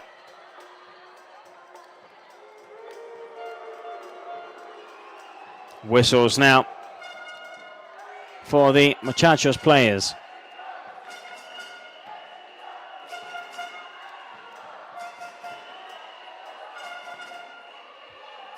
Oh, sitting back, Peluche Caligari.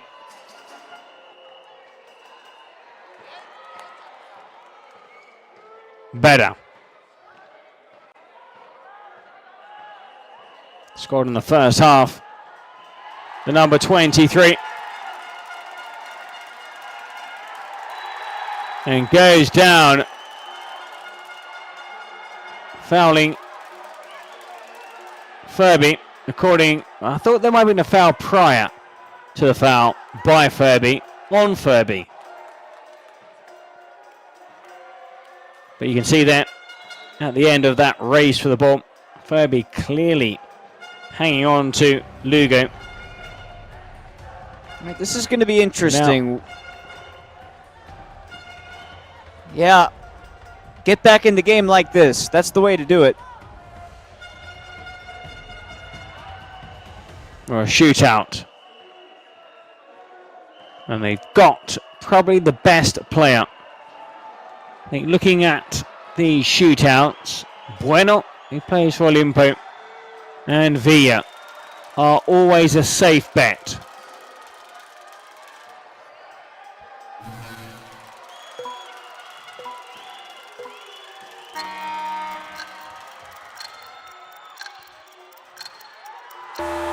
Oh! Very few players are good enough to do what Villa just did. Took it around the goalkeeper, and now it's 4-6. Villa with his second of the game.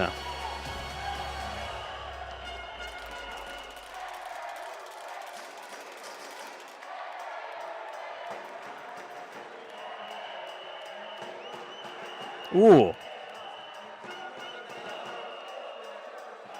Furby now. He's going to shoot. That free kick was awarded in Furby's way for the previous challenge before he... Oh!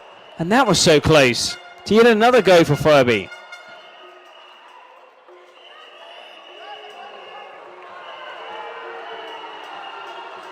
How about the atmosphere in this game? Well, there's Argentina-Mexico going on in the stands. Vera. Villa. Back to Vera. Eric Vera. Just knocks it to one side. Yet to see Damien Alvarez. He makes a mistake in there. Should have punished on the break. Francisco Garcia shooting straight at the keeper. What an entertaining contest as Shaggy gets chopped down before rolling over about 7 times too many.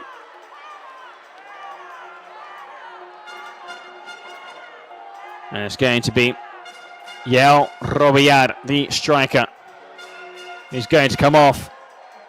Well, having seen the replay, first it was Cardenas who makes the foul. And if anything, he gets caught by Shaggy.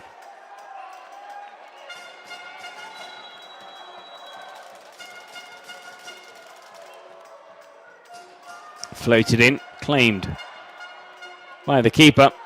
Nice ball forward.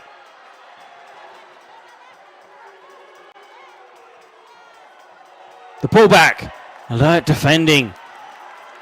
Rebollar with the pullback. It's starting to open up this game.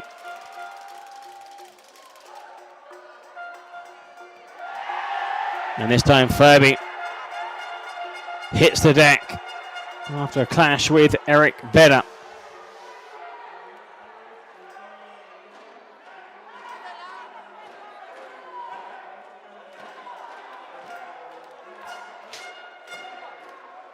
Now ball into Villa, looks to spin, looks to turn his man.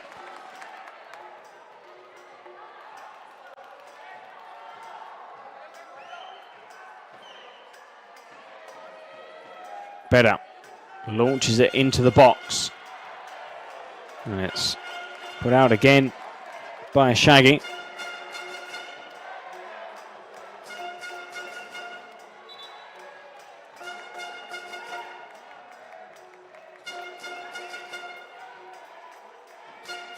Just over 10 minutes left in this fourth game. Oof, and that fizzes just over the bar. Wants to add more goals to his haul, Furby. You said that this game is just starting to open up, but it feels like it's been that way from the jump. Better. Out of play. And that's got to be a yellow card for lashing out.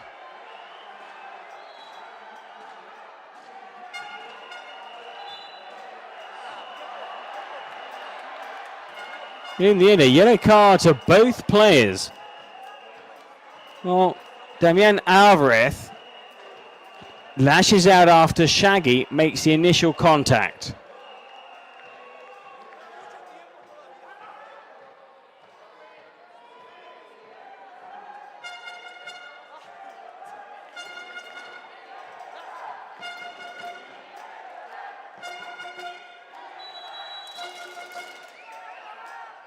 Six v 6.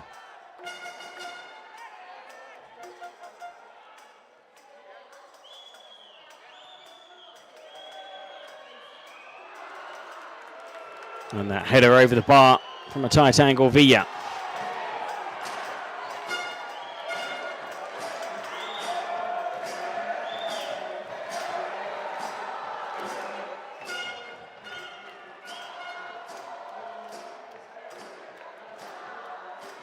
All the way through to his opposing number.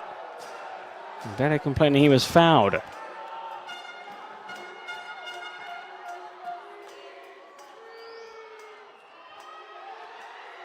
And the turn and shot and save. Villa denied by the teenager Nandez.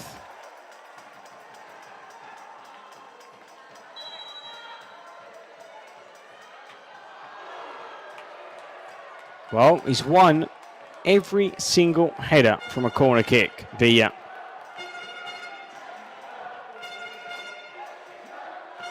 I mean, it's just been an unfair advantage today, and there's no reason why they shouldn't continue to look for him.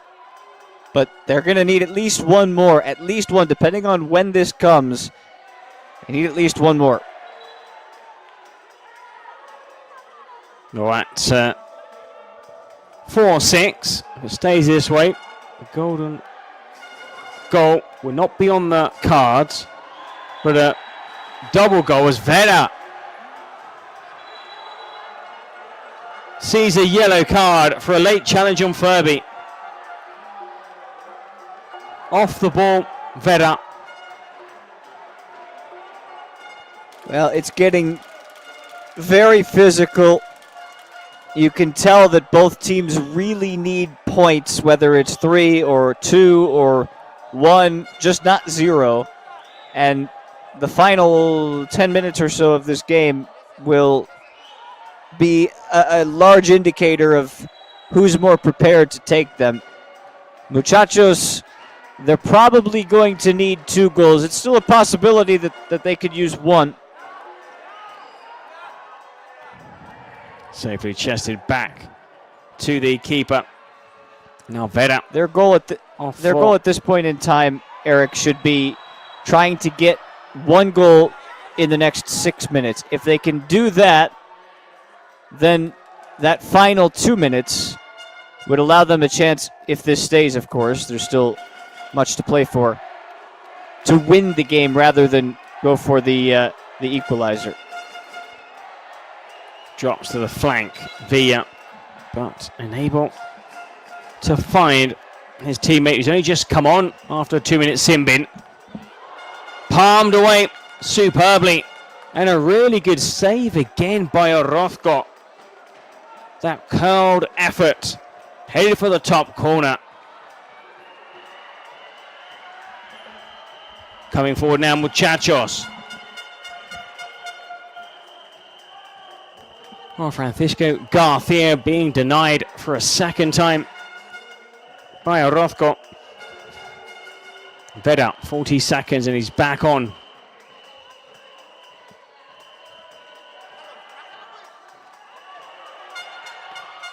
And the keep again. And off the post. Well, wow. They can't put the game to bed. A really good they chance sure can't. for Belucci Caligari. Baladeth.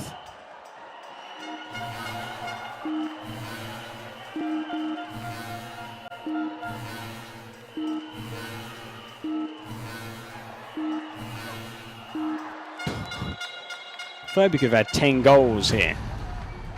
Now we get the weapon. With just over 4 minutes remaining. They have a chance to take a 3-goal lead here. We'll know.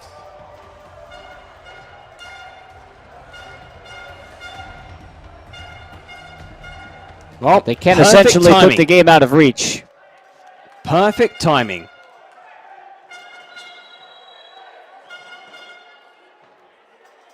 So unless Muchachos score twice and Peluche failed to score, they're going to play the rest of the game with goals being worth 2. They're 4 minutes plus minute 38 to 40 plus any added time. Muchachos cannot afford to concede a goal for the rest of this contest. Vedder wants to take it through. Oh, it's just Villa by himself. Had no support. Villa.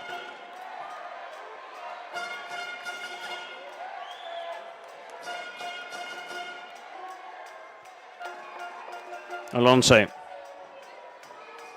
Vedder asking for the ball.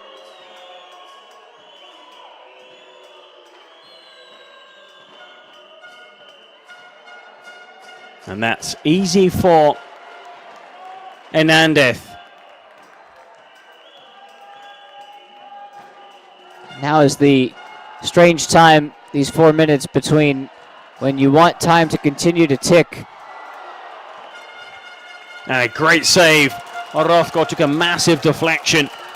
Palmed over the bar.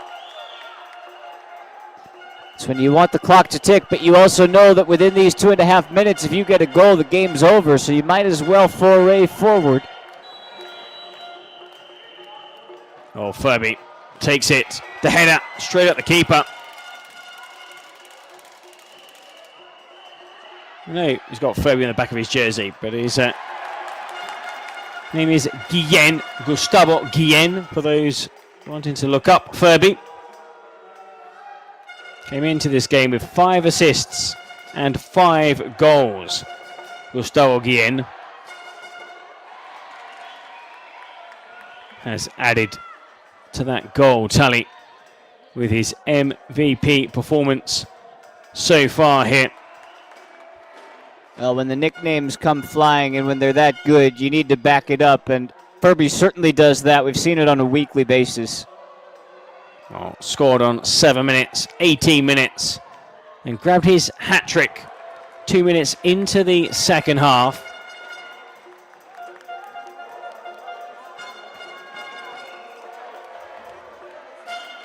Final 3 or so minutes for Muchachos. Better have to turn backwards towards his own goal. 2-on-2. Villa, still Villa. Just wouldn't drop for the striker. Now you could see what he wanted to do. I think he wanted to set up a little chilena. Oh, taking a dive there, Furby. Shaggy. Furby. And he goes down again, Furby.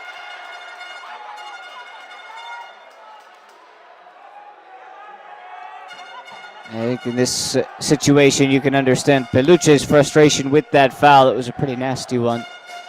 Well, he's been Clock in the keeps wars, running. hasn't he, Furby? Been caught a few times in this second half. And that free header, not a good one. And that was wasted.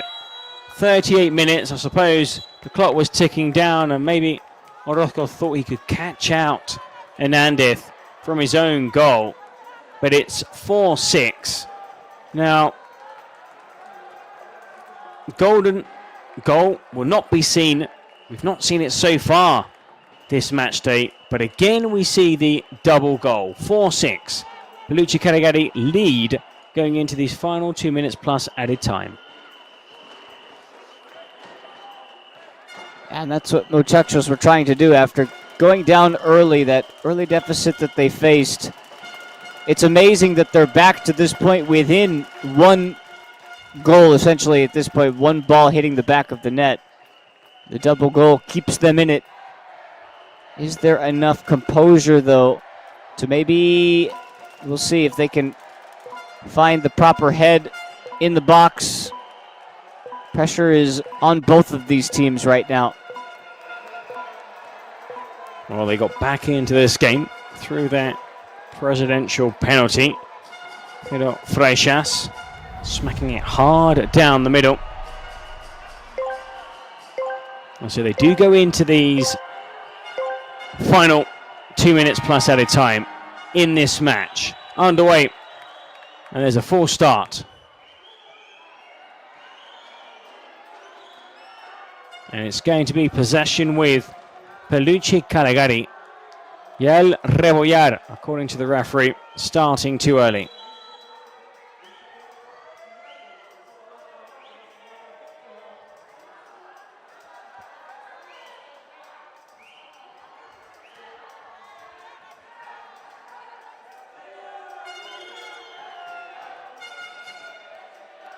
That's a great pass by the keeper.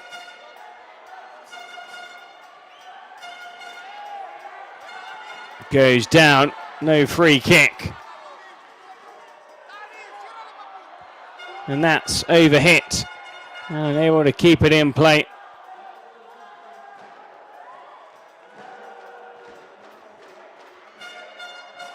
Villa.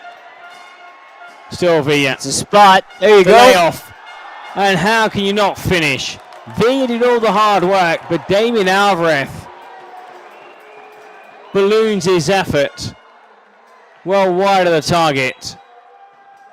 A glorious opportunity to tie the game. Villa Still Villa needs 3 players to stop him. Again, they look for Villa. The flick on.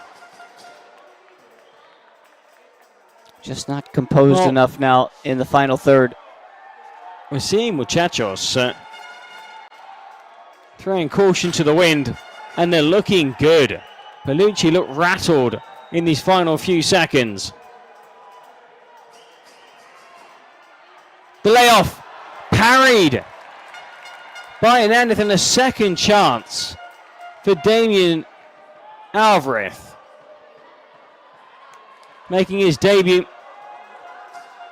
Could have been a hero, but he's missed 2 opportunities. Now let's see how long we're going to get at the end of the second half. 2 minutes. It's enough time.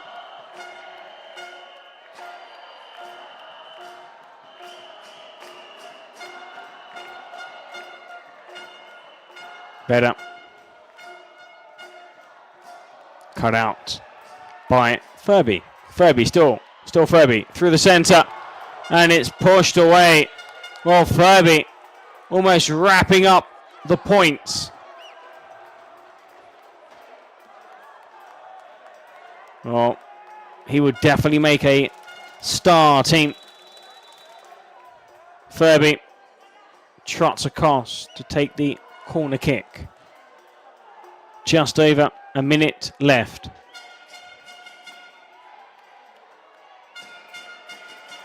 Now looking to take it into the corner flag.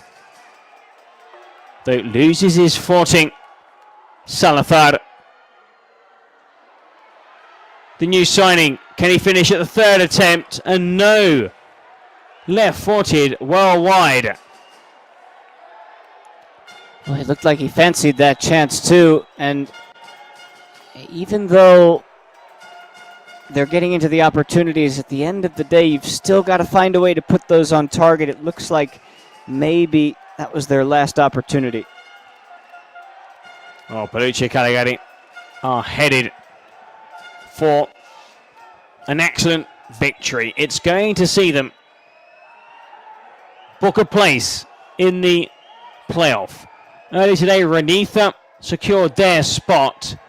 Palucci will join them. They will also move above Renitha in the standings, unless they concede here.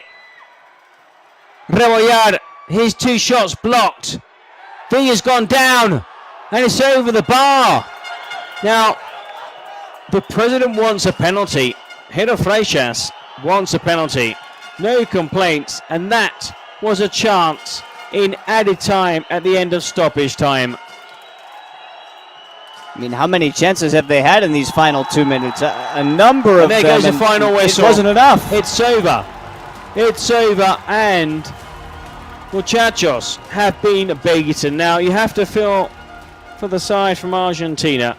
They played the final 3 minutes so well. You've got to ask yourself, why didn't they play that way throughout the game? Well, let's see if... I don't think we're going to be able to hear from them. To me, Eric, Muchachos started this game poorly, and that gave them a quick little boost in the behind that they needed. Someone to wake them up and say, hey, we're here to play. And once they were there, they put it together and had a decent outing. What they need to do is do that for 40 minutes. If they do that, then they can still make some progress and maybe make a run when we get to playoff time. Oh, too little, too late. Muchachos here in this 4th game of the 6-match session. And for Palucci Caligari, the better team, although they were hanging on with that goal worth double in the final 2 minutes, plus 2 minutes of stoppage time. Well, I think no doubt as to who is the man of the match. Furby. Furby with a hat-trick. Could have scored half a dozen in the win for Palucci Caligari. So, Palucci boost their standing from 3rd to second on 17 points. There we see the stats of this thriller. Highest scoring game of the session so far. 60% possession. 26 shots, muchachos. Wow. 23. Yeah, and 19 on target. On target.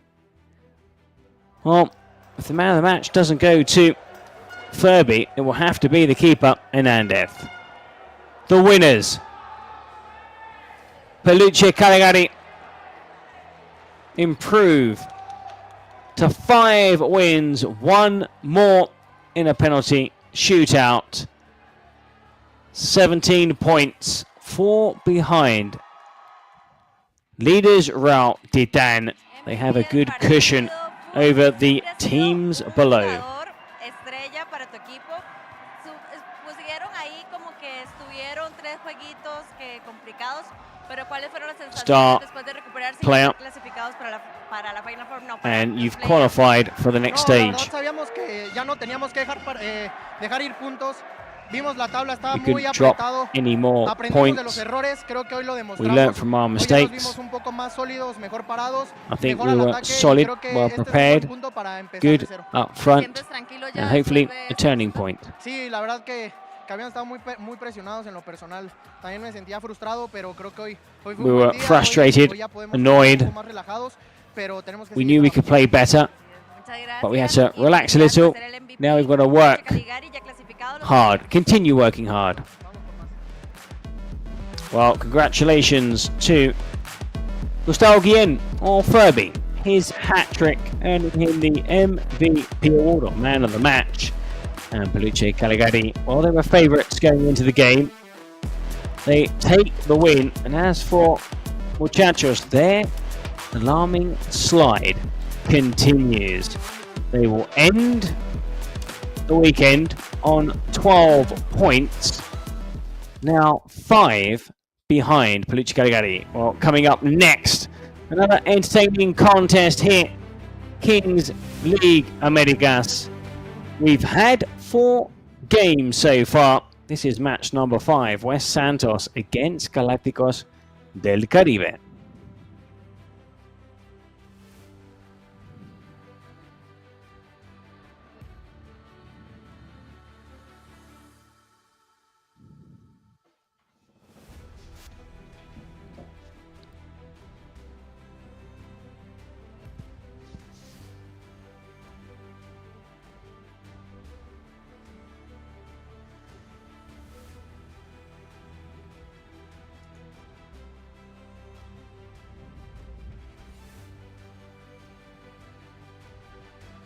La victoria fue tan necesaria y empezamos a oler World Cup. Por eso es que el partido de hoy entre West Santos y Galáctico del Caribe es fundamental la victoria, Manuel. Fundamental porque son 2 equipos que empatan a puntos. Ya sabes, Sportium.com, la casa de apuestas oficial de la Kings League Santander. Con el código KINGS recibe una apuesta de regalo.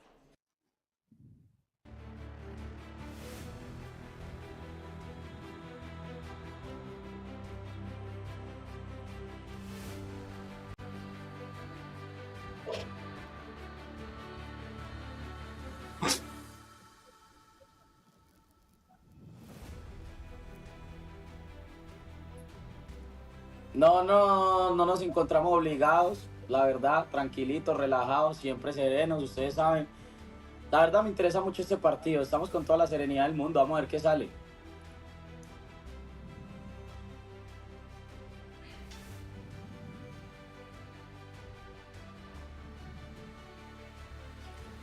Pues yo me imagino que es normal, un equipo tan bueno, que la mueve tan bonito, un juego tan lindo, pues tenemos a la gente activa, me extraña. La hinchada más grande de toda la King de América, normal. Sí, quisiera ver qué fútbol está viendo West Call, porque su equipo no juega para nada así. Se nota que no es un streamer de fútbol como nosotros, así que hoy va Galácticos, espero que sea un partido en el que por lo menos metamos 5. Sabemos que West Santos tiene una defensa de mierda, así que esperamos hacer goles. Muy buena esa, Will Smith. Es obvio que goleamos. Obvio que goleamos. Quiero goles. West Santos. Los Santos del Oeste.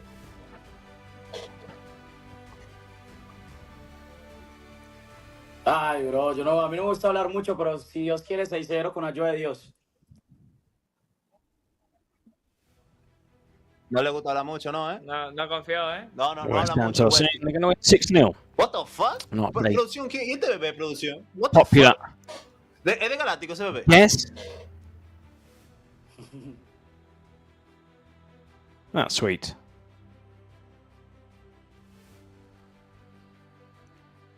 Well, Banter we are between the just presidents. about ready to get going for matchup number 5 on this Sunday afternoon turned evening now.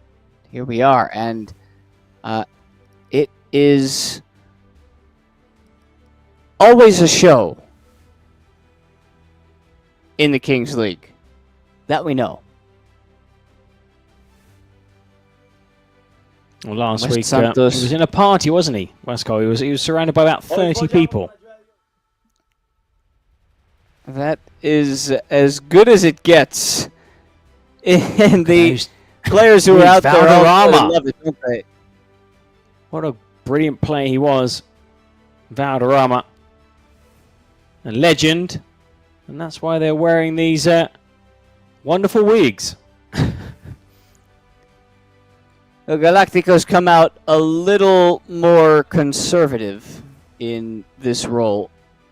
And the next level for them will be to see if they can back up the words of their president, who just said that they thought a 5-0 win is easy and in the books. But they're never shy about talking trash, are they, Galacticos? Well, I have to say, of the... not too sure who talks more trash of the two presidents. But again, it's a game with where the loser will have to probably go into the final 2 rounds needing to win both. If you want a bit of a cushion, you've got to take 3 points from this contest. So the team in 9th against the team in 10th tied on 11 points. Yeah, it's one way or the other. Someone's dropping points here, and someone's going to pick them up. Now, we have not yet had, this is game 5, and it's just the way that we've gone so far. We have not yet had a game beyond 40 minutes. And all that means in this context is that of the 4 games that we've played, we've dished out 3 points to one side in all 4 games. And what that does to the table is it complicates matters a little bit for the teams who are being left behind, left in the dust. But it is good for Los Chamos, who are gaining at the bottom. Their victory puts them 2 points back of West Santos and Galacticos. They will be hoping that one of these 2 teams triumphs over the other as the 2 sides select their secret weapon. For if we talk about Los Chamos and what they are after, it was a big win for them. Now all eyes are on this game in the bottom portion of the top 10. But a victory from 11 points, you go up to 14, and that takes you into 4th place. You can get a win. You'll be in the top 4 with just 1 game to play after this between Club de Cuervos and Real Titan. Here we go. Game number 5 underway. Possession ceded sometimes right away. You see teams or players just drop back and defend, and that's what Galacticos have opted to do. Jose Miramontes for West Santos drags the shot wide, taking on Brian Hernandez of Galacticos del Caribe. People watching for the first time, those wacky kickoffs that see players set off from their own goal line. Kind of get used to it now, don't you? Yeah, a little You've bit seen of it a early few times. pressure too from Miramontes, who needs to track back now and defend because Hernandez nearly has him beat.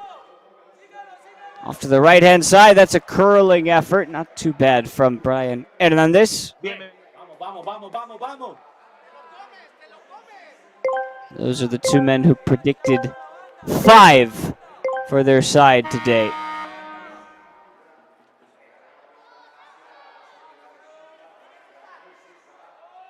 On to 3v3. And out comes the West Santos keeper, Moises Daba, who can hit them. Here he is.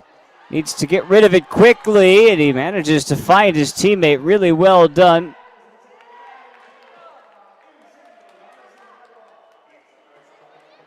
Tough tracking assignment from Daba.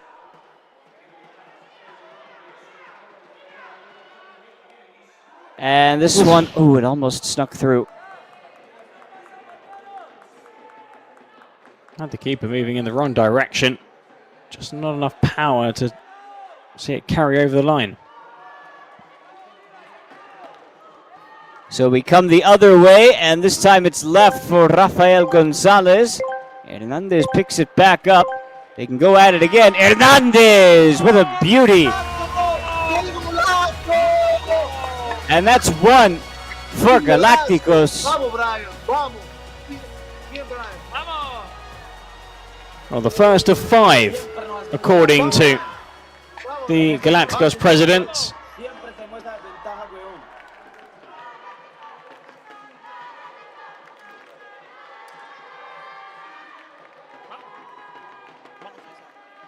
Back on the other side for West Santos.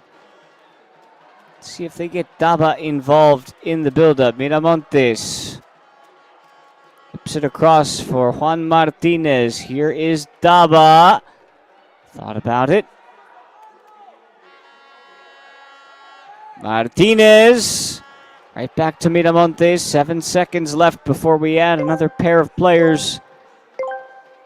So Daba will say, why not? And he gave it a good run.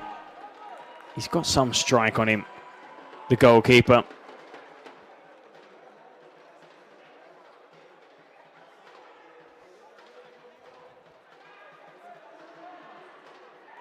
That was a half-hearted effort and very difficult for Leandro Gomez to handle. Applauding the efforts, though. Is, as we just heard West Cole mention of Galacticos del Caribe, we have our own Kings League Will Smith ready and good to go for this one. Well, that's what West Cole was calling him. I'm not too sure if he likes it or not, to be honest. Being compared to Will Smith, I mean, he's a good-looking bloke. Very good actor, of course. I think West Cole was just trying to wind him up. And as soon as he said that they'll win 5-0, West Cole said they would score 6. So, at the moment, West Santos are trailing by that goal to 0.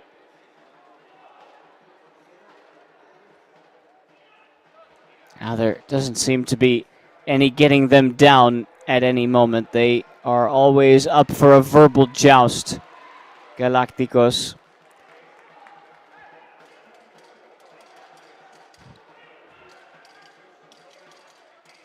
"30 more seconds before we're up to full strength, and Galacticos have been on the front foot and confident thus far. Perhaps innovation and inspiration sparking from their president. This one going to turn into a corner. It does appear to be. Oh, handful of seconds. 7v7. Quite a few Real Titan supporters have just taken their place behind the goal. They're up next against Club de Cuervos in the final match. They have already locked in their spot in the playoffs and the World Cup. They were the only team entering this match day to do so, but that will change now because Peluche are officially in. Along with Renitha. Those are the 3 teams that have qualified. Popped into the middle, and it's an offside.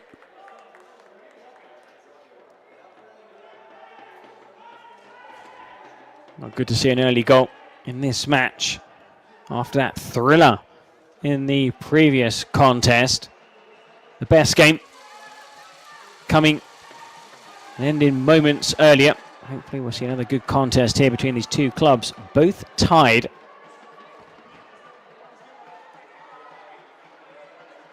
West Santos need to pick out a pass, which they had nearly done. That was John Monsalve, who painted it across the face of goal. He didn't have any help, though, in the process, as Gomez loses out on possession. Well, lost his man. Nice little turn. A swivel on a sixpence and just flicked it across goal. We've seen so many of those balls today, and no player really attacking that 6-yard box. You've got to have some faith in your teammate that he can get the ball across. I know if you make that run and the ball doesn't come across, you might be caught out on the break, which is probably why we're seeing less risks taken by teams. Yeah, there's not a whole lot of inherent risk in what these sides are doing right now, just because they understand what's at stake, and some teams are thinking it's better to not lose than it is to just win. Well, for West Santos, there'll be that fear of conceding another goal that we saw in the early game. The Chances were down 2-0. They came back to tie the game. Then it kind of went pear-shaped. But they managed to pull back again and had chances to tie the contest in added time. So even though they were trailing by 4 goals, 6-2, the game wasn't over. They took risks and they were lucky, I think, at the end of the second half, not to send the game into a shootout. Risks might be necessary here, especially for West Santos at the start of this game. They found themselves down a goal. Well, they don't have a presidential penalty, nor do Galacticos. That makes the defensive-oriented attributes to this game that much more crucial. So you're relying. Can't really seem to get it clear at the moment, though. Yeah, what you can produce here in open play, that snapshot, or your weapon. Well, we've seen a weapon decide a game.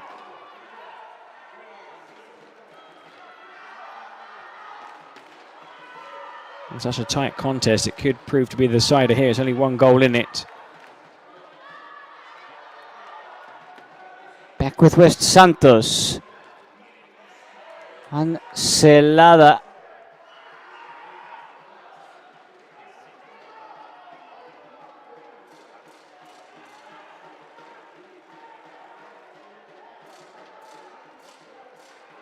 Juan Martinez gives it up. Into the middle it goes. It's cleared but not away fully. At least not yet.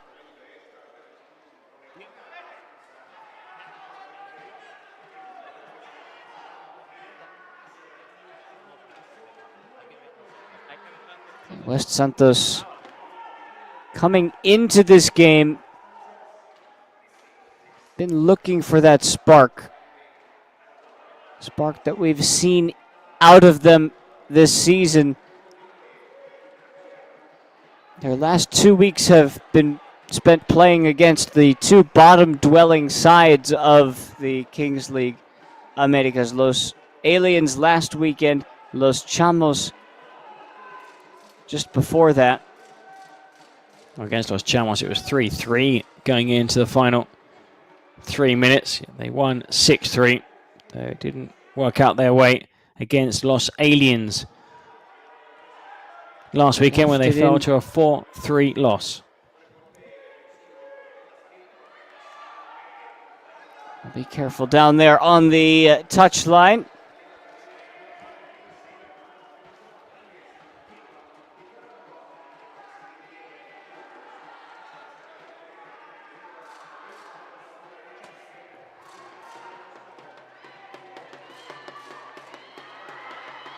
Now here comes Galacticos, but it's not much that Gomez can do about that. They've gotten the 1 Galacticos nothing is really, nothing has really manifested since. Or just that strike on 3 minutes. Brian Hernandez. Oh, that's a nice take, and we almost just saw something very special in Leandro Gomez. Cuidado que dos nos deja desconcertado.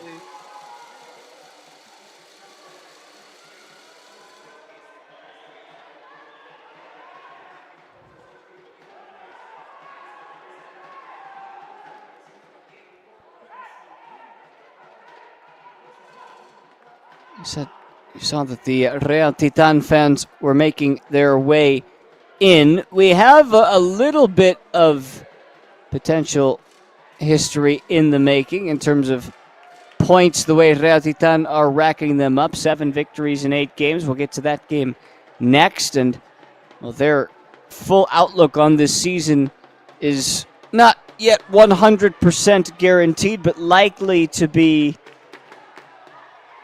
diamond crusted in a first place finish. Certainly looks that way. They have teams chasing them. 2 of them are playing here and coming in on the far side. For West Santos, it leaves nothing but a throw. That's the poor cross. Looking at Galacticos, they could be one of those teams. They have the quality. If they can win here or build momentum, because I think that one of the teams that sneak into the playoffs, maybe in the penultimate round of matches or even the last match, could do it. Well, here come West Santos with a chance. Oh, and it's just too heavy of a touch from Diego Martinez. That needed to be cleaner.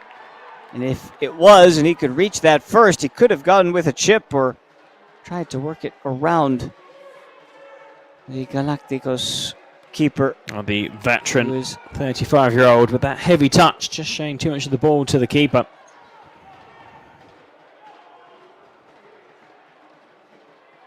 Now it's Davis Junco's turn. Running around with ambition and intent.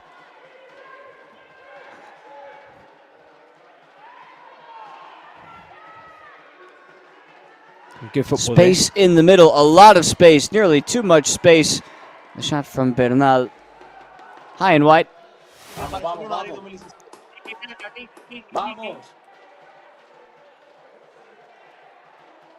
Oh, playing very well, Galacticos. Having scored first, has done their confidence a world of good.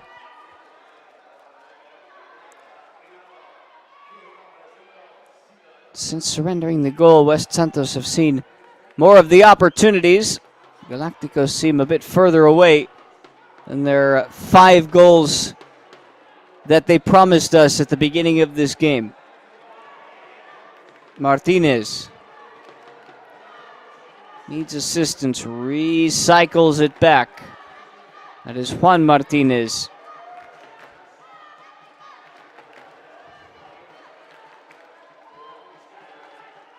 Alfredo Fierro, again Juan Martinez.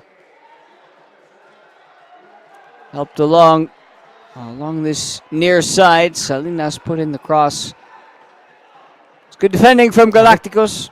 Yeah, another good patient build-up there, West Santos. Just stroking it around, but not really testing the goal. Oh, that should have been an equalizer. Trying to do it again. Salinas is the one who put the ball in again. A beautiful little worm burner right across the face of goal. And it was met. It was met with a decent boot. Something they'll want to finish. Something they have had trouble with so far. Touch.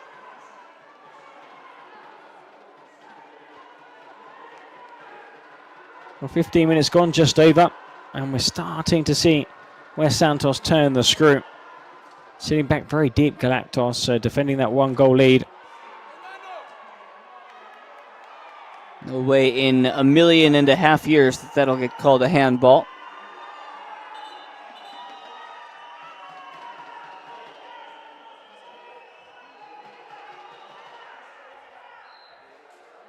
We're just waiting.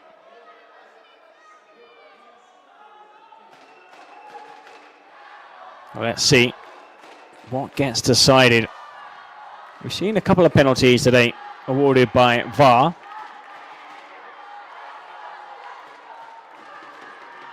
It certainly didn't look like it. I'm not sure why this is taking an increasingly long time, unless we were to get a replay of it ourselves, which we still have yet to see. Nor have we seen the reactions of the Galacticos side. Wow, this is going to take some doing. We're going to look at this. Well, that is extremely harsh. It will be good to see it from a different angle, to see how far out that arm is, because you can see the arm obviously move after the initial contact. He didn't even get a second angle on it. Against the body, but it's been a penalty awarded. It's been given as a penalty, and I have to say that we haven't seen many questionable decisions tonight. For me, that's one of them. Just not sure.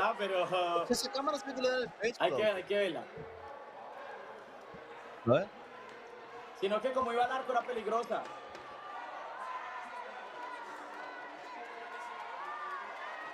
That angle provided a little bit more context, but it is a penalty for West Santos. And it will require Ferrinho to make a save. It is Diego Martinez to try and slot it home for West Santos and bring them level off the iron and in 1-1. Diego, no cobre así. No cobre así, bro, de verdad. Diego, no me gusta. Oh, Martinez. Enough. Es una falta de respeto. A post. Really well taken, that penalty. Just calm, slotted it away, and probably deserved the equaliser, West Santos. They've been the better team since conceding. This game has a real even, balanced feel to it. Can Galacticos respond? Ooh. Hernandez again just misses the far post. It looked like an intended cross. Now coming forward. Right back. Galacticos, they needed that goal from West Santos to almost bring them back to life, because they were just sitting back defending. And now they've conceded. They're looking to throw more players forward as we approach the final 60 seconds before we hit that 18-minute mark. And the dice is a chance for Rojas, and these chances are piling up for West Santos, and we have not spoken of many for Galacticos.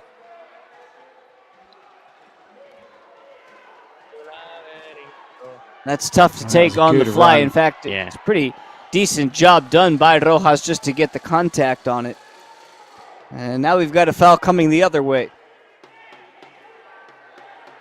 No, Gomez upended at the tip of the D. This is bang on in the middle.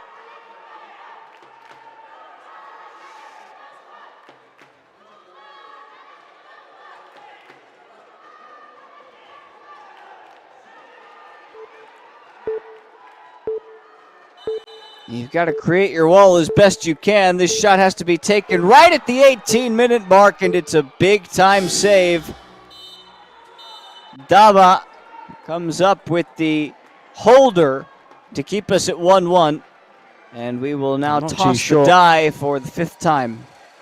If they're keeping you too much about it, it was, through a sea of players. Stuck out a leg and kept it out.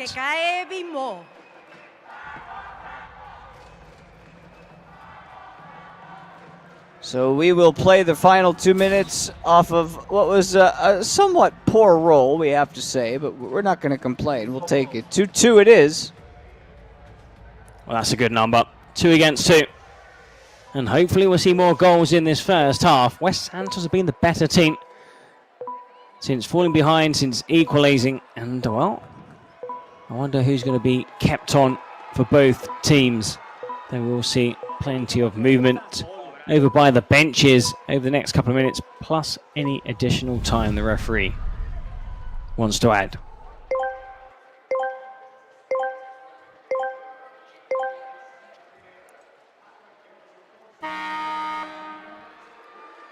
who's going to get there first. It's a full-on sprint to the center, and they both met it at the exact same time. Bernal gets there. Now the keeper's gone forward. Yeah, exactly. To use two outfield players in this scenario, 2v2. It is Bernal. Over the top it goes, setting it up for the shot, which is deflected wide off the foot of Gomez.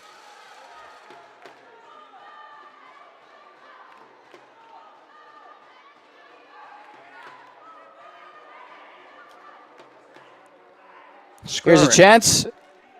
And there it is. It had to happen. That's number 2.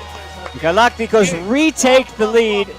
And you can see it's just a sense of relief after what was a pretty shaky middle of that first half. They started hot, they'll end hot. Important to score, just checking. Confirmed. Yeah. The goal stands, and well, they've brought off the keeper. Another outfield player, so 2 outfield players against a goalkeeper and a defender. Well, it's not going to take long for West Santos to fire right back. Diego Martinez, 2-2.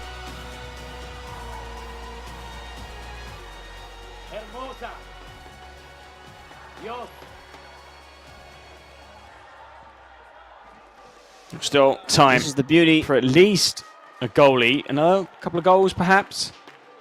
I was going to say, this is the beauty of what 2v2 is.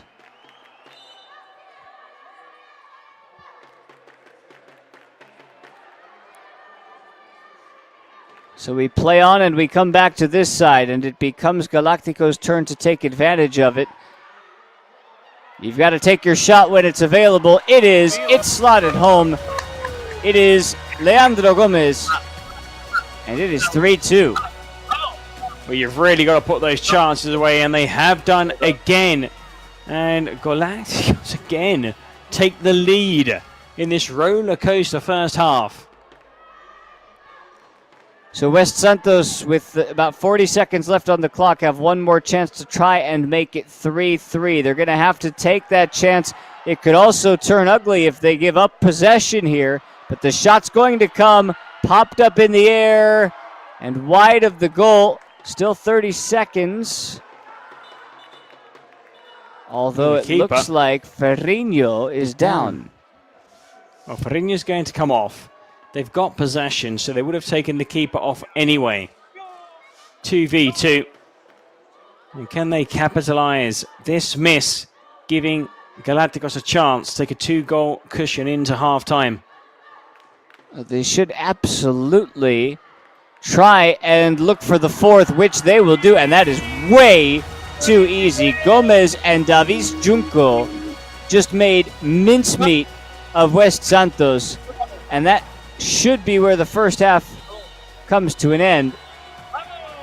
That is a high-octane first half. Galacticos promised us 5. They've given us 4. 20 minutes on the clock, and they've got a 2-goal lead. 1-1 going into that final 2 minutes, plus stoppage time. El Alfa, 4K. 4K, 4K, 4K, 4K, 4K, 4K. Todavía no ha terminado, todavía no ha terminado eso, hombre. Mira cómo están, tranquilo. Muy feliz, yo estoy muy feliz con el partido. Qué pereza, con que pongan así no ha terminado. Well, they're obviously happy with the game, Galacticos. Why shouldn't they be? Again, there's another Will Smith comment. Luego, qué fácil ha sido, bro. Ha sido fácil el partido, bro. Qué chido. Say this game has been very easy for us. How has it been so easy? Well, not that easy, I think. I mean, going into the final 2 minutes, I think West Santos were probably the better team.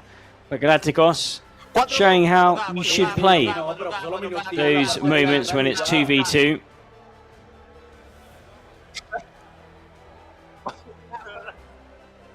You can see that West Santos goals when it's 2v2 Spence or 3v3 at the end of the game than at the start of the game. Yeah, well, it's just because when you're able to play that 2v2 for an extended period of time, and you've got 4 minutes or so, depending on how much added time you get at the end of the half, that gives you plenty of time to understand and know how many players will be on the pitch, so you can strategize a little bit better. You can have the proper switches in place. Well, they've done that, and they won the battle. The final 2 minutes of the first half. And they have it now with a 2-goal lead. Oh, we've seen in previous matches that even 2 goals, even 4 goals, not enough to secure victory. But still, Galacticos in a great position, leading by 2 or more. Oh, look out. That was very dangerous, and I think it came off of the crossbar. Yeah, it looped onto the bar.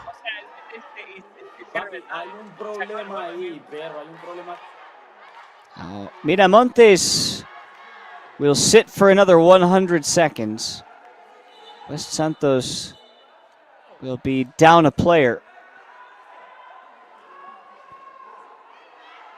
Oh, 3 points. Should have stayed this way. Would see Galacticos leapfrog West Santos and also Persas plus Muchachos and Olimpo United. This could see them end the weekend in 5th, and they started in 10th. That's how tight it is, and that's how much one victory can mean to teams in these situations right now, and they're gearing up for another one. That's another beautiful save. This time, Daba gets in the way. Junko will feel he should have scored. That has to be the save of the match day so far, Daba. At full stretch, too. Galacticos on the front foot. Hernandez to the middle, and it looks to be harmless. Just under 20 seconds for West Santos to hang on before they're back to full strength.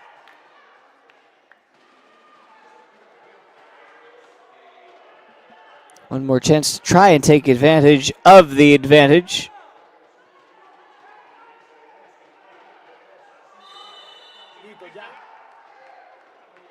Offside.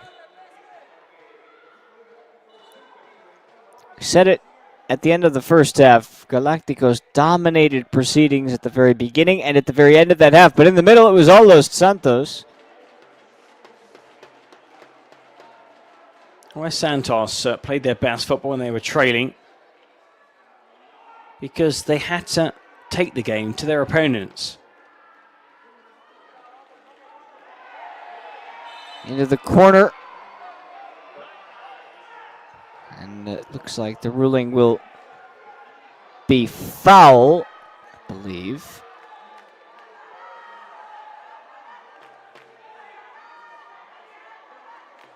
Looking perhaps shoulder to shoulder, but mistimed the challenge slightly.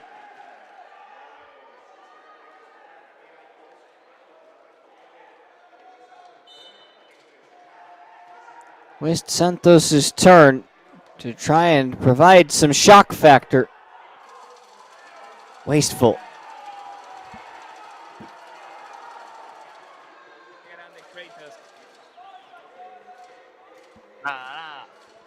Or perhaps just to catch out the keeper, who was maybe expecting the cross.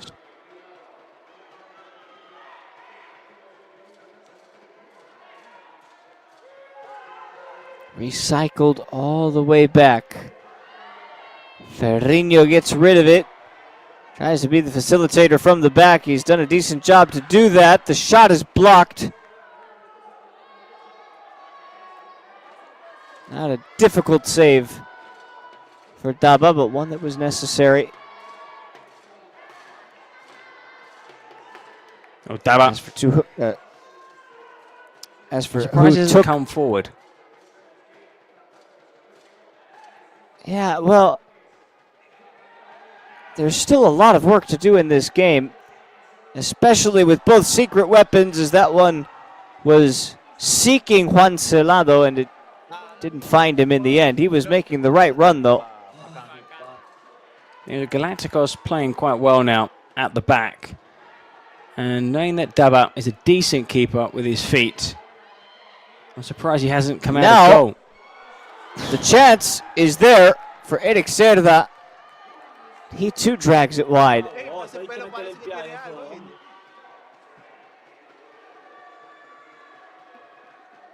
Now, for example, if you had a keeper in that central position, just knocking the ball to either side, you'd have an extra outfield player. Because to get through this well-organised Galacticos defence isn't going to be an easy task. Well, they have to stay focused. Lofted into the middle, that could be dangerous, although it's taken away by Galacticos and Abner Monreal. Facilitated along by Cerda, trying to put in a cross. Now needing to recover and track back defensively. Beautiful little flick on. Here's Alfredo Fierro. Looking for an opening. Not there. And the follow-up shot by Celada has been better in his day. Yeah, all leaning back the whole time. Look at that. Body in the wrong position. Always going to end up high and wide.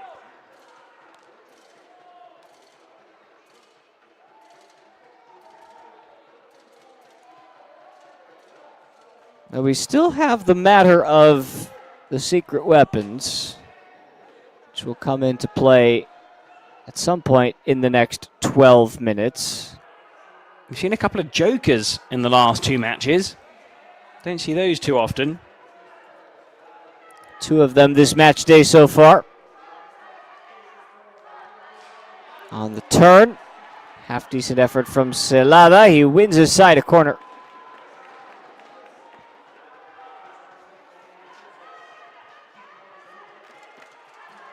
They've got four players in the box from this corner. A few bodies forward. That's just wasteful.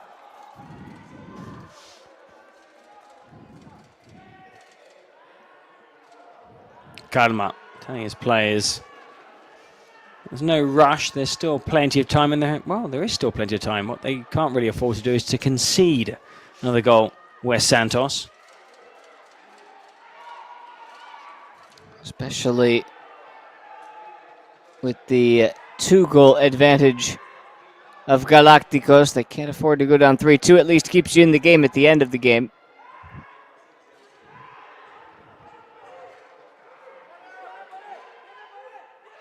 Sliding to keep it in. It's well done by Bernal.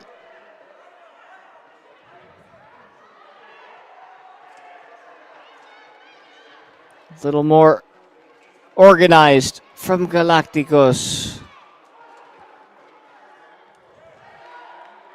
That's a strong... Oh! And yeah, that was late.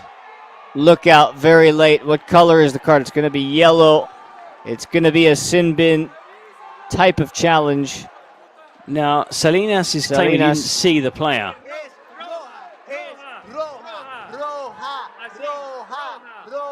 Now, if he did see the player, that has to be a red card. Because he's claiming that he turned and clashed with the player. I think only the replay will solve or clear any doubts. Look how Galacticos just pointed to themselves when they said Roja.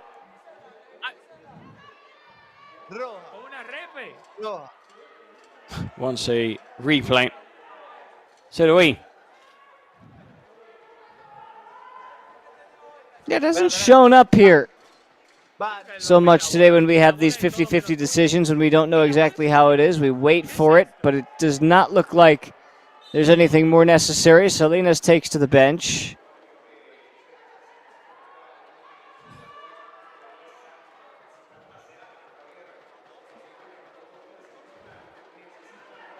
Daba wants to come forward, sees the shot, had the license to shoot.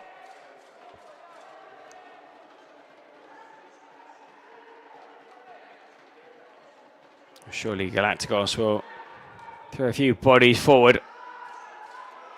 And that's a disappointing effort. Gomez was really angry. We see it again now. They're trying to score from the half moon and beyond now. Galacticos with the idea that when and if they do lose the ball, they've got people behind it, which at the moment for them is the most important thing. Trying to jump into 4th place, and we've got another questionable challenge.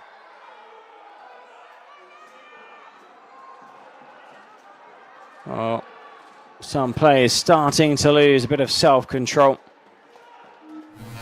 We've seen a couple of strong challenges, and now 1 minute remaining for Salinas, just over. And he'll be joined on the sidelines by Gonzalez, who starts his sim bin now.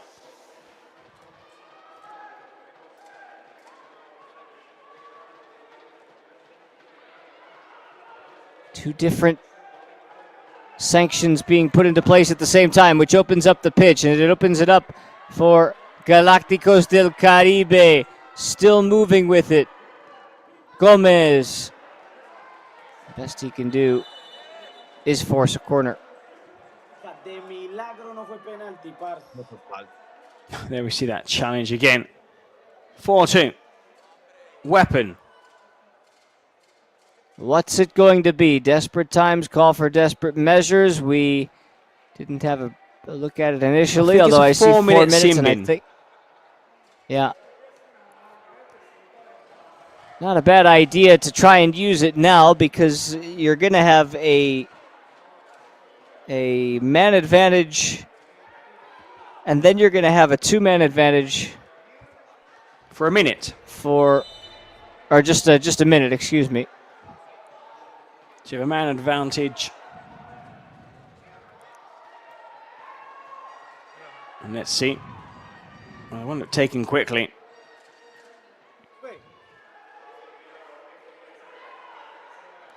First things first, find a way to get possession, and it seems like Galacticos are not keen on giving that possession up. And the decision's gone against Santos.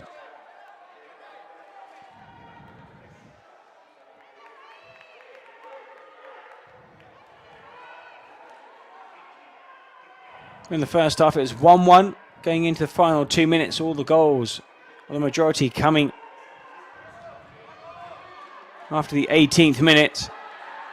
Now here comes a chance, and this could be a big one. Oh, and it's a brutal effort from Gustavo Garcia.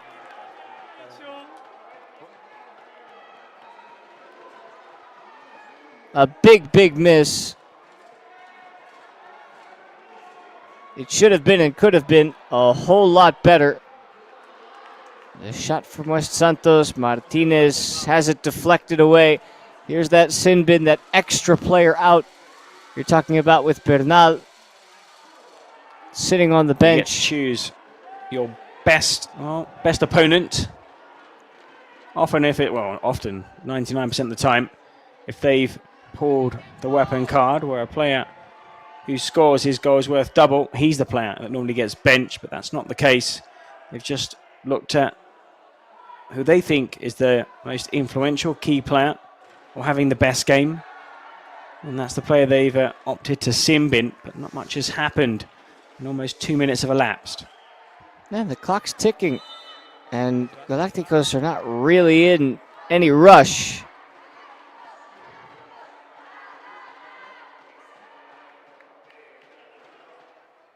Kept in play nicely. Got to get rid of it, though, and safety first.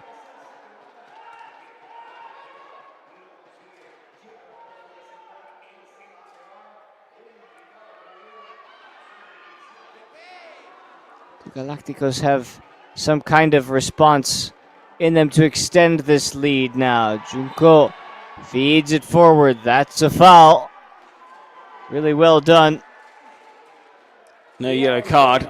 That's the right call. Just a free kick.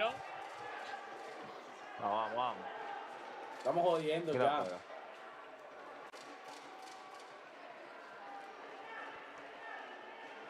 Galacticos have done really well in this second half after scoring those 2-minute warning goals at the end of the first half, of just professionally seeing this lead stay where it is.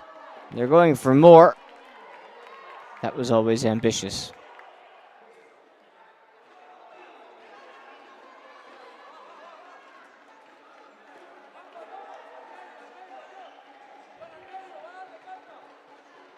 Around the horn they go with time running out on that extra man. Celada, not really worrisome. Really right to try it from that distance. I mean, they can't really carve open their opponents. It's very tight through the middle. So maybe the best option is to try from outside the box, at least next time when he lines up a shot. An opposing defender will come out, look to close down the shooter. It does create space because if you shoot from distance, it means that the opposing team have to step up and have to press, and therefore they won't just sit back and defend in a flat line across the box. Well, that all might be true, but you also leave yourself open in the instance of big shots create big rebounds.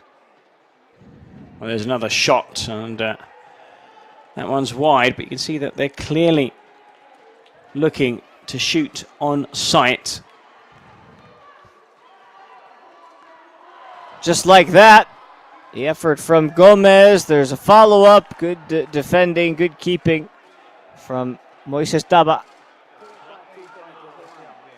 Lovely control and turn and shot.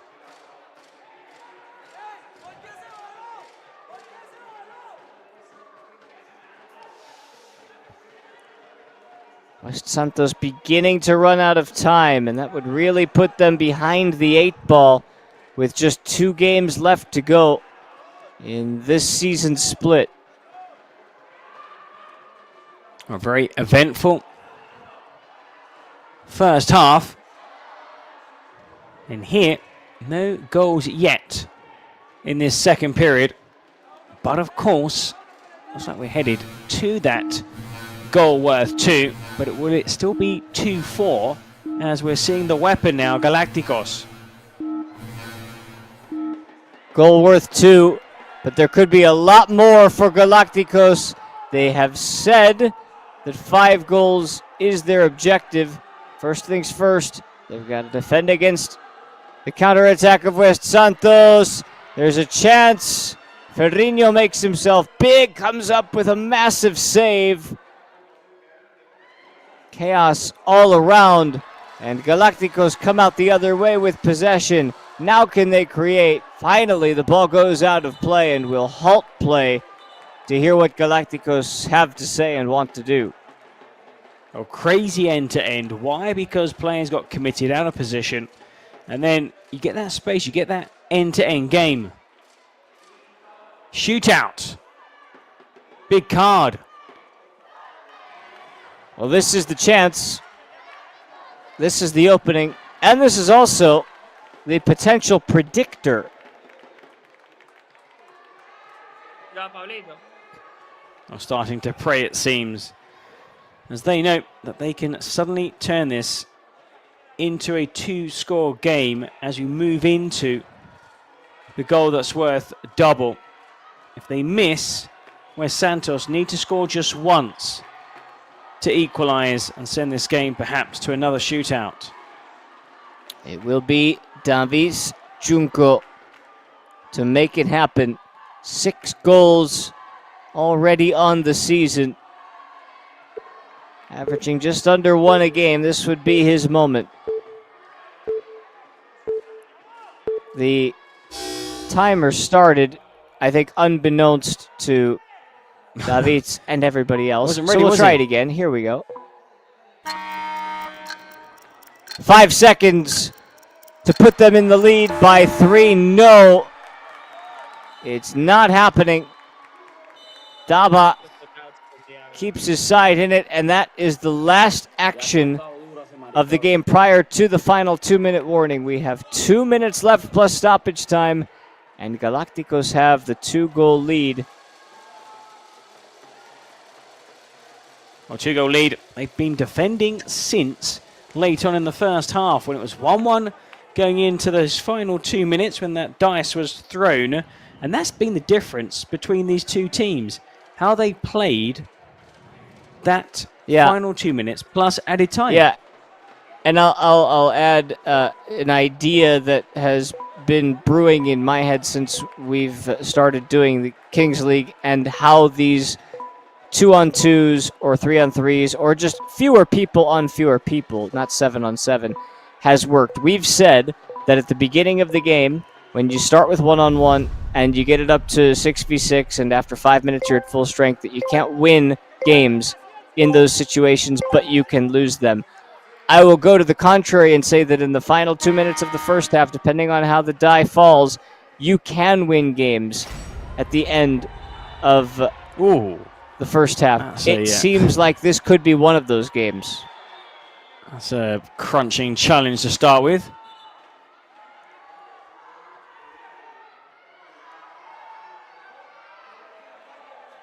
Referee is just saying it's a collision. No intent. And asking Bernal back to his feet. You could see he was trying to go backwards because the first touch does have to go backwards, just couldn't make it happen.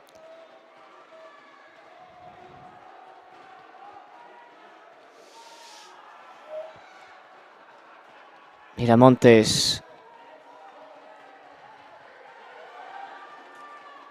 And again,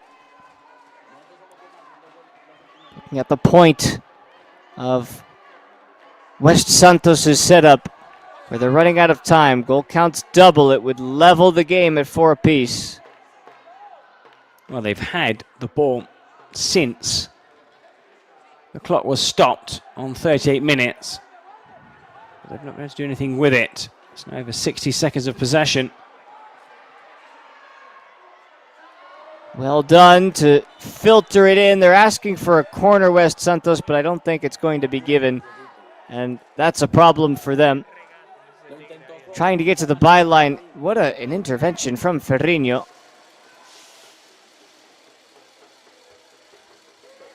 Still not enough time to just hold on to the ball. Oh, and that's a terrible giveaway.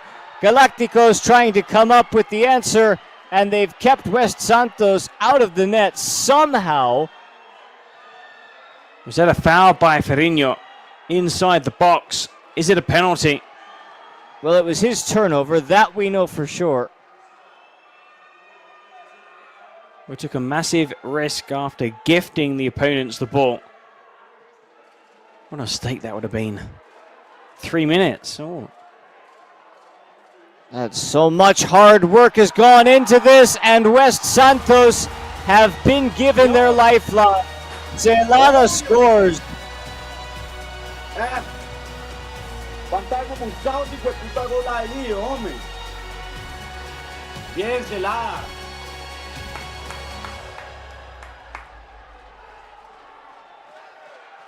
That's an initial great save and just lots of strength to hold off the last player back for Galacticos, Aben Monreal. And it's 4-4. Are we going to see a shootout or are we going to see a winner? Well, we have about 2 minutes to find a winner. Otherwise, we are going to a penalty shootout. And these two teams splitting points means something, but Galacticos are looking for victory. It's pushed away by West Santos. 2 crunching challenges, and it's going to end up being a yellow card for Bernal. Now, Cesar Bernal, I believe, had already been booked.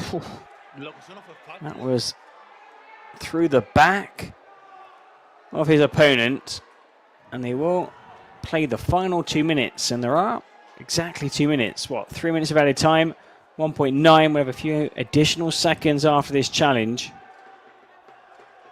So look at the goal It doesn't have to be pretty. It just has to go in. Uy, qué chocha tan grande, parce. Qué hijueputa vagina también la que tuvimos ahí. Does really well just to step back onside before that ball was delivered. Really clever, quick thinking, the striker.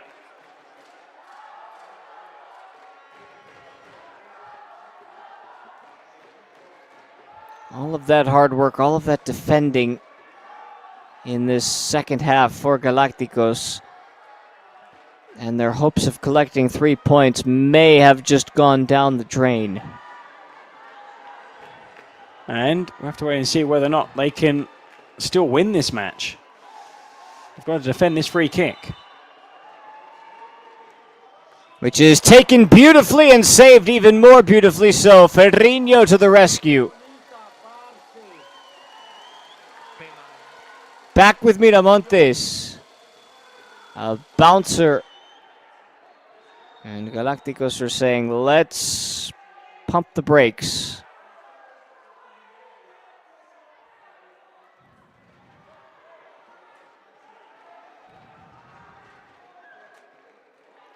Less than a minute for a winner.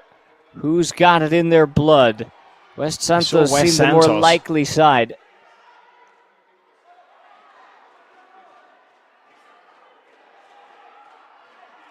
They seem the more motivated side. Diego Martinez, 1 minute to go before a potential penalty shootout. It would be the second in a row for Galacticos after last weekend. Well, they're hanging on. Probably the best thing would be to get to that shootout, Galacticos. It's a poor effort in the end that may take us down to the end. There's only one side look like scoring. That's West Santos.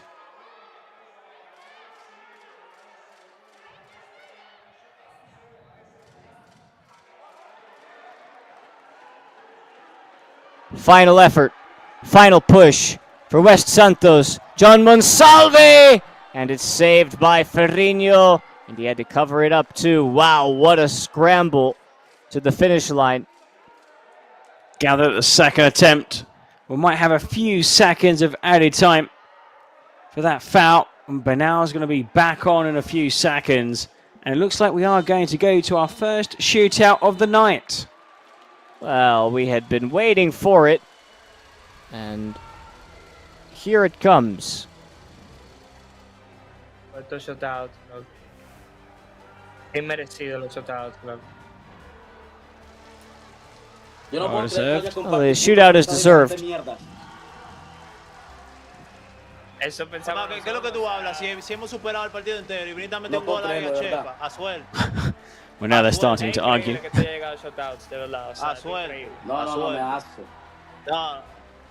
Both saying they deserve to win in normal time. Not too pleased with the result of the penalty shootout. Neither side, really. Probably a fair outcome. Although Galacticos dominated for long periods, I thought West Santos, when they were trailing, were the better team and deserved to equalise.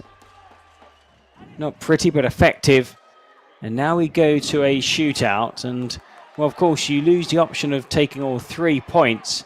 But still a win would be massive for the team that come out on top. Fair outcome. Both sides will feel that they probably should have won it in regulation time.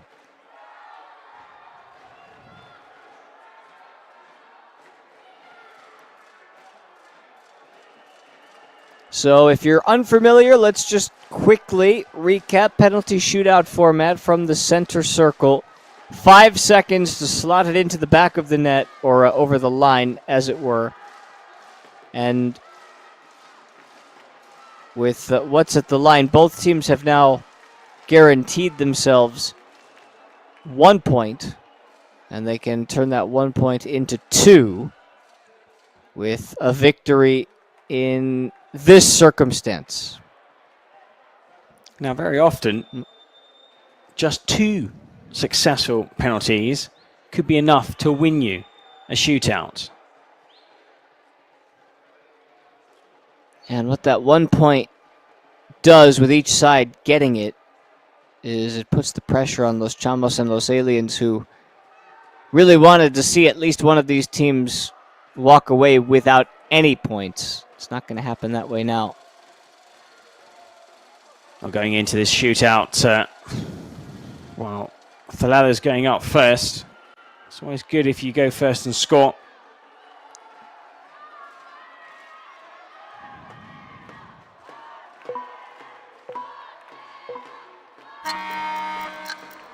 Celada, first up.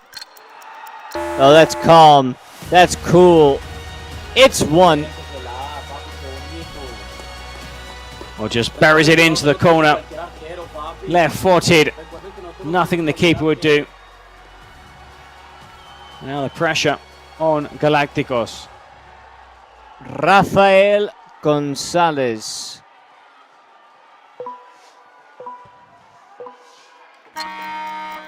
Rafa on the back of his shirt, and he misses the target completely.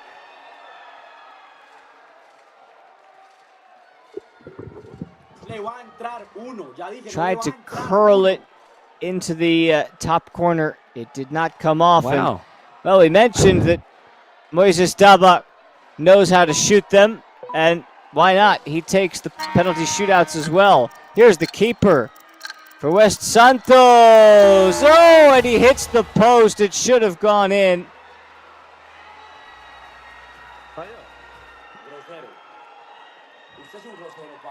That's a cheeky little chip, and he did everything. Ah, no, it did go in. I beg your pardon. He didn't celebrate it like it went in. Did it not go in? No, it just snuck into the corner.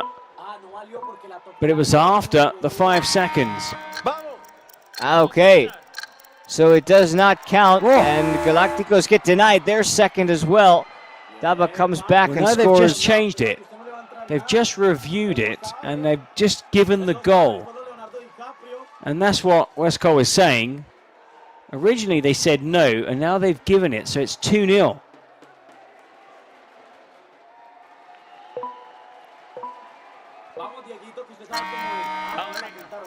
Diego Martinez. That's not going to be in time. Missed opportunity.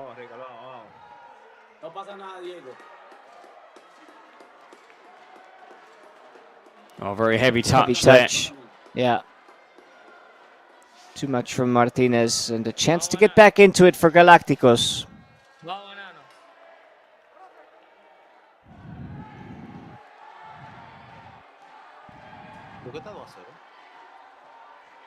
Abner Monreal. ¿Cómo que Rica no la tocó al final? At full sprint, a couple of feints and a chip and a goal.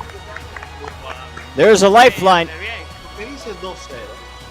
Oh, the 20-year-old catching the keeper unawares. That little scooped effort. Si él la toca no vale, ¿no es verdad? Si la toca y entra, sí vale. Esos 2 puntos los necesitamos. West Santos can still make it difficult if they find the back of the net with Miramontes. Sets himself up beautifully and tries to go through the legs of Ferrinho, who shares a word with him. Wow, and a smile as well. Not too happy that the opponent tried to nutmeg him.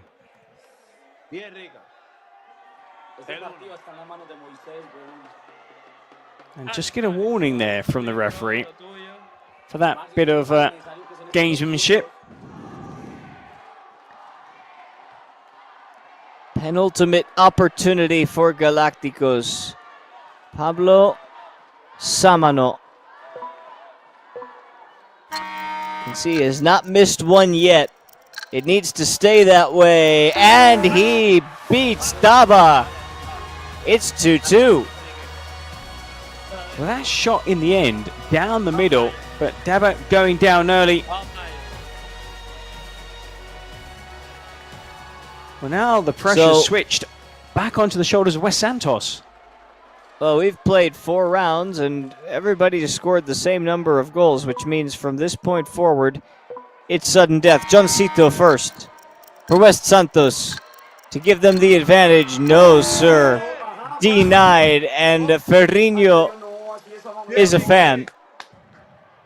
Oh, he celebrates with that acrobatic overhead kick.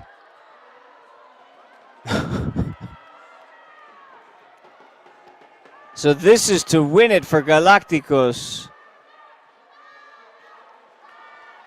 Gomez.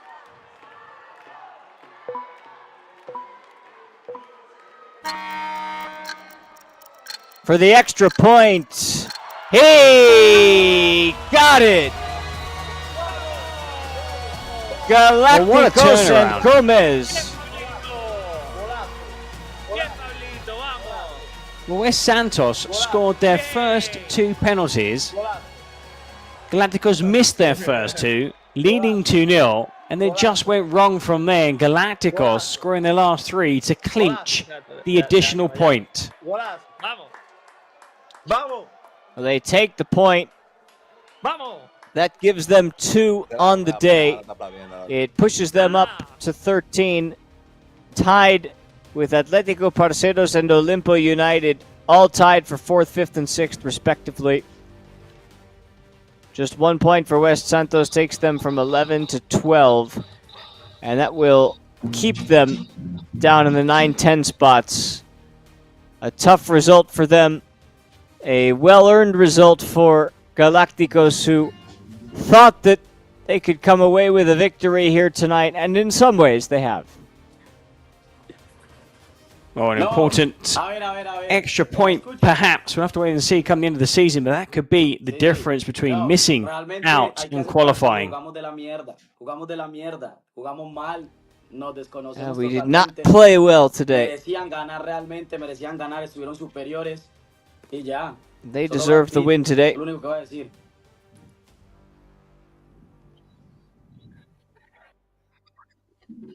Well, Galacticos disappointed. On the other side, Galacticos always humble in victory.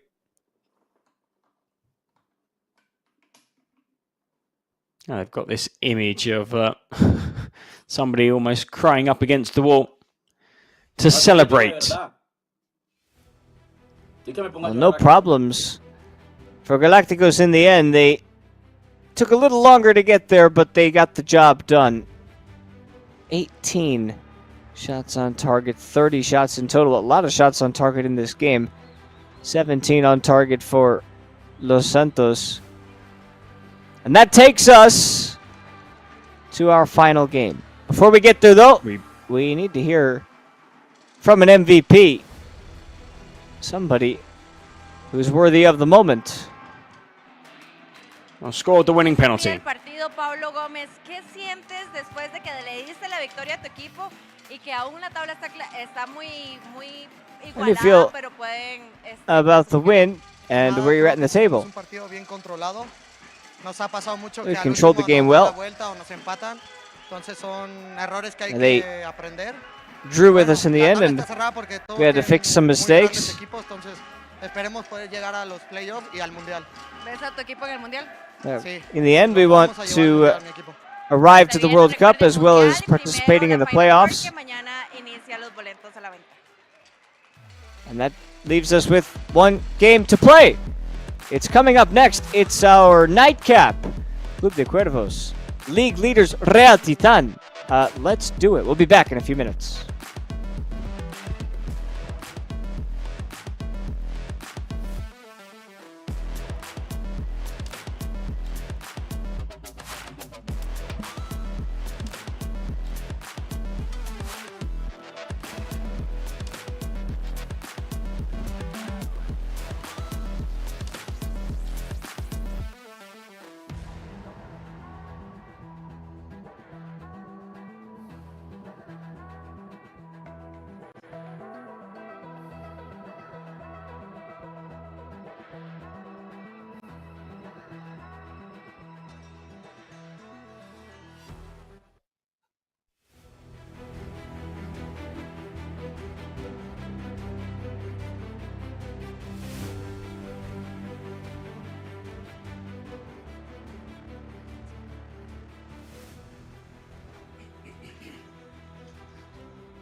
We're just checking on the roster for Real Titan.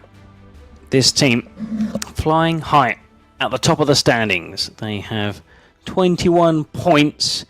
Now that's 4 more than Peluche Caligari, 5 more than Renitha, 8 more than Atlético Parceros. And those 3 teams have already played here today. So Real Titan 4 points clear of second place with a game in hand. And that game is against Club de Cuervos. Now the Real Titan supporters were here in force earlier, making lots of noise. And there you can see with that pink and black jersey. Their opponents, Club de Cuervos, a side currently mid-table. They are 6th. They've won 3 matches. Another one in a penalty shootout. They have lost a penalty shootout and they have lost 3 games in normal time. Another word from our sponsors. ¿Podrán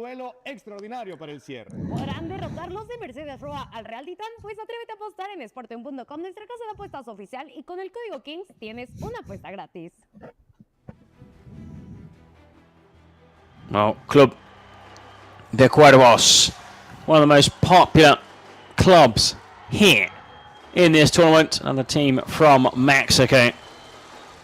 Recent form, well, we have seen a marked improvement in the last couple of weeks. Club de Cuervos. As for Real Titan, now they are top. They were the first team that qualified, but they've been lucky in quite a few games. Now, they've won the vast majority of their matches by just a single goal. Persas 2-1. They beat Renitha 1-0. Olimpo United 5-4. Aliens, they lost by a goal. They beat Peluche Caligari by 1 single goal. They beat Atlético Parceros 3-2. They then beat Los Chamos 6-5. So they have big game experience. In tight finishes, they always seem to come out on top. Well, let's see if they can continue this fine run of form.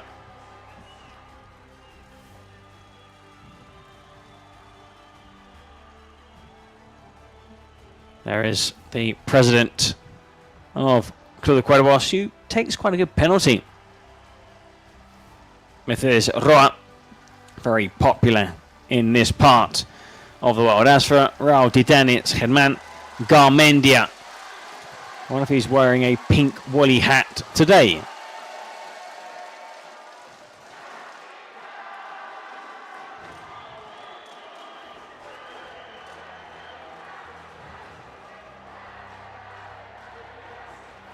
We're drinking out of blenders now, too. That's a nice touch. Is that the fashion? Is that the fashion?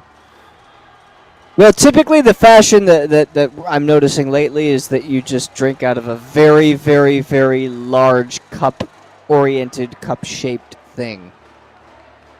Stanley Cup's pretty big, Eric. I don't know if you know. The Stanley Cup. It's in. Although that's a blender, that's taking it to a whole new level. Oh, lucha, fuerza, máximo. The players there with a banner. As if they needed a bit more of a boost. They are top, but they want to stay there. They want to stay clear. They want this cushion because they want to be the top seeds. Now, if they can maintain this points advantage into the final match day, they would, regardless of results, theirs and those results elsewhere, they would be the top seeded club. Now, we'll see the cards drawn.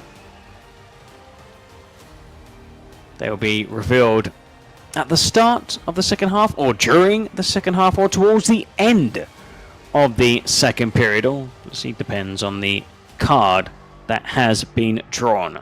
So, Club de Cuervos a victory for the team from Mexico would see them climb to, depending if it's, of course, in normal time or in a penalty shootout, it would be 15 points. They would end the weekend fourth in the standings. 2 points would also see them finish fourth. A defeat, well, a defeat will see them still mid-table, and it's very tight as Bersas have 12 points, Muchachos 12 points, West Santos 12 points, and Club de Cuervos 12 points. There we see that F1 style lights ready to rumble, and they're off here. The sprint for the first possession. Big bounce on that ball. It drops. And first possession with Club de Cuervos in black and white stripes. Well, you could call it the marquee of the day, Eric, but Club de Cuervos need to take advantage of the early portion of this game and not get behind this quickly. Oh, well, what did you just say? Not get behind this quickly. And that is a cracking goal. Pick that one out straight from the start. That shot just flies past the keeper. Garcia with a sumptuous finish. This is what they do. And this isn't even their calling card. Their calling card is defense. Well, they're not renowned for high-scoring games. They have 28, now 29 goals. Palucci have scored 42. Club de Cuervos have scored more goals, and there's another! Well, this is a blistering start. Even the president can't quite believe it. Well, what a start by Garcia, the number 28. He doesn't catch it cleanly. It doesn't matter.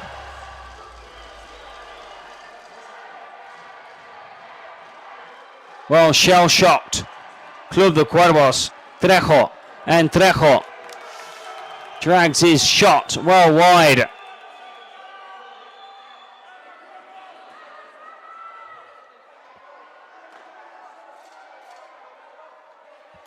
Well, this is what we were talking about.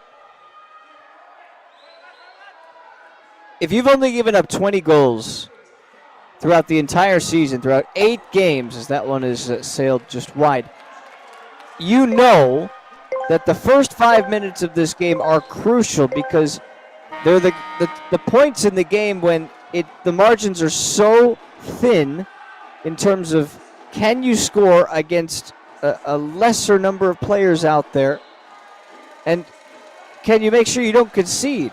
Here we are 2-0, scoring 2 goals against Real Titan minimum is a tough task. It's a very tall task. It's going to be very tough, and also not conceding. Can they get a goal back here off the post? And sliding in, Trejo at the far post. And already he's saying there's time wasting.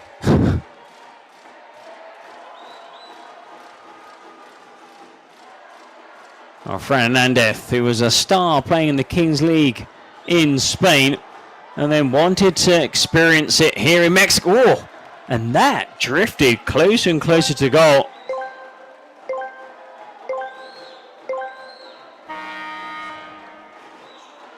Five v5.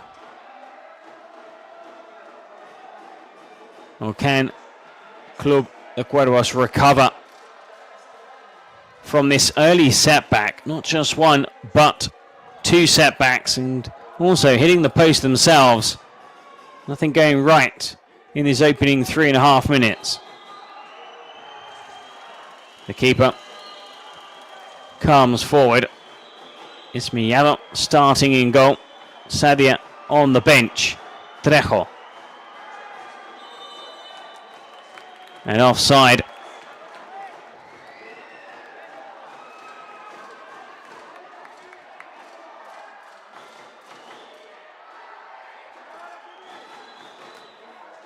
Club de Cuervos have been scoring plenty of goals in recent games. They put 7 past Los Aliens, 7 past Palucci Caligari, and then a penalty shootout win against Bersas.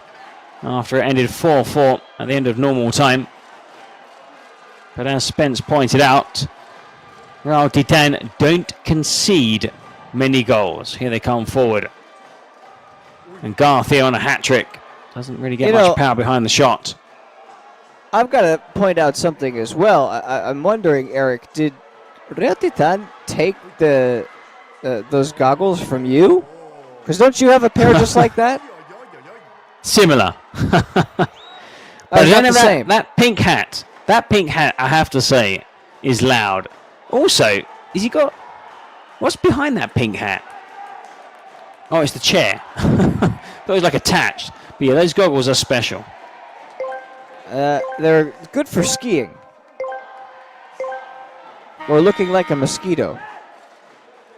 Yeah, definitely looks like a rather large mosquito who has already stung Club Cuervos twice in what was a blistering start to this final match.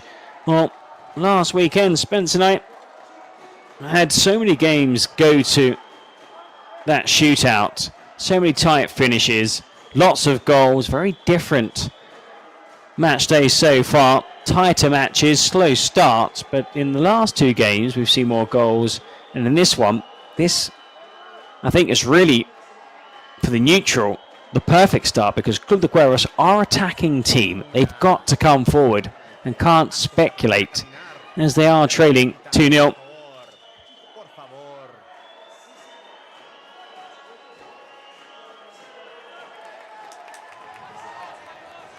Now fully kitted out, Garmendia with that flag draped over his shoulders. Those mosquito-style skiing glasses, perhaps goggles, and always that pink hat. I don't know exactly what you call them or what they are. I don't think you can actually ski in those because they're separated. So you're going to have that middle gap. Ski goggles, they've got to be all one visor. We'll have to ask him. They could just be his sunglasses, in which case you would get some really bad tan marks on your face.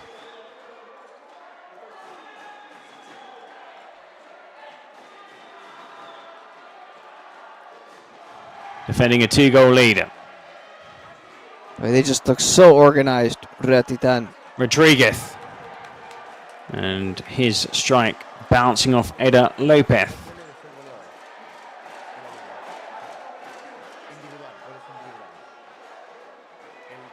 Pedraza looks to beat his man. I think that ball just went out of play. Let's stay in. And yeah, no. It's a throw in to Club de Cuervos.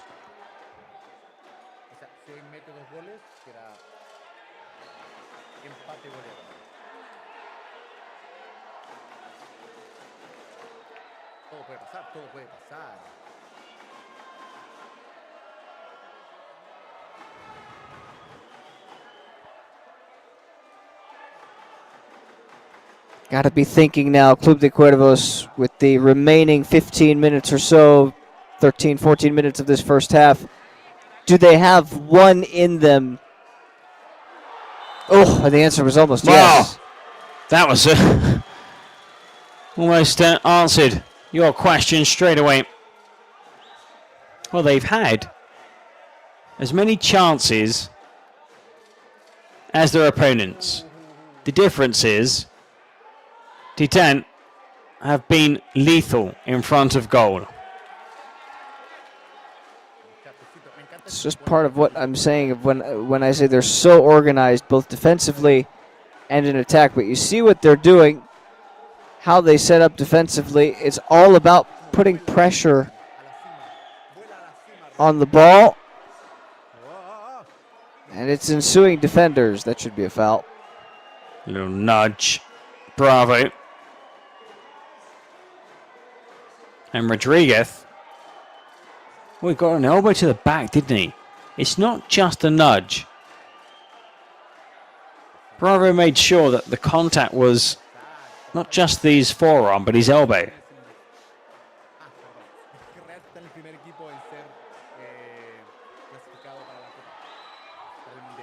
Oof. And that would have been a contender for goal of the day, Fernandez. Really a contender for MVP.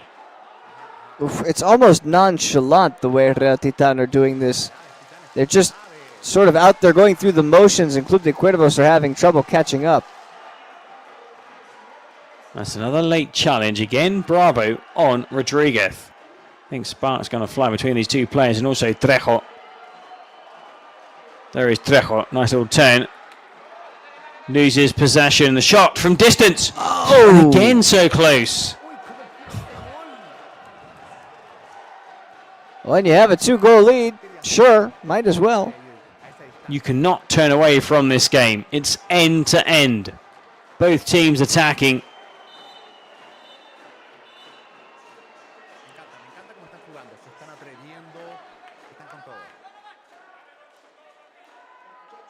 And Gomez just saying that he is delighted with how his team are playing. Very attacking. Clean sheet is the name of the game. They've gotten through a quarter of this one already, and they just don't show any signs of giving anything easy. Just one loss this season. And there we see again Bravo and Rodriguez. And a warning from the referee saying that both of you will be giving your marching orders if you continue.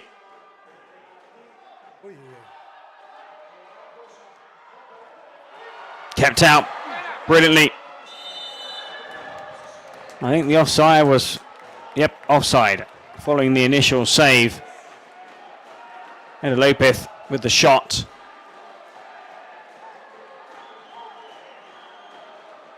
Well, we know that if you're going to keep as many clean sheets and concede whippa, easy. And you just make sure that you make the necessary saves. They don't have to be overly flashy.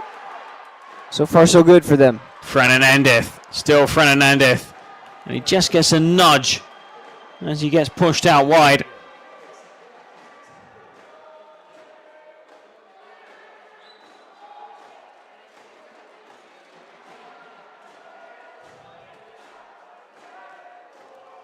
Well, looking to play the ball out from the back, maybe taking a few risks. As Real Titan have players pressing high up the pitch, and they've won the ball. Real Titan. Look out! And there it is. They capitalise on a mistake. And would you believe it? It's the defender, Rodriguez, who steps out from the back, charges forward, and puts that shot down into the corner beyond the desperate dive of Millado. I mean, when it's rolling, it's just rolling for everybody. Germán is quite pleased, and why wouldn't he be at this point? Martin Rodriguez had 1 goal on the season in 8 games, and he scores that slotted into the corner. No problem, 3-0, and they're running away. You mentioned how well organized, well drilled Real Titan are. And that was 3 players pressing high up the pitch.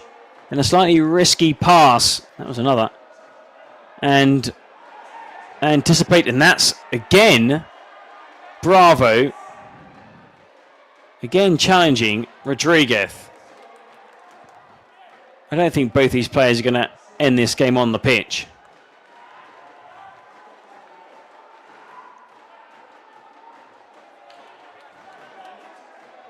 Now, there are no presidential penalties, which could be a lifeline for Club de Cuervos.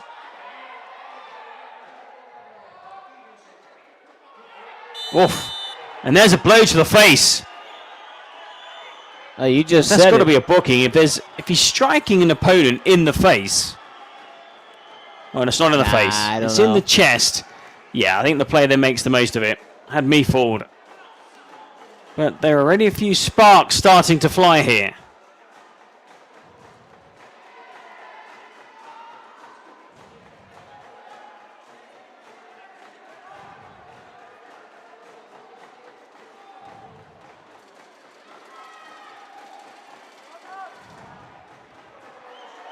Oh, and a collision And is that going to be a penalty or not? There was contact right on the edge of the box. Trejo saying that there's a foul and it should be a penalty. Now Rodriguez is the player down.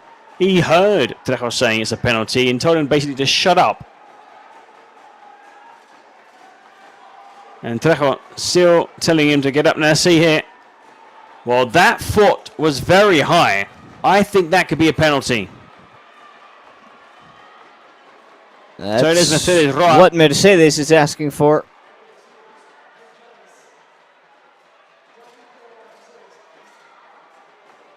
Oh, that has to be a penalty. Okay, he's got his eye on the ball, but he doesn't touch the ball. He just whacks his opponent inside the box, shoulder high, and it's a drop ball. I'm astonished. I thought that was a penalty. It's pretty shocking, and it's another break for Real Titan. If you start giving this team, who are so good, the breaks as well, then you might as well forget it. There's really nothing you can do about any of that. Even Garmendia in the bottom left-hand corner of your screen is kind of mumbling to himself. Oof, lucky escape there. He got away lightly there. Well, I think he thought it was a penalty. Roa thought it was a penalty. As Bravo goes down.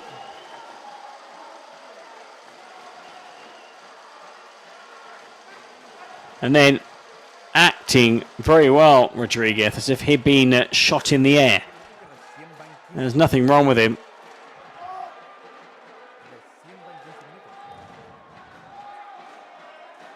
Oh, the ball not back the full distance. And Trejo,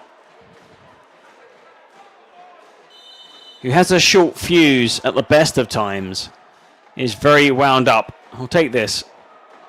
Back heel and blocked. Vinegra had the shot.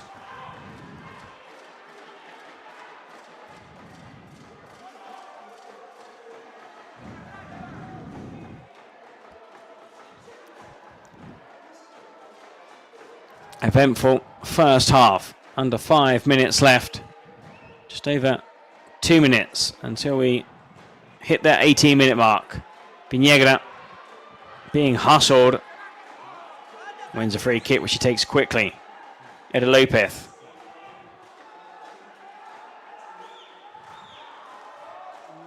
And the shot almost catching out the keeper. Martinez with the effort. Yeah, just takes required. it quickly, the corner kick. And there's Oh, wow. They pulled a goal back from the corner kick. Well, they took it quickly and are marked in the 6-yard box. Club de Cuervos have pulled a goal back. Was that an Olympico? It looked close. I don't know if it took a touch on its way in. We need a better replay of it.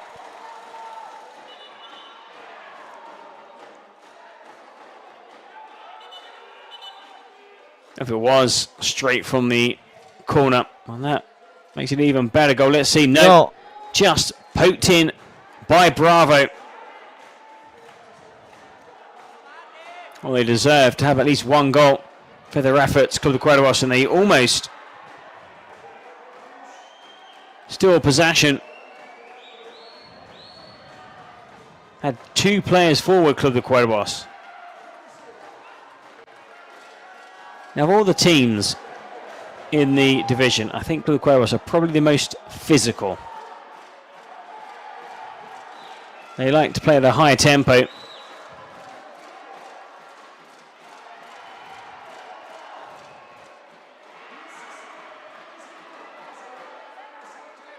Throw-in.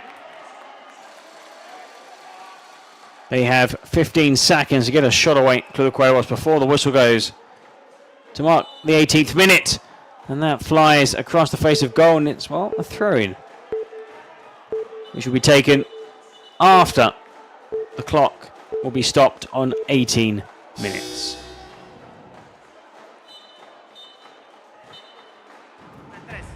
Well, this can go one of 2 ways based on this dice throw, and that is only going to help Real Titan. Yeah, what a shame. 5v5. We're hoping for something a bit lower. 2v2.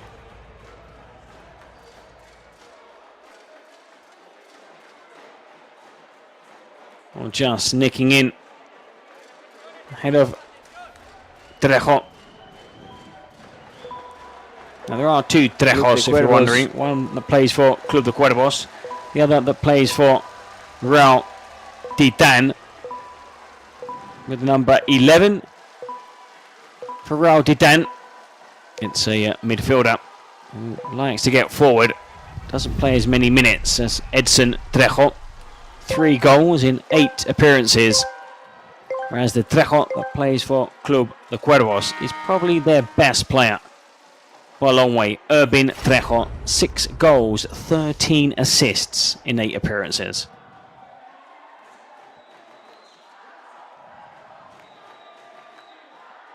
Vinegra.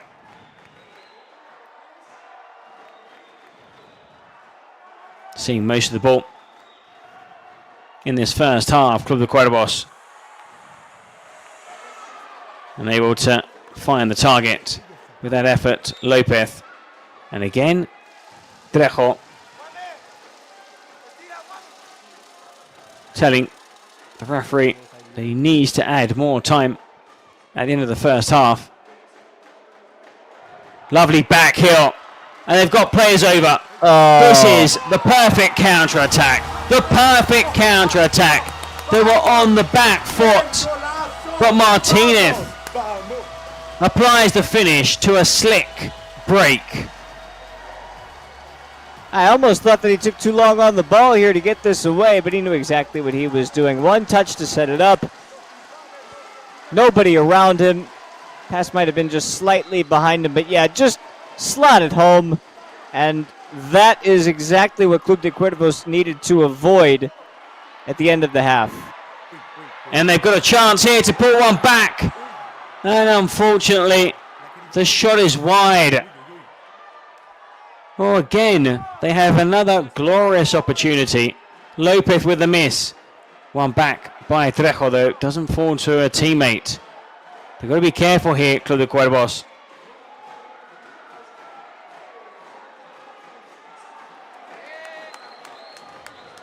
Lovely bit of skill. And again, oh, that has to be a penalty. Clearly, no!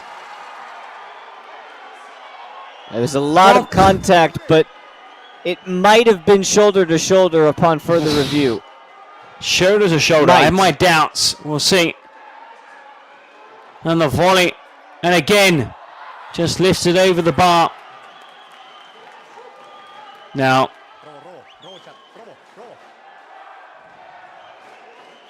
let's see. It's not shoulder to shoulder. That's shocking. Well, I think the referee agrees with you. I think he said shoulder to shoulder, but I didn't say that we're two strong shoulders. One shoulder was clearly much stronger than the other. I mean, we're seeing quite a few challenges go unpunished today. I don't know if that's something that referees have been talking about or looking to allow. Well, look who's come forward. Mellado. Mayado's forward. Trejo. Mayado has to get back into at least a central position.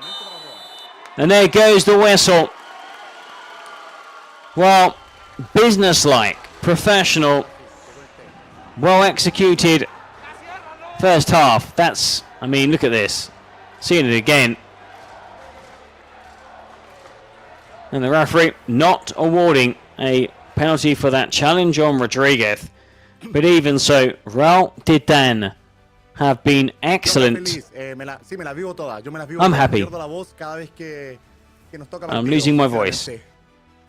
I lose my voice every time I watch a game.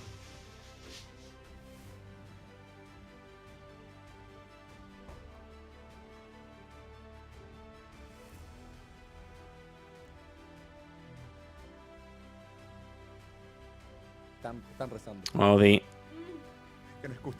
YouTuber from Chile, Germán Garmendia. His team sitting pretty at the top of the table. It looks like they're going to, well, add another 3 points to a rather impressive tally. Just 1 loss so far this season.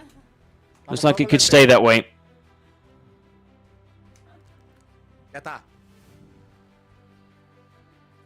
Epa. Pura paz y amor por acá. Well, peace and love. The message from Germán Garmendia.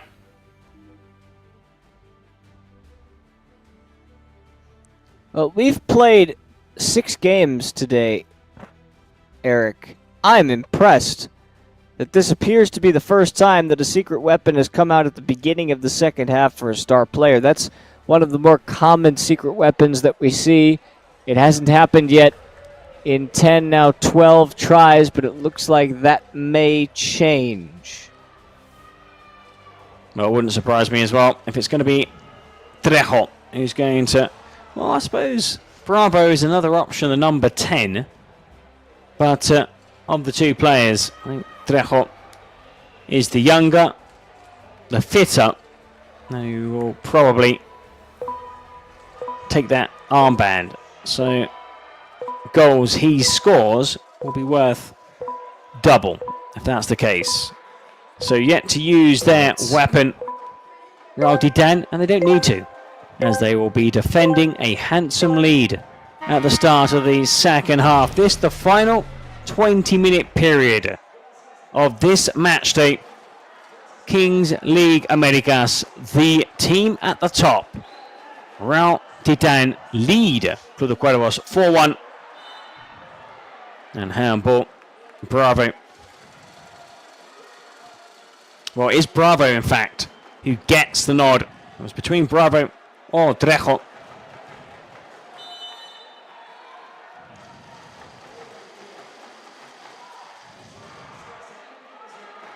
Bravo taking up a more central position. See if they can find the striker. Lagarde. Vinegra. There is the star player, the control, the teed up, and that's a brilliant finish. Well, Bravo drops to one side, plays the ball into the box. A little delightful touch here. Another assist. Number 14 on the season, Trejo.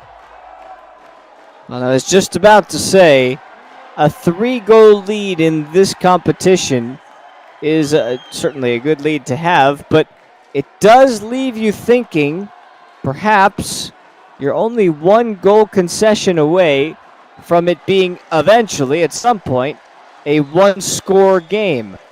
Right now, it's still a 2-score game, but if we reach this moment later, oh, what a save. Oh, palmed away by Mellado. Well, Garmendia just turned away for a second and missed. His team almost adding number 5.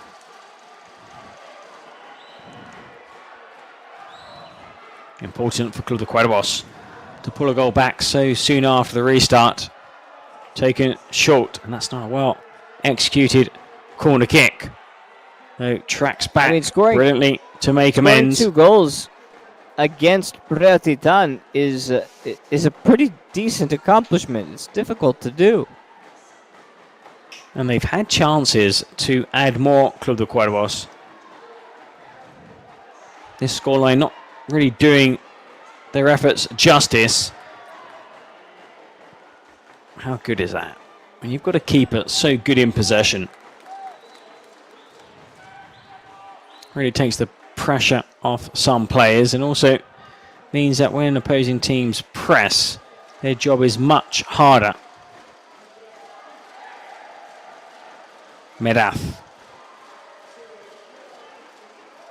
heads forward. Medath for the 1-2.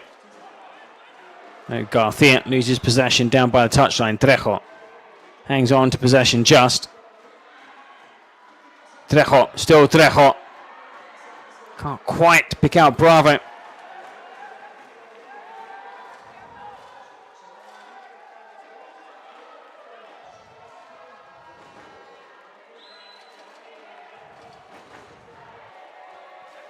Raul Titan told to hurry things along. Final four, May the 4th, here in Mexico. Oh my! Club de Cuervos have made it a 1-goal game, 4-3. Mercedes Rose celebrates, and they quickly want this to start again, Lagarde.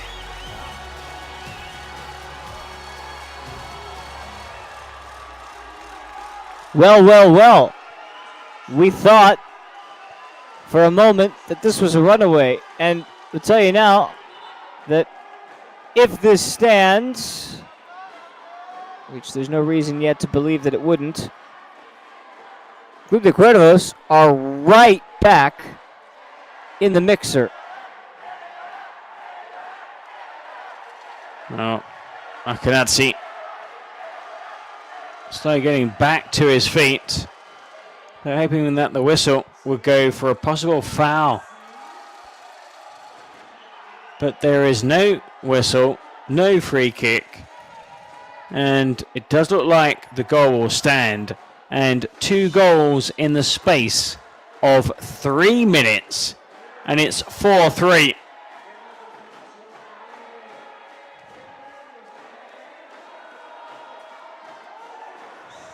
But what an effort for the Kings League Americas this contest.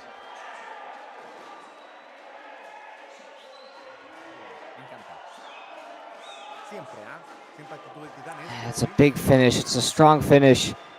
And the door's been left open. Retitan have to close out the job. They haven't done that today. Give Club de Cuervos credit.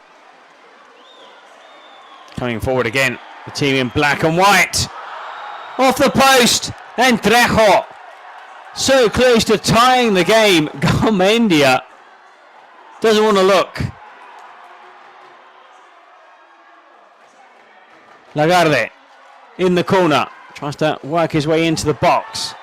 Dispossessed, and it's out for a corner kick. Now it's getting a little bit feistier. We thought it was feisty in the first half, Eric, but I tell you, we've got 15 more minutes left of this, and it is likely to be heated. Well, I think definitely the sparks will fly, and, well, the linesman being overruled. But there the keeper just has to turn, cross his fingers, and luckily for Lascari, the ball hit the post, and, well, the linesman was overruled, then the referee, and now they've changed their decision again. Takes it Trejo. Off the post, and God, what a save! What a reflex save! A double deflection, too. Club de Cuervos are on the front foot. Really shaken. Raul Titan, I've never seen them so shaken. And that's despite that one loss, where they were never against the ropes like they have been so far. Well, Lascari just sticks out an arm, and that would have been worth 2. Had Braga scored, Club Cuervos would have taken the lead. But now they find themselves again down by 2. Fran Hernandez.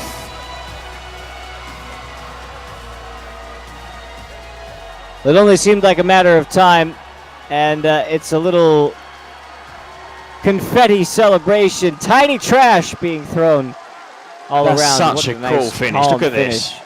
Just passes the ball into the back of the net. You cannot leave him unmarked. This is one superb match we're watching here. They've saved the best to last. 5-3 Raul Titan, and I expect more goals to come.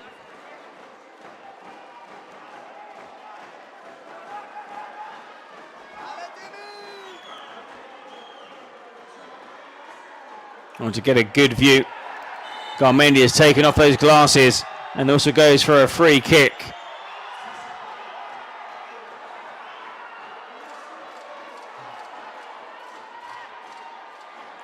Late challenge. There wasn't a whole lot of the ball in it. Well, again, guess who was involved? Trejo. Meanwhile, the clock is running, and it seems like Titan are thinking about that at this point. It's finally stopped. And what's come off might get added on later. No doubt it will, because normally when players are down and need treatment... Ooh, let's see again here. Does he get the ball?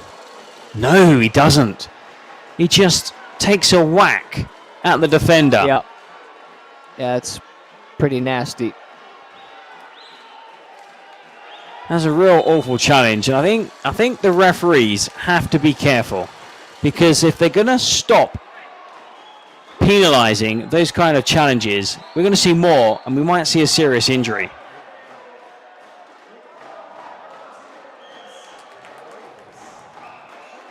That was Trejo catching Rodriguez.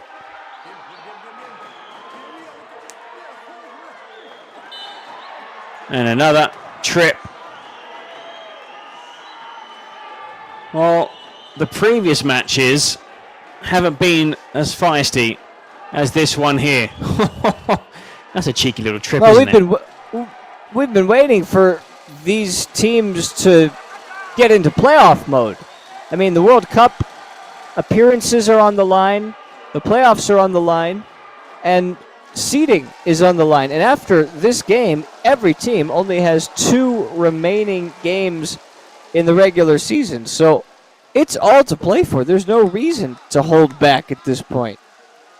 The only team that can really hold back if they win here is Real Titan. If they secure top spot, then they can just maybe rest a few key players. And the header just bounces wide. Well, again, Bravo missing a chance to tie the game. Had he found the back of the net, and he should have, it would have been 5-5. Would have been and should have been.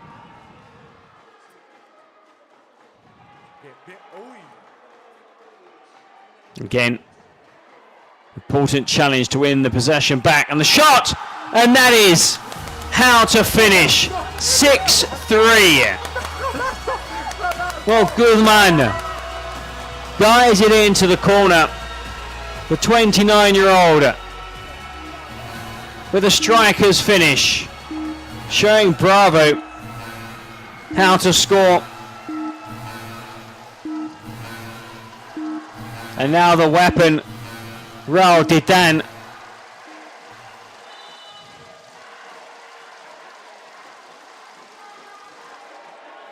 And a bit of frustration, we'll perhaps. see it now. We should. And a bit of time wasting. Pressed. 2 balls on the pitch.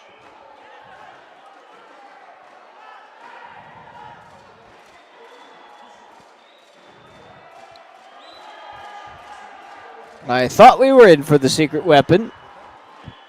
Well, they called it, but it's been stopped. Now, we saw that in a previous match as well.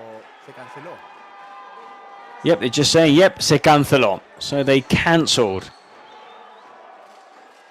the secret weapon. Off the crossbar. Well, Guzman hitting the woodwork. Again, Guzman. And he's offside on this occasion.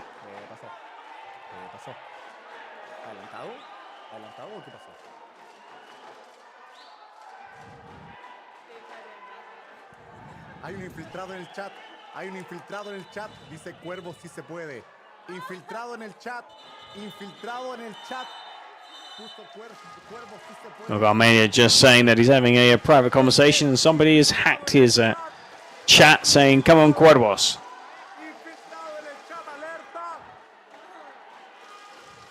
El Club de Cuervos and Mercedes are not having as much fun as they were just a few minutes ago. That's the beauty of this game and this competition. Oh, that has to be the assist. That has to be the assist of the tournament so far. Well, what did Fran Hernandez just conjure up? He gets his boot waxed as well. That flick is one to frame. Guzman. Yeah. Applying the finish. Look at this. Unbelievable. And what a way to cap off the final game of the day. It's a runaway, it would appear, for Real Titan. Well, 7-3. And Bravo denied by Lascari.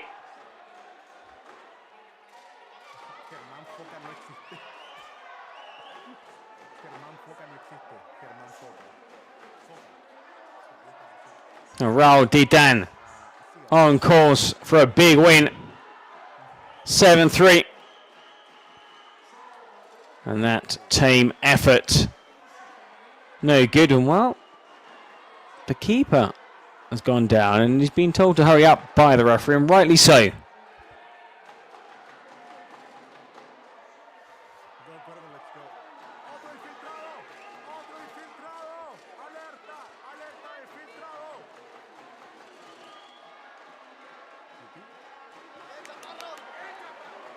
Come forward again. Raul Titan.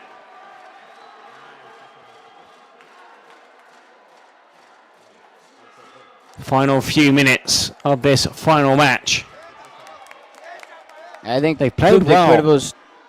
I think, well, both teams have played well in this game. I think Club de Cuervos deserve something from this game in terms of merit, of praise. It hasn't been enough. And a giveaway like that is a prime example of that. Real Titan are just on an entirely different level, but Club de Cuervos came to play. They just got outplayed. Well, they've been clinical. Hit a couple of posts, too. In front of goal, they've been clinical. That's a difference, really, between these two teams. Club de Cuervos have had two good chances. Bravo, whose goals would have been worth double. We've seen Lascari put off a couple of good saves.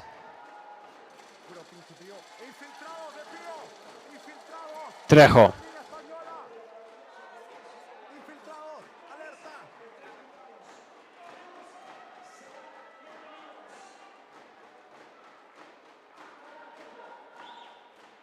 Trejo. Can they find Bravo? They could do with a strike. Oh, just took his eye off the ball. Over on the far side, Martinez.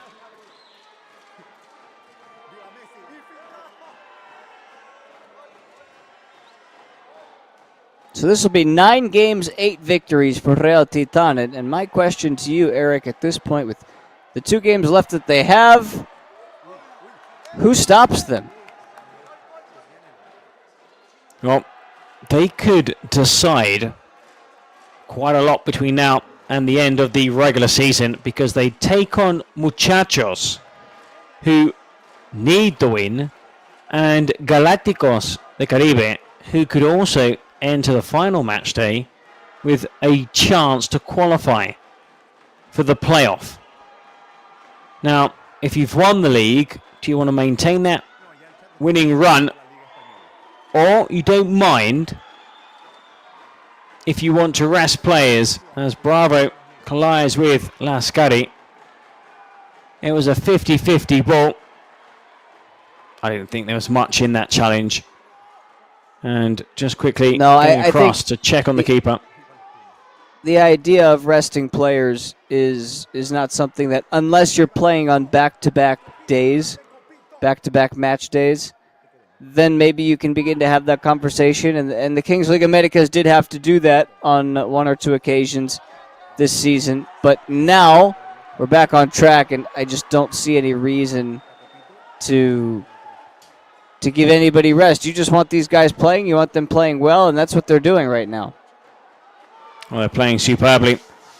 Real Titan, I think the rest of the league have set up, taken note that, yes, they've won quite a few games by a single goal margin, but against one of the best teams, Club de Cuervos, especially over the last 2-3 weeks of competition, they have scored 7 goals, conceded 3.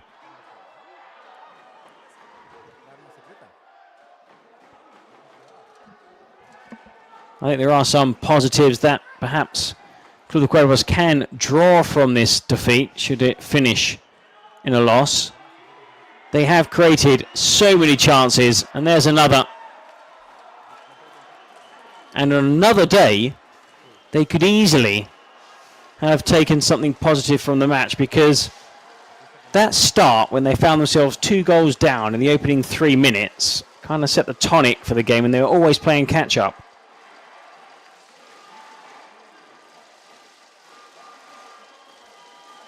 You can lose games early. And it seems to have happened here. Real Titanes have gone out and taken this game, though. And this is, I think, right here, which is likely to be a penalty or a penalty shootout. A penalty, yeah. This is merely, a penalty merely cosmetic. What it will do, if they score, it would put the game to bed. Because at 7-3, it's 4 goals, which would be 2 strikes in the final 2 minutes, plus added time. So, you use your weapon.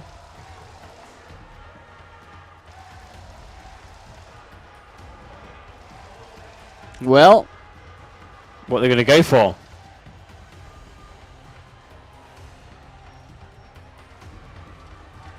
Not the best game to draw the Joker. Not that there was a bad time for it, but they didn't really need it. Oh, they're taking the penalty.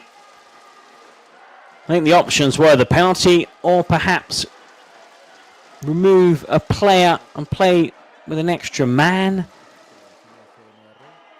for the final 2 minutes plus added time. But when you've got somebody like Fran Hernandez on your side, you must take the penalty. Fran Hernandez to seal the win. And it's kept out by the keeper. Fran Hernandez has had a penalty saved. Well, 13 goals so far. And Mellado with the save. So still some hope for Club de Cuervos. Man, it wasn't really hit with conviction. I figured you got a chance to put the game away. Smash it.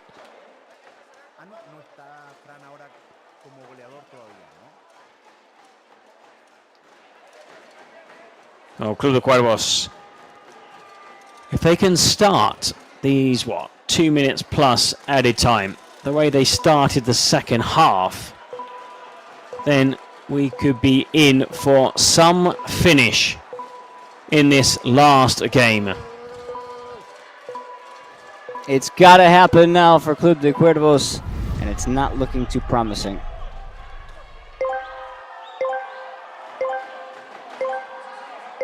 Real Titan scored 2 goals in the opening minute. Club de Cuervos scored 2 goals in the opening 3 minutes of the second half. So both teams capable of scoring 2 goals in 2 minutes. Can Club de Cuervos set up a grandstand finale?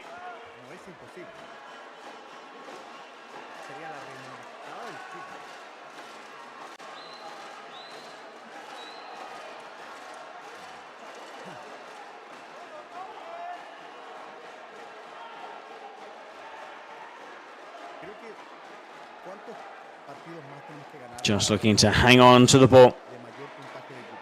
Trejo does well. Hernandez. Uh-oh. Oh, no. And this is nasty. Well, this looks serious. Oh, you do not want to see this. Tamayo goes down, and it didn't look like there was any contact from any player. And this could be a serious injury. Look at Fran Hernandez. He's turning away, covering his face. Well, Tamayo darted across and seemed to go over. And this is his knee, it seems. And normally, when a player goes down without contact and clutches his knee, it's a ligament injury. Hopefully, it's just a sprained knee. I'm hoping with you, but I'm not too optimistic based on the the reaction of the man himself. This appears to be something non-contact that's going to keep him out of action for quite some time.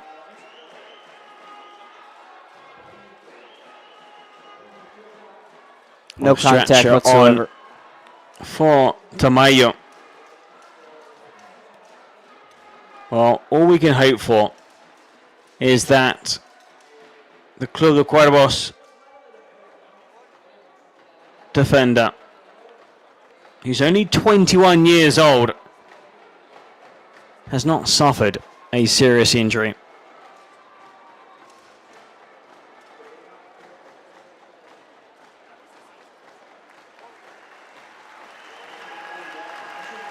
A great reception from the crowd.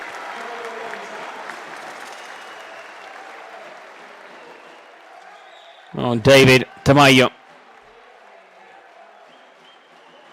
making just his second appearance for Club de Cuervos, has had to be stretchered off.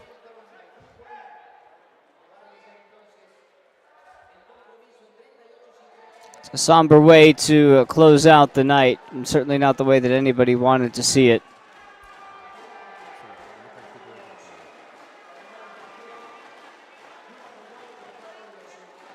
Well, blow for Club de Cuervos.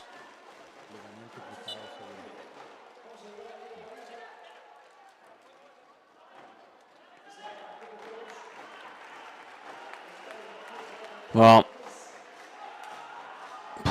we just wish him a speedy recovery. Long throw out. Yeah. Scuddy all the way through to Mellado.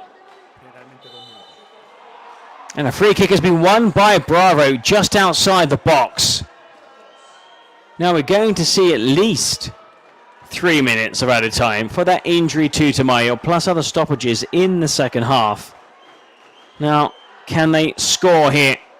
Gets tripped, Bravo, by Rodriguez. And there is Rodriguez with the number 5, Canny, on the back of his jersey, just making sure this 3-man wall is set up correctly.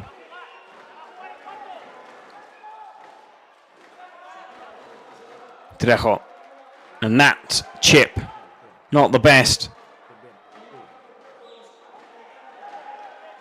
Trejo makes a run into the box. The cross isn't coming yet. Flicks off the keeper. And nobody there at the far post.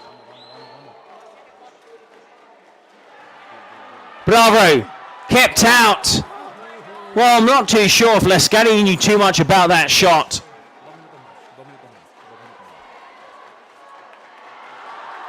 And I'm surprised there are only 2 minutes of added time. Well, the injury itself, the clock did get stopped. That's an excellent save.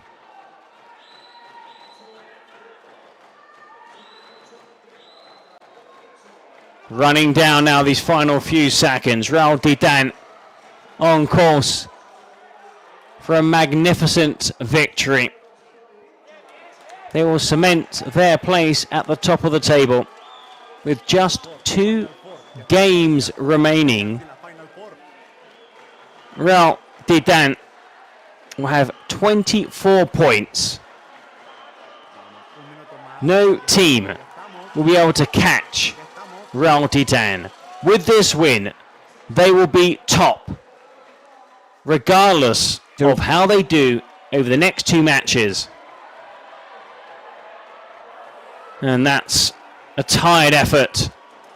Eder Lopez fires wide. And that means directly to the Final Four.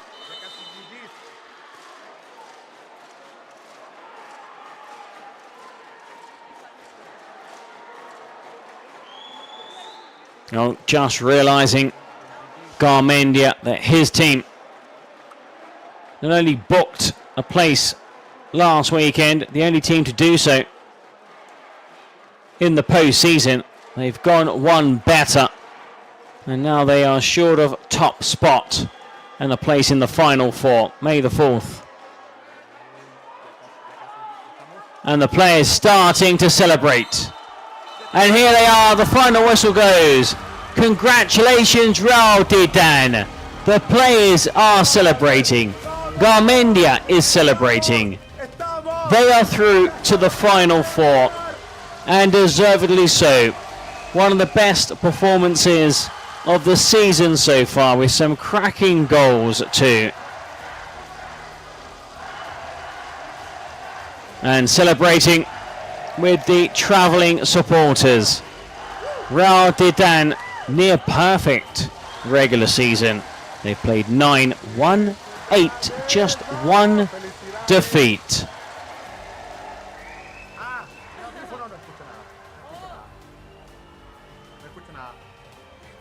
No escucho nada, ahora sí. ¡Vamos! Aseguramos. ¡Ya estamos en la Final Four! ¡Ya estamos! ¡Ya estamos! ¡Vamos!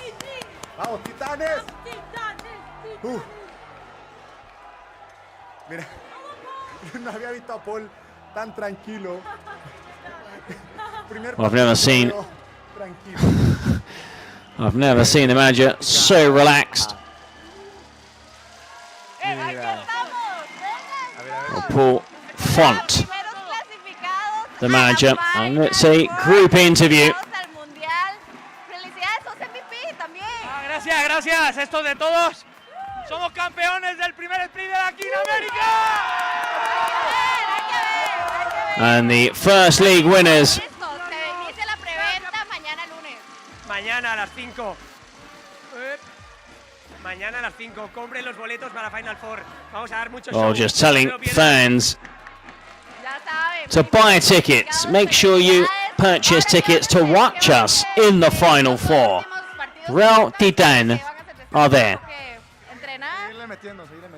No hay de otra. Hay que competir igual. No, porque We've got to keep competing. sería como una falta de respeto a los demás equipos. Nosotros tenemos que We've got to seguir respect ganando. the rest of the teams. We can't just take our foot off the gas and rest these next 2 match days.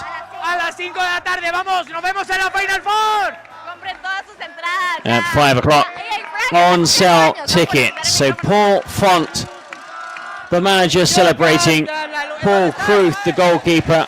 Rojas, Guzman, Rodriguez, Meraz, Lascari, Eric Guzman, Martinez, Trejo, Pedraza, Mario Sanchez, Pereira, García Calvo, Torita, and Fran Hernandez. And Fran Hernandez there celebrating. That was a birthday cake. Not a bad way to celebrate your birthday. Well, congratulations, Real Titan. Winners here against Club de Cuervos in what has been an exciting match day here in Kings League Americas. Wins for Ranitha. 2-1 against Los Aliens. They are now third in the standings. Lucha Caligari losing. Titan are the league winners, and they have qualified for the Final Four. That is some family photo with the fans behind them. Still plenty of spots up for grabs in the standings. Be sure to join us, same place, same time next week for round 10 of the Kings League. Those are the results from the 6 matches that have ended here. The main news story is that Real Titan FC are the regular season champions, and they are through to the Final Four. For myself and the rest of the team here in Mexico, remember, join us next week for more Kings League Americas.